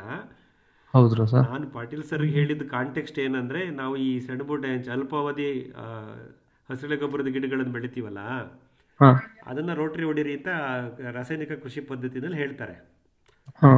ನಮ್ಮ ನೈಸರ್ಗಿಕ ಕೃಷಿ ಪದ್ಧತಿಯಲ್ಲಿ ಬೇಡ ಅನ್ನೋ ಒಂದು ಕಾಂಟೆಕ್ಸ್ಟ್ ಅಲ್ಲಿ ನಾನು ಪಾಟೀಲ್ ಸರ್ಗೆ ನಾವು ಡಿಸ್ಕಸ್ ಮಾಡಿದ್ವಿ ಇವತ್ತು. ಹಾಗಾಗಿ ಮಣ್ಣಿಗೆ ಹಸಿ ಅಂಶವನ್ನ, ಯಾವುದೇ ಗ್ರೀನ್ ಬಯೋಮಾಸ್, ಹಸಿ ಸಸ್ಯ ತ್ಯಾಜ್ಯವನ್ನ ಕತ್ತರಿಸಿ ಅದರ ಮೇಲೆ ಮಣ್ಣು ಹಾಕಿದ್ರೆ ಅಥವಾ ಮಣ್ಣಿನೊಳಗಡೆ ಅದನ್ನು ಹೂತಿಟ್ರೆ ಅದರದ್ದು ಡಿಕಂಪೋಸಿಷನ್ ಆಗೋದಕ್ಕೆ ತಡವಾಗುತ್ತೆ. ಅಥವಾ ಡಿಕಂಪೋಸಿಷನ್ ಆಗುವಾಗ ಅನ್ಏರೋಬಿಕ್ ಮೈಕ್ರೋಬ್ಸ್ ಅಂದರೆ ಆಮ್ಲಜನಕ ರಹಿತ ಜೀವಿಗಳ ಸಂಖ್ಯೆ ಜಾಸ್ತಿ ಆಗುತ್ತೆ. ಕೆಲವು ಅವು ಹಾನಿಕಾರಕವಾಗಿ ಇರ್ತವೆ. Anything anaerobic may be harmful also. ಬೆಳೆ ಸಸ್ಯಗಳಿಗೆ ಸಸ್ಯ ಪೋಷಕಾಂಶಗಳನ್ನು ಹಿಡಿದುಕೊಡ್ಲಿಕ್ಕೆ ನಮಗೆ ಆಮ್ಲಜನಕ ಸಹಿತ ಸೂಕ್ಷ್ಮಜೀವಿಗಳೇ ಬೇಕು. Nutrition mobilising microbes are always aerobic microbes, they are not anaerobic microbes. ಹಾಗಾಗಿ ನಾವು ಈ ಅನ್ಏರೋಬಿಕ್ ಮೈಕ್ರೋಬ್ಸ್ನ ಡೆವಲಪ್ ಮಾಡ್ತಿದ್ದೀವಾ ಹಸಿ ತ್ಯಾಜ್ಯವನ್ನ ಮಣ್ಣೊಳಗೆ ಸೇರಿಸೋದ್ರಿಂದ ಅನ್ನೋ ಒಂದು ಶಂಕೆ, ಒಂದು ಡೌಟ್. ಅದಕ್ಕೆ ಅದು ಬೇಡ ಅನ್ನೋದು ಮೊದಲನೇ ಉದ್ದೇಶ. ಎರಡನೇ ಉದ್ದೇಶ ಆಲ್ರೆಡಿ ಪಾಟೀಲ್ ಸರ್ಗೆ ಹೇಳಿರೋದ್ರಿಂದ ನೀವು ಅದನ್ನ ಕತ್ತರಿಸಿ ಅಲ್ಲೇ ಬಿಟ್ರೆ ಬ್ರಷ್ ಕಟರ್ನಲ್ಲೋ ಅಥವಾ ಚೈನ್ ಸ್ಲಾಶರಲ್ಲೋ ಅದು ನಿಧಾನವಾಗಿ ಒಣಗ್ತಾ ಬರುತ್ತೆ, ಕರಗ್ತಾ ಬರುತ್ತೆ, ಮತ್ತೆ ಸಾಕಷ್ಟು ಮಣ್ಣು ಜೀವಿಗಳಿಗೆ ಅದು ಆಹಾರ ಆಗುತ್ತೆ. ಹೌದು ಸರ್, ಅಸಂಖ್ಯ ಹೌದು. ಮಣ್ಣು ಜೀವಿಗಳು ನಿಮ್ಮ ಮೇಲ್ಮಣ್ಣಿನಲ್ಲಿ ಸೃಷ್ಟಿ ಆಗ್ತವೆ. ಕೆಂಪು ಇರುವೆ, ಬಿಳಿ ಇರುವೆ, ಸೆಂಟಿಪೈಡ್ಸು, ಆಮೇಲೆ ಸಹಸ್ರಪದಿಗಳು, ಅವಕ್ಕೆಲ್ಲ ಇದು ಆಹಾರ ಅಲ್ವಾ. ಹೌದು ಸರ್, ನಾನ್ ನೋಡಿ ಸರ್ ಈಗ ತೇವಾಂಶ 15 ವರ್ಷದ ಕಾಪಾಡ್ಕೊಳ್ತಕ್ಕಂಥ ಮರಗಳನ್ನ, 15 ವರ್ಷದ ಮರ 180 ಮರನು ಎಲ್ಲ JCP ತೋಡಿ ತೋಡಿ ತೋಡಿ ಎಲ್ಲ ಫುಲ್ ಭೂಮಿ ಮುಚ್ಚಿಬಿಟ್ಟಿದೀವಿ ಸರ್. ಪರವಾಗಿಲ್ಲ, ಬಹಳ ಸಾಹಸ ಮತ್ತು ಅತಿ ವೆಚ್ಚದ ಕಾರ್ಯನೇ ಮಾಡಿದ್ದೀರಾ. ಗೊತ್ತಿರ್ಲಿಲ್ಲ ಸರ್, ಸ್ಟಾರ್ಟಿಂಗ್ ನಿಮ್ಮೆಲ್ಲ ಪರಿಚಯ ಇರಲಿಲ್ಲ ನಮ್ಗೆ, ಯಾವ್ದು ಗೊತ್ತಿಲ್ಲ, ಇದ್ರ ಬಗ್ಗೆ ನಾಲೆಡ್ಜ್ ಇರ್ಲಿಲ್ಲ ನಮ್ಗೇನ್ ಸರಿಯಾಗಿ ಫಲ ಕೊಡ್ತಾ ಇರ್ಲಿಲ್ಲ ಸರಿಯಾಗಿ ಅಂತ ಹೇಳ್ಬಿಟ್ಟು ಅದನ್ನೆಲ್ಲ ಆತರ ಮಾಡಿಸ್ಬಿಟ್ವಿ ನಾವು. ಈಗ ನೀವ್ ಹೇಳಿದ್ ನೆನ್ಪು ಮಾಡ್ಕೊಂತೆ, ಅದಕ್ಕೂ ಮೋಸ್ಟ್ ಅದೇ ತರ ಹೀಟು ಫಾರ್ಮ್ ಆಗ್ತಾ ಇದೆಯೇನೋ ಒಳಗಡೆ ಅಂತ. ಏನಾಗಿರಲ್ಲ ಸರ್, ಕರ್ಗೋಗಿರುತ್ತೆ, ಅದು ತೊಂದರೆ ಇಲ್ಲ ಹ್ಮ್ ಸರ್. ನಮಗೆ ನಿರುಪಯುಕ್ತ ಅಂತ ನಾವು ಅನ್ಕೊಂತೀವಿ, ಆದ್ರೆ ಪ್ರಕೃತಿನಲ್ಲಿ ಎಲ್ಲವೂ ಉಪಯುಕ್ತ. ಈಗ ಸರ್ ಇವಾಗ ಅನ್ಸುತ್ತೆ ಎಲ್ಲ ಉಳಿಸ್ಕೋಬೇಕಾಗಿತ್ತು ಅಂತ ಈಗ ನಮ್ಗೆ. ಇರ್ಲಿ ಬಿಡಿ, ಚಿಂತಿಸಿ ಮಿಂಚಿ ಹೋಗಿದ್ದಕ್ಕೆ ಚಿಂತಿಸಿ ಫಲವಿಲ್ಲ. ಮುಂದೆ ಏನ್ ಮಾಡ್ಬೋದು, ಮಣ್ಣನ್ನು ಹೆಂಗೆ ಅಭಿವೃದ್ಧಿ ಮಾಡ್ಬೋದು, ಆ ಕಡೆ ಗಮನ ಕೊಡಿ. ಅದೇ ನೀವ್ ಹೇಳ್ದಂಗ ಅದೆಲ್ಲ ಮಾಡ್ತಾ ಇದೀವಿ ಸರ್. ದ್ರಾವಣ ಶುರು ಮಾಡಿದ್ದಾರೆ, ಹೇಗನ್ನತ್ತೆ ನಿಮ್ಮ ಅಡಿಕೆ ಗಿಡ ಈಗ? ಅಡಿಕೆ ಇನ್ನೂ ಏನಂತ ಡಿಫ್ರೆನ್ಸ್ ನನಗೆ ಒಂದ್ ಹತ್ರ ಕೊಟ್ರೆ ಸರ್. ಈಗ ನಾಳೆ ಶನಿವಾರ, ಮೂರನೇ ಶನಿವಾರ ಈಗ ಕೊಡ್ಬೇಕು, ಒಂದ್ ತಿಂಗಳು ಕರೆಕ್ಟ್ ಆಗಿ ಆಗುತ್ತೆ. ನಾಳೆ ಶನಿವಾರ ಕೊಡ್ಬೇಕು ಸರ್. ಖಂಡಿತ ಕೊಡ್ತೀವಿ. ಮುಂದುವರಿಸಿ ಕೊಡಿ, ಒಂದ್ 2-3 ಸೈಕಲ್. ಯಾಕಂದ್ರೆ ನೀವು ಕೊಟ್ಟಿರೋದು ಜನವರಿ ಕೊನೆ ವಾರ ಅಥವಾ ಫೆಬ್ರವರಿ ಮೂರನೇ ವಾರ ಸರ್, ಜನವರಿ 3ನೇ ವಾರ. ಅಲ್ಲ, ಅವಾಗ ಸ್ಟ್ರೆಸ್ ಪೀರಿಯಡ್ ಅಂತೀವಿ, ಚಳಿಗಾಲದ ಒತ್ತಡ ಗಿಡಗಳ ಮೇಲೆ ಇರುತ್ತೆ. ಹಾಗಾಗಿ ಹಿಂಡಿ ದ್ರಾವಣ ಖಂಡಿತ ಅದು ಭೂಮಿಗೆ ಸೇರಿದೆ, ರಿಸಲ್ಟ್ಸ್ ನಿಮ್ಗೆ ಗಿಡಕ್ಕೆ ಕಾಣ್ತಾ ಇಲ್ಲ ಅನ್ನೋದ ಕಾರಣ ಅವು ಒತ್ತಡದಲ್ಲಿ ಇರ್ತವೆ ನಿಮ್ಮ ಅಡಿಕೆ ಗಿಡಗಳು. ಈಗ ನೀವು ಈ ಫೆಬ್ರವರಿನಲ್ಲಿ ಕೊಡೋದ್ರಿಂದ ಮತ್ತೆ ಈಗ ಪೂರಕವಾದ ವಾತಾವರಣ ಸೃಷ್ಟಿ ಆಗ್ತಾ ಇದೆ. ಚಳಿಗಾಲ ಹೋಯ್ತಲ್ಲ, ಶಿವರಾತ್ರಿ ಬಂತಲ್ಲ. ಹೌದು ಸರ್. ಈಗ ಆಮೇಲೆ ಸಂಜೆ ನಮ್ಗೆ 4 ಗಂಟೆ ಮೇಲೆ ಪಶ್ಚಿಮದ ಗಾಳಿ ಬೀಸಕ್ಕೆ ಶುರುವಾಗುತ್ತೆ, ಅರಬ್ಬಿ ಸಮುದ್ರದ ಗಾಳಿ. ಅವೆಲ್ಲ ಸೂಚನೆಗಳು ನಮ್ಗೆ ಪೂರ್ವ ಮುಂಗಾರು ಬರ್ತಾ ಇದೆ ಅಂತ. ಈಗ ನಮ್ಮ ಬೆಳೆ ಸಸ್ಯಗಳು ಬಹಳ ಚೆನ್ನಾಗಿ ಚೇತರಿಸ್ಕೊಳ್ತವೆ. ಈಗ ನೀವು ಕೊಡ್ತಕ್ಕಂಥ ಹಿಂಡಿ ದ್ರಾವಣ ಅಥವಾ ಯಾವುದೇ ಒಳಸುರಿ ಪರಿಣಾಮ ಬೀರುತ್ತೆ. ನಿಮ್ಮ ಅಡಿಕೆ ಗಿಡದ ಹೊಸ ಸುಳಿಗಳನ್ನ ಗಮನಿಸ್ತಾ ಬನ್ನಿ. ಹೊಸ ಸುಳಿ ನುಕ್ಕುತ್ತಲ್ಲ, ಅದನ್ನ ಗಮನಿಸ್ತಾ ಬನ್ನಿ. ಅದು ಆರೋಗ್ಯವಾಗಿರ್ಬೇಕು ಮತ್ತು ಹಿಂದಿನ ಸುಳಿಗಿಂತ ಈ ಸುಳಿ ಸ್ವಲ್ಪ ಲಂಬವಾಗಿರ್ಬೇಕು. ಅದನ್ನ ಸುಳಿಗಳನ್ನ ಗಮನಿಸಿ ಅದರ ಆರೋಗ್ಯವನ್ನು ನಿರ್ಧಾರ ಮಾಡ್ಕೊಳ್ಳಿ. ಮಾಡ್ತೀನಿ ಸರ್. ನಂಗೆ ಇದು ನುಗ್ಗೆ ಬರ್ತಾನೆ ಇಲ್ಲ ಸರ್. ನುಗ್ಗೆ ಎಲ್ಲ ಹಾಕಿದ್ರು ನುಗ್ಗೆ ಬರ್ತಾ ಇಲ್ಲ, ಏನಂತ ಗೊತ್ತಾಗ್ಲಿಲ್ಲ ಸರ್. ಪ್ರಯತ್ನ ಮಾಡಿ, ಒಳ್ಳೇದು. ನುಗ್ಗೆ ಇದ್ದಷ್ಟು ಒಳ್ಳೆ. ನಿಮ್ಮ ಯಡಿಯೂರು ಕುಣಿಗಲ್ಲು ಭಾಗದಲ್ಲಿ ನುಗ್ಗೆ ಬರುತ್ತೆ. ನಮ್ ಭೂಮಿಲಿ ಬರ್ತಾನೆ ಇಲ್ಲ ಸರ್. ನುಗ್ಗೆನೆ ಬಂದಿರೋವು ಎದಳ್ತಾನೆ ಇಲ್ಲ ಮೇಲೆ, ಅಲ್ಲೇ ಇದೆ. ನಿಮ್ ಭೂಮಿ ಸಮಸ್ಯೆ ನಿಮಗೆ ಚೆನ್ನಾಗಿ ಗೊತ್ತಿದೆ. ಅದೇ ಸರ್, ಹೌದು. ಅದಕ್ಕೆ ಇರ್ಬೋದು ಅಂತ ನಾನು ಸುಮ್ಮನಾಗಿದ್ದೀನಿ ಸರ್. ಸರಿ ಆಗುತ್ತೆ, ಕಾಲಕ್ರಮೇಣ ಸರಿ ಆಗುತ್ತೆ. ಅದಕ್ಕೆ ಇದು ನೀವು ಹೇಳಿದ್ರಲ್ಲ ಸರ್, ನುಗ್ಗೆ ಗಿಡ ನಾಟಿ ಮಾಡಿದಾಗ ಸ್ವಲ್ಪ ಸಾವಯವ ಗೊಬ್ಬರ ಕೊಡಿ, ಅದಕ್ಕೆ ಸ್ವಲ್ಪ ಶಕ್ತಿ ತುಂಬಿ ಎಸ್ಟಾಬ್ಲಿಷ್ ಆಗೋ ತನಕ. ಆಮೇಲೆ ಅದ ನೈಟ್ರೋಜನ್ ಅದೇ ಫಿಕ್ಸ್ ಮಾಡ್ಕೊಳತ್ತೆ. ಅದಿಲ್ಲ ಅಂದ್ರೆ ತಾವ್ ಹೇಳಿದ್ರಲ್ಲ ಸರ್, ತಮ್ಮ ತೋಟಕ್ಕೆ ಬಂದು ಅದನ್ನ ಇದನ್ನ ತಗೊಂಡು ಹಾಕ್ಬಿಡ್ಬೋದ್ರಲ್ಲ ಸರ್. ಅದೇ ಕಟ್ ಮಾಡಿ ನಿಮ್ ಮಣ್ಣಿನಲ್ಲಿ ಸಮಸ್ಯೆ ಇದ್ರೆ ನೀವು ಕಡ್ಡಿ ನೆಟ್ರೇನು ಗಿಡ ತಂದಿಟ್ರೇನು, ಮಣ್ಣಿನಲ್ಲಿ ಸಸ್ಯ ಪೋಷಕಾಂಶಗಳ ಕೊರತೆ ಇದ್ರೆ ಅಥವಾ ಮೇಲ್ಮಣ್ಣಿನಲ್ಲಿ ಸೂಕ್ಷ್ಮ ಜೀವಿಗಳ ಚಟುವಟಿಕೆ ಕಮ್ಮಿ ಇದ್ರೆ ನೀವು ಸ್ವಲ್ಪ ಗಿಡ ನಾಟಿ ಮಾಡುವಾಗ ಸ್ವಲ್ಪ ಸಾವಯವ ಗೊಬ್ಬರ ಮತ್ತೆ ಸೂಕ್ಷ್ಮ ಜೀವಿಗಳ ದ್ರಾವಣ ಅದನ್ನ ಕೊಡಿ. ಮತ್ತೆ ಪೂರಕವಾದ ಮುಂಗಾರು ಬರ್ತಾ ಇದೆ, ಮೇ ಜೂನಲ್ಲಿ ಖಂಡಿತ ಎಸ್ಟಾಬ್ಲಿಷ್ ಆಗ್ತವೆ. ಓಕೆ, ಅದು ಇನ್ನೊಂದ್ಸಲ ಹಂಗಾರೆ ಬೀಜ ಹಾಕ್ಬಿಡ್ತೀನಿ ಸರ್. ಹಂಗಾರೆ ಮಣ್ಣಿನಲ್ಲಿ ಚಾಲೆಂಜ್ ಇದೆ ಸರ್, ಸಾಯಿಲ್ ಚಾಲೆಂಜ್ ಇದೆ, ತುಂಬಾನೇ ಇದೆ ಸರ್. ಕಾಲಕ್ರಮೇಣ ಸರಿ ಆಗುತ್ತೆ. Okay sir, thank you sir. ಇವತ್ತು ಫೋನ್ ಮಾಡಿದ್ರು, ಕೊಪ್ಪಳ ಜಿಲ್ಲೆ ಕುಷ್ಟಗಿ ತಾಲೂಕು. ನೀವು ರೆಫರೆನ್ಸ್ ಕೊಟ್ಟಿದ್ರಂತೆ, ಗಿರೀಶ್ ಸರ್ ಕೊಟ್ಟರು ನನಗೆ ಅಂತ ಹೇಳಿದ್ರಪ್ಪ. ಸರ್, ಮಂಜುನಾಥ್ ಅಂತಾನೆ ನನ್ನ ಹೆಸರೇ. ಹೌದು. ಬೆಳೆಸಿ, ನಮ್ಮ ನೆಟ್ವರ್ಕ್ನ ಬೆಳೆಸ್ತಾ ಬನ್ನಿ ಈ ತರ. Sure sir, sure. Thank you Girish. Sir, ಈಗ ಇನ್ನೊಂದು ಪ್ರಶ್ನೆ ಇದೆ ಸರ್.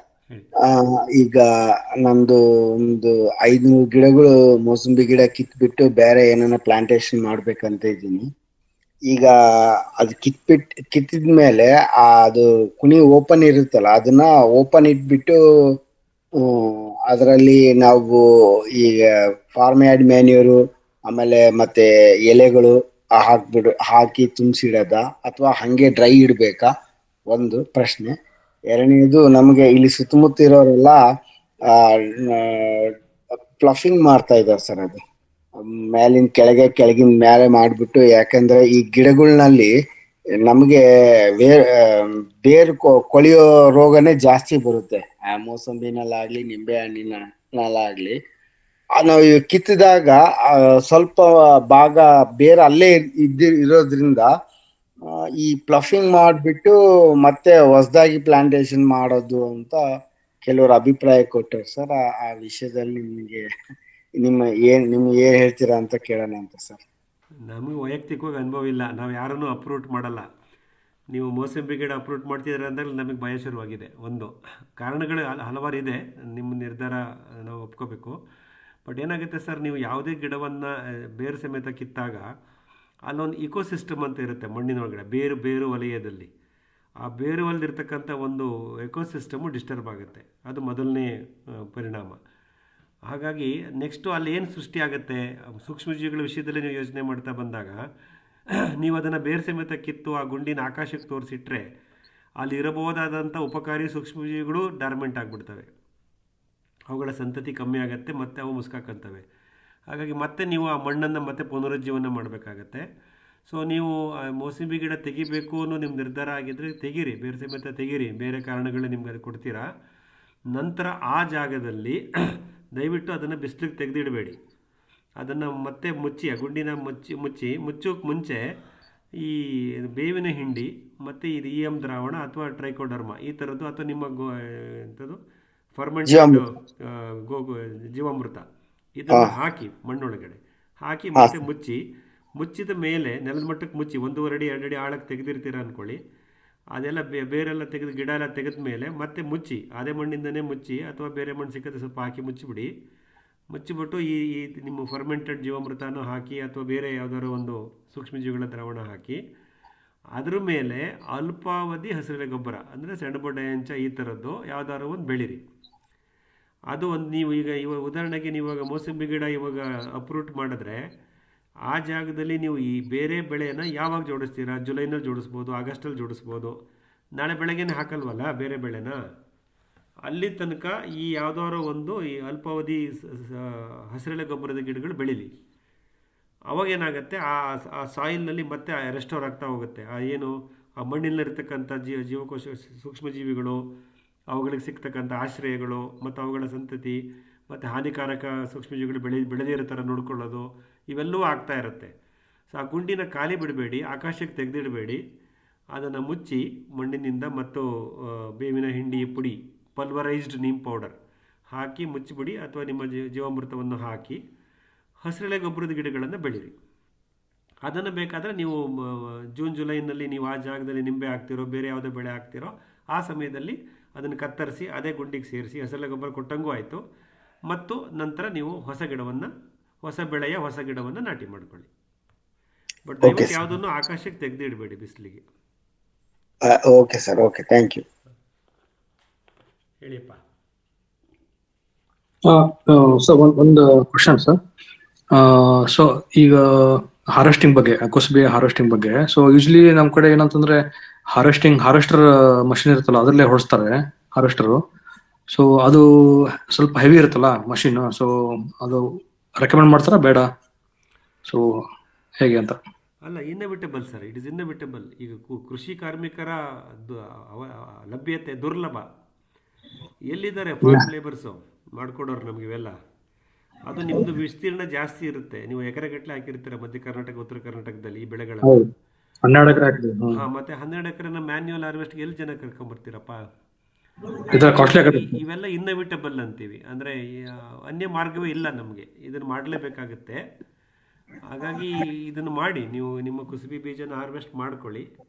ಬಟ್ ಅದೇನು ಹಾರ್ವೆಸ್ಟರಿಂದ ಹೊರಗಡೆ ಬರುತ್ತಲ್ಲ, ಇದು ಕಾಂಡ, ಹುಲ್ಲು, ಬೆಳೆ ಸಸ್ಯ ಶೇಷ, ಆದಷ್ಟು ಮಣ್ಣಿಗೆ ಸೇರಿಸಿ ಅದನ್ನ ಪ್ರಯತ್ನ ಮಾಡಿ. ಅಥವಾ ನೀವು ಅದನ್ನ ಪ್ರಾಣಿಗಳಿಗೆ ಆಹಾರವಾಗಿ ಬಳಸೋರಿಗೆ ಕೊಡೋಂಗಿದ್ರೆ ಕೊಡಿ, ಅದ್ರಲ್ಲಿ ನಿಮಗೆ ವರಮಾನ ಬಂದ್ರೆ, ಇನ್ಕಮ್ ಬಂದ್ರೆ.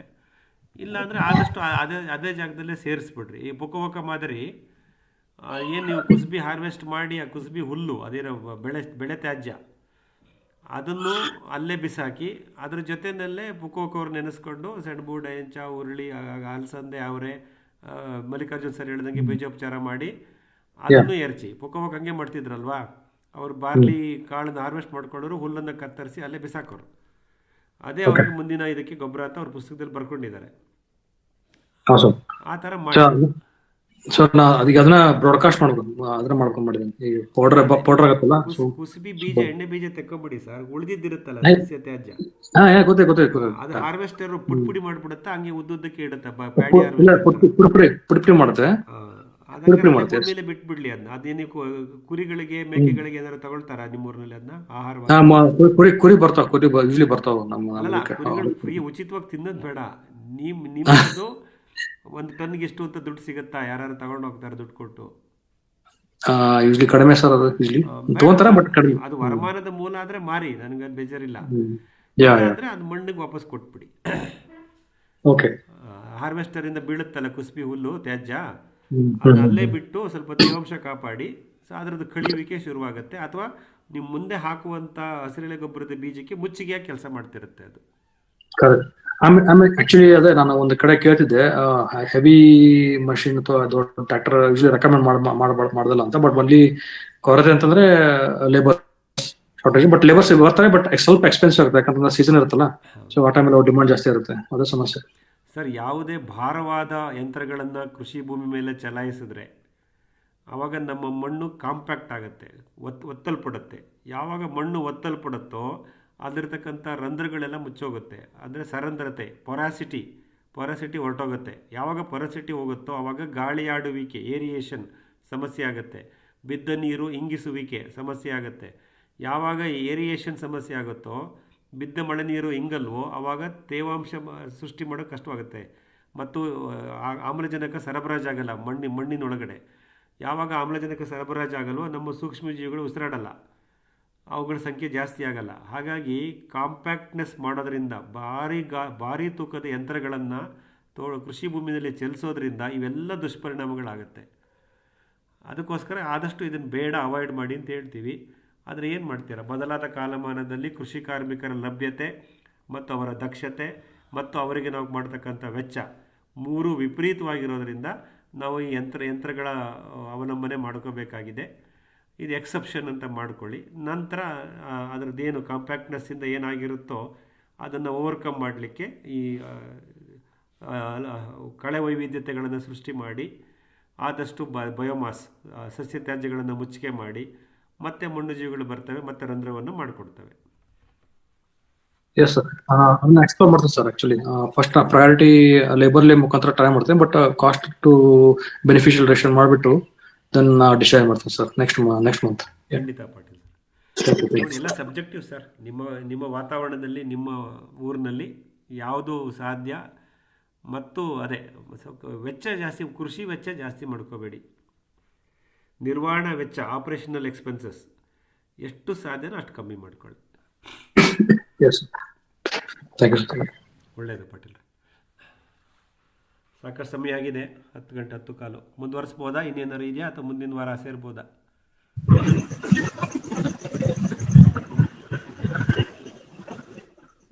ನೋಡಿ ಸರ್, ಯಾರು ಏನು ಇದ್ದಂಗಿಲ್ಲ, ಏನೋ ಡೌಟ್ಸ್ ಎಲ್ಲ ಕ್ಲಿಯರ್ ಆದಂಗಿದೆ.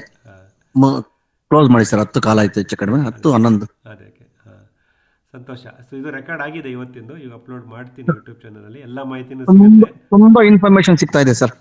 Thank you. ಯಾಕಂದ್ರೆ ಒಬ್ಬೊಬ್ಬರದ ಅನುಭವಗಳು, ಹೇಳಿ. ಹೌದು ಸರ್, ತುಂಬಾ ಒಬ್ಬೊಬ್ಬರ ಅನುಭವಗಳು ನಮ್ಗೆ ಇವಾಗ ಉಪಯುಕ್ತ ಆಗ್ತಾವ ಸರ್. ಇಲ್ಲಿ ಅವ್ರು ಕೇಳೋ ಡೌಟ್ಸ್ ಇಂದ ನಮ್ಗೆ ಹೊಸ ಇವೆಲ್ಲಾನು ಕ್ಲಿಯರ್ ಆಗ್ತಾ ಇದೆ ಸರ್. ಡೌಟ್ಸ್ ಎಲ್ಲಾನು ನಮಗ್ ಬರೋದಿರೋ ಡೌಟ್ಸ್ ಇದ್ರಲ್ಲೆಲ್ಲ ಕ್ಲಿಯರ್ ಆಗ್ತಾ ಇದೆ ಸರ್. ಖಂಡಿತಪ್ಪ.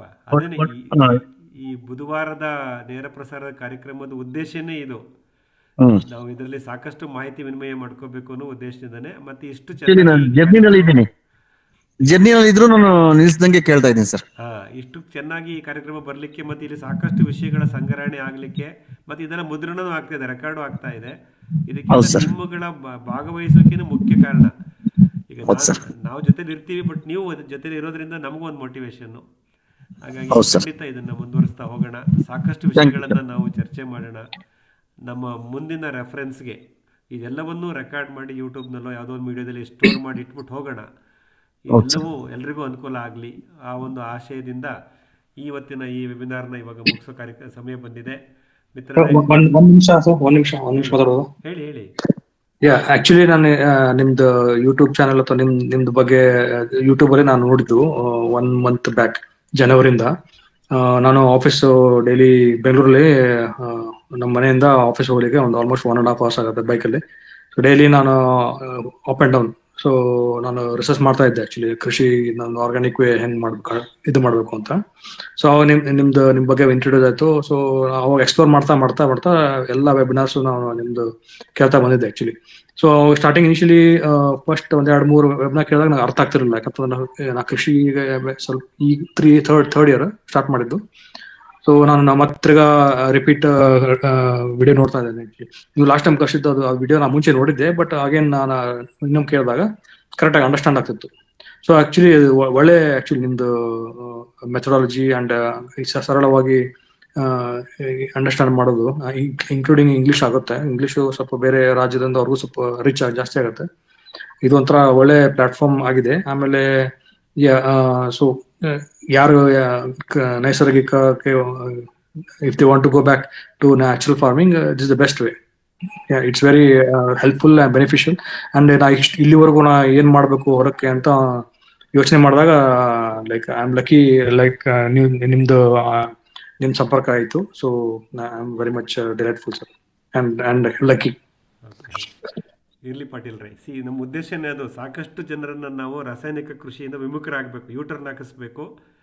ಆಮೇಲೆ ಸಾವಯವ ಕೃಷಿಯ ಒಳಸುರಿಗಳ ವೆಚ್ಚವನ್ನು ಕಮ್ಮಿ ಮಾಡಿ ಸರಳವಾದ ನೈಸರ್ಗಿಕ ಕೃಷಿ ನಮ್ಮದಾಗಬೇಕು. ಈ ಉದ್ದೇಶದಿಂದನೇ ಈ ಪ್ರಯತ್ನಗಳು ನಡೀತಾ ಇದೆ. ಜೊತೆಲಿ ಜೋಡಿಸ್ಕೊಂಡಿದ್ದೀರಾ. ನಮ್ಮ ಟ್ಯಾಗ್ಲೈನೇ ಇದೆ ಸರ್, ನೈಸರ್ಗಿಕ ಕೃಷಿ ಸರಳೀಕರಣಗೊಂಡಿದೆ, ನ್ಯಾಚುರಲ್ ಫಾರ್ಮಿಂಗ್ ಮೇಡ್ ಸಿಂಪಲ್. ಅದನ್ನ ಇಟ್ಕೊಂಡೇ ನಾವು ಪ್ರಯತ್ನ ಮಾಡ್ತಾ ಇದ್ದೀವಿ. ಸೊ ನಿಮ್ಮಗಳ ಭಾಗವಹಿಸಲಿಕ್ಕೆ ಸಂತೋಷ. ಸೊ ಮಿತ್ರರೇ, ಈ ವಾರದ ಈ ನೇರ ಪ್ರಸಾರದ ವೆಬಿನಾರ್ ಕಾರ್ಯಕ್ರಮ ಈ ಮುಗಿಸೋ ಸಮಯ ಬಂದಿದೆ. ಸಾಕಷ್ಟು ವಿಷಯಗಳನ್ನು ನಾವಿವತ್ತು ವಿಮರ್ಶನೆ ಮಾಡ್ಕೊಂಡಿದ್ದೀವಿ. ಇದೇ ರೀತಿ ಮುಂದಿನ ಬುಧವಾರ ಮತ್ತೆ ಇದೇ ರಾತ್ರಿ 8:25 ಸಮಯಕ್ಕೆ ಸೇರೋಣ ಅಂತ ಹೇಳ್ತಾ ಈ ವೆಬಿನಾರ್ನ ಇಲ್ಲಿ ಮುಗಿಸ್ತಾ ಇದ್ದೀನಿ. ಎಲ್ಲರಿಗೂ ಶುಭರಾತ್ರಿ, ಧನ್ಯವಾದಗಳು. ಶುಭರಾತ್ರಿ sir. Good night sir. Thank you. ಶುಭರಾತ್ರಿ. ಎಲ್ಲರಿಗೂ ಶುಭರಾತ್ರಿ.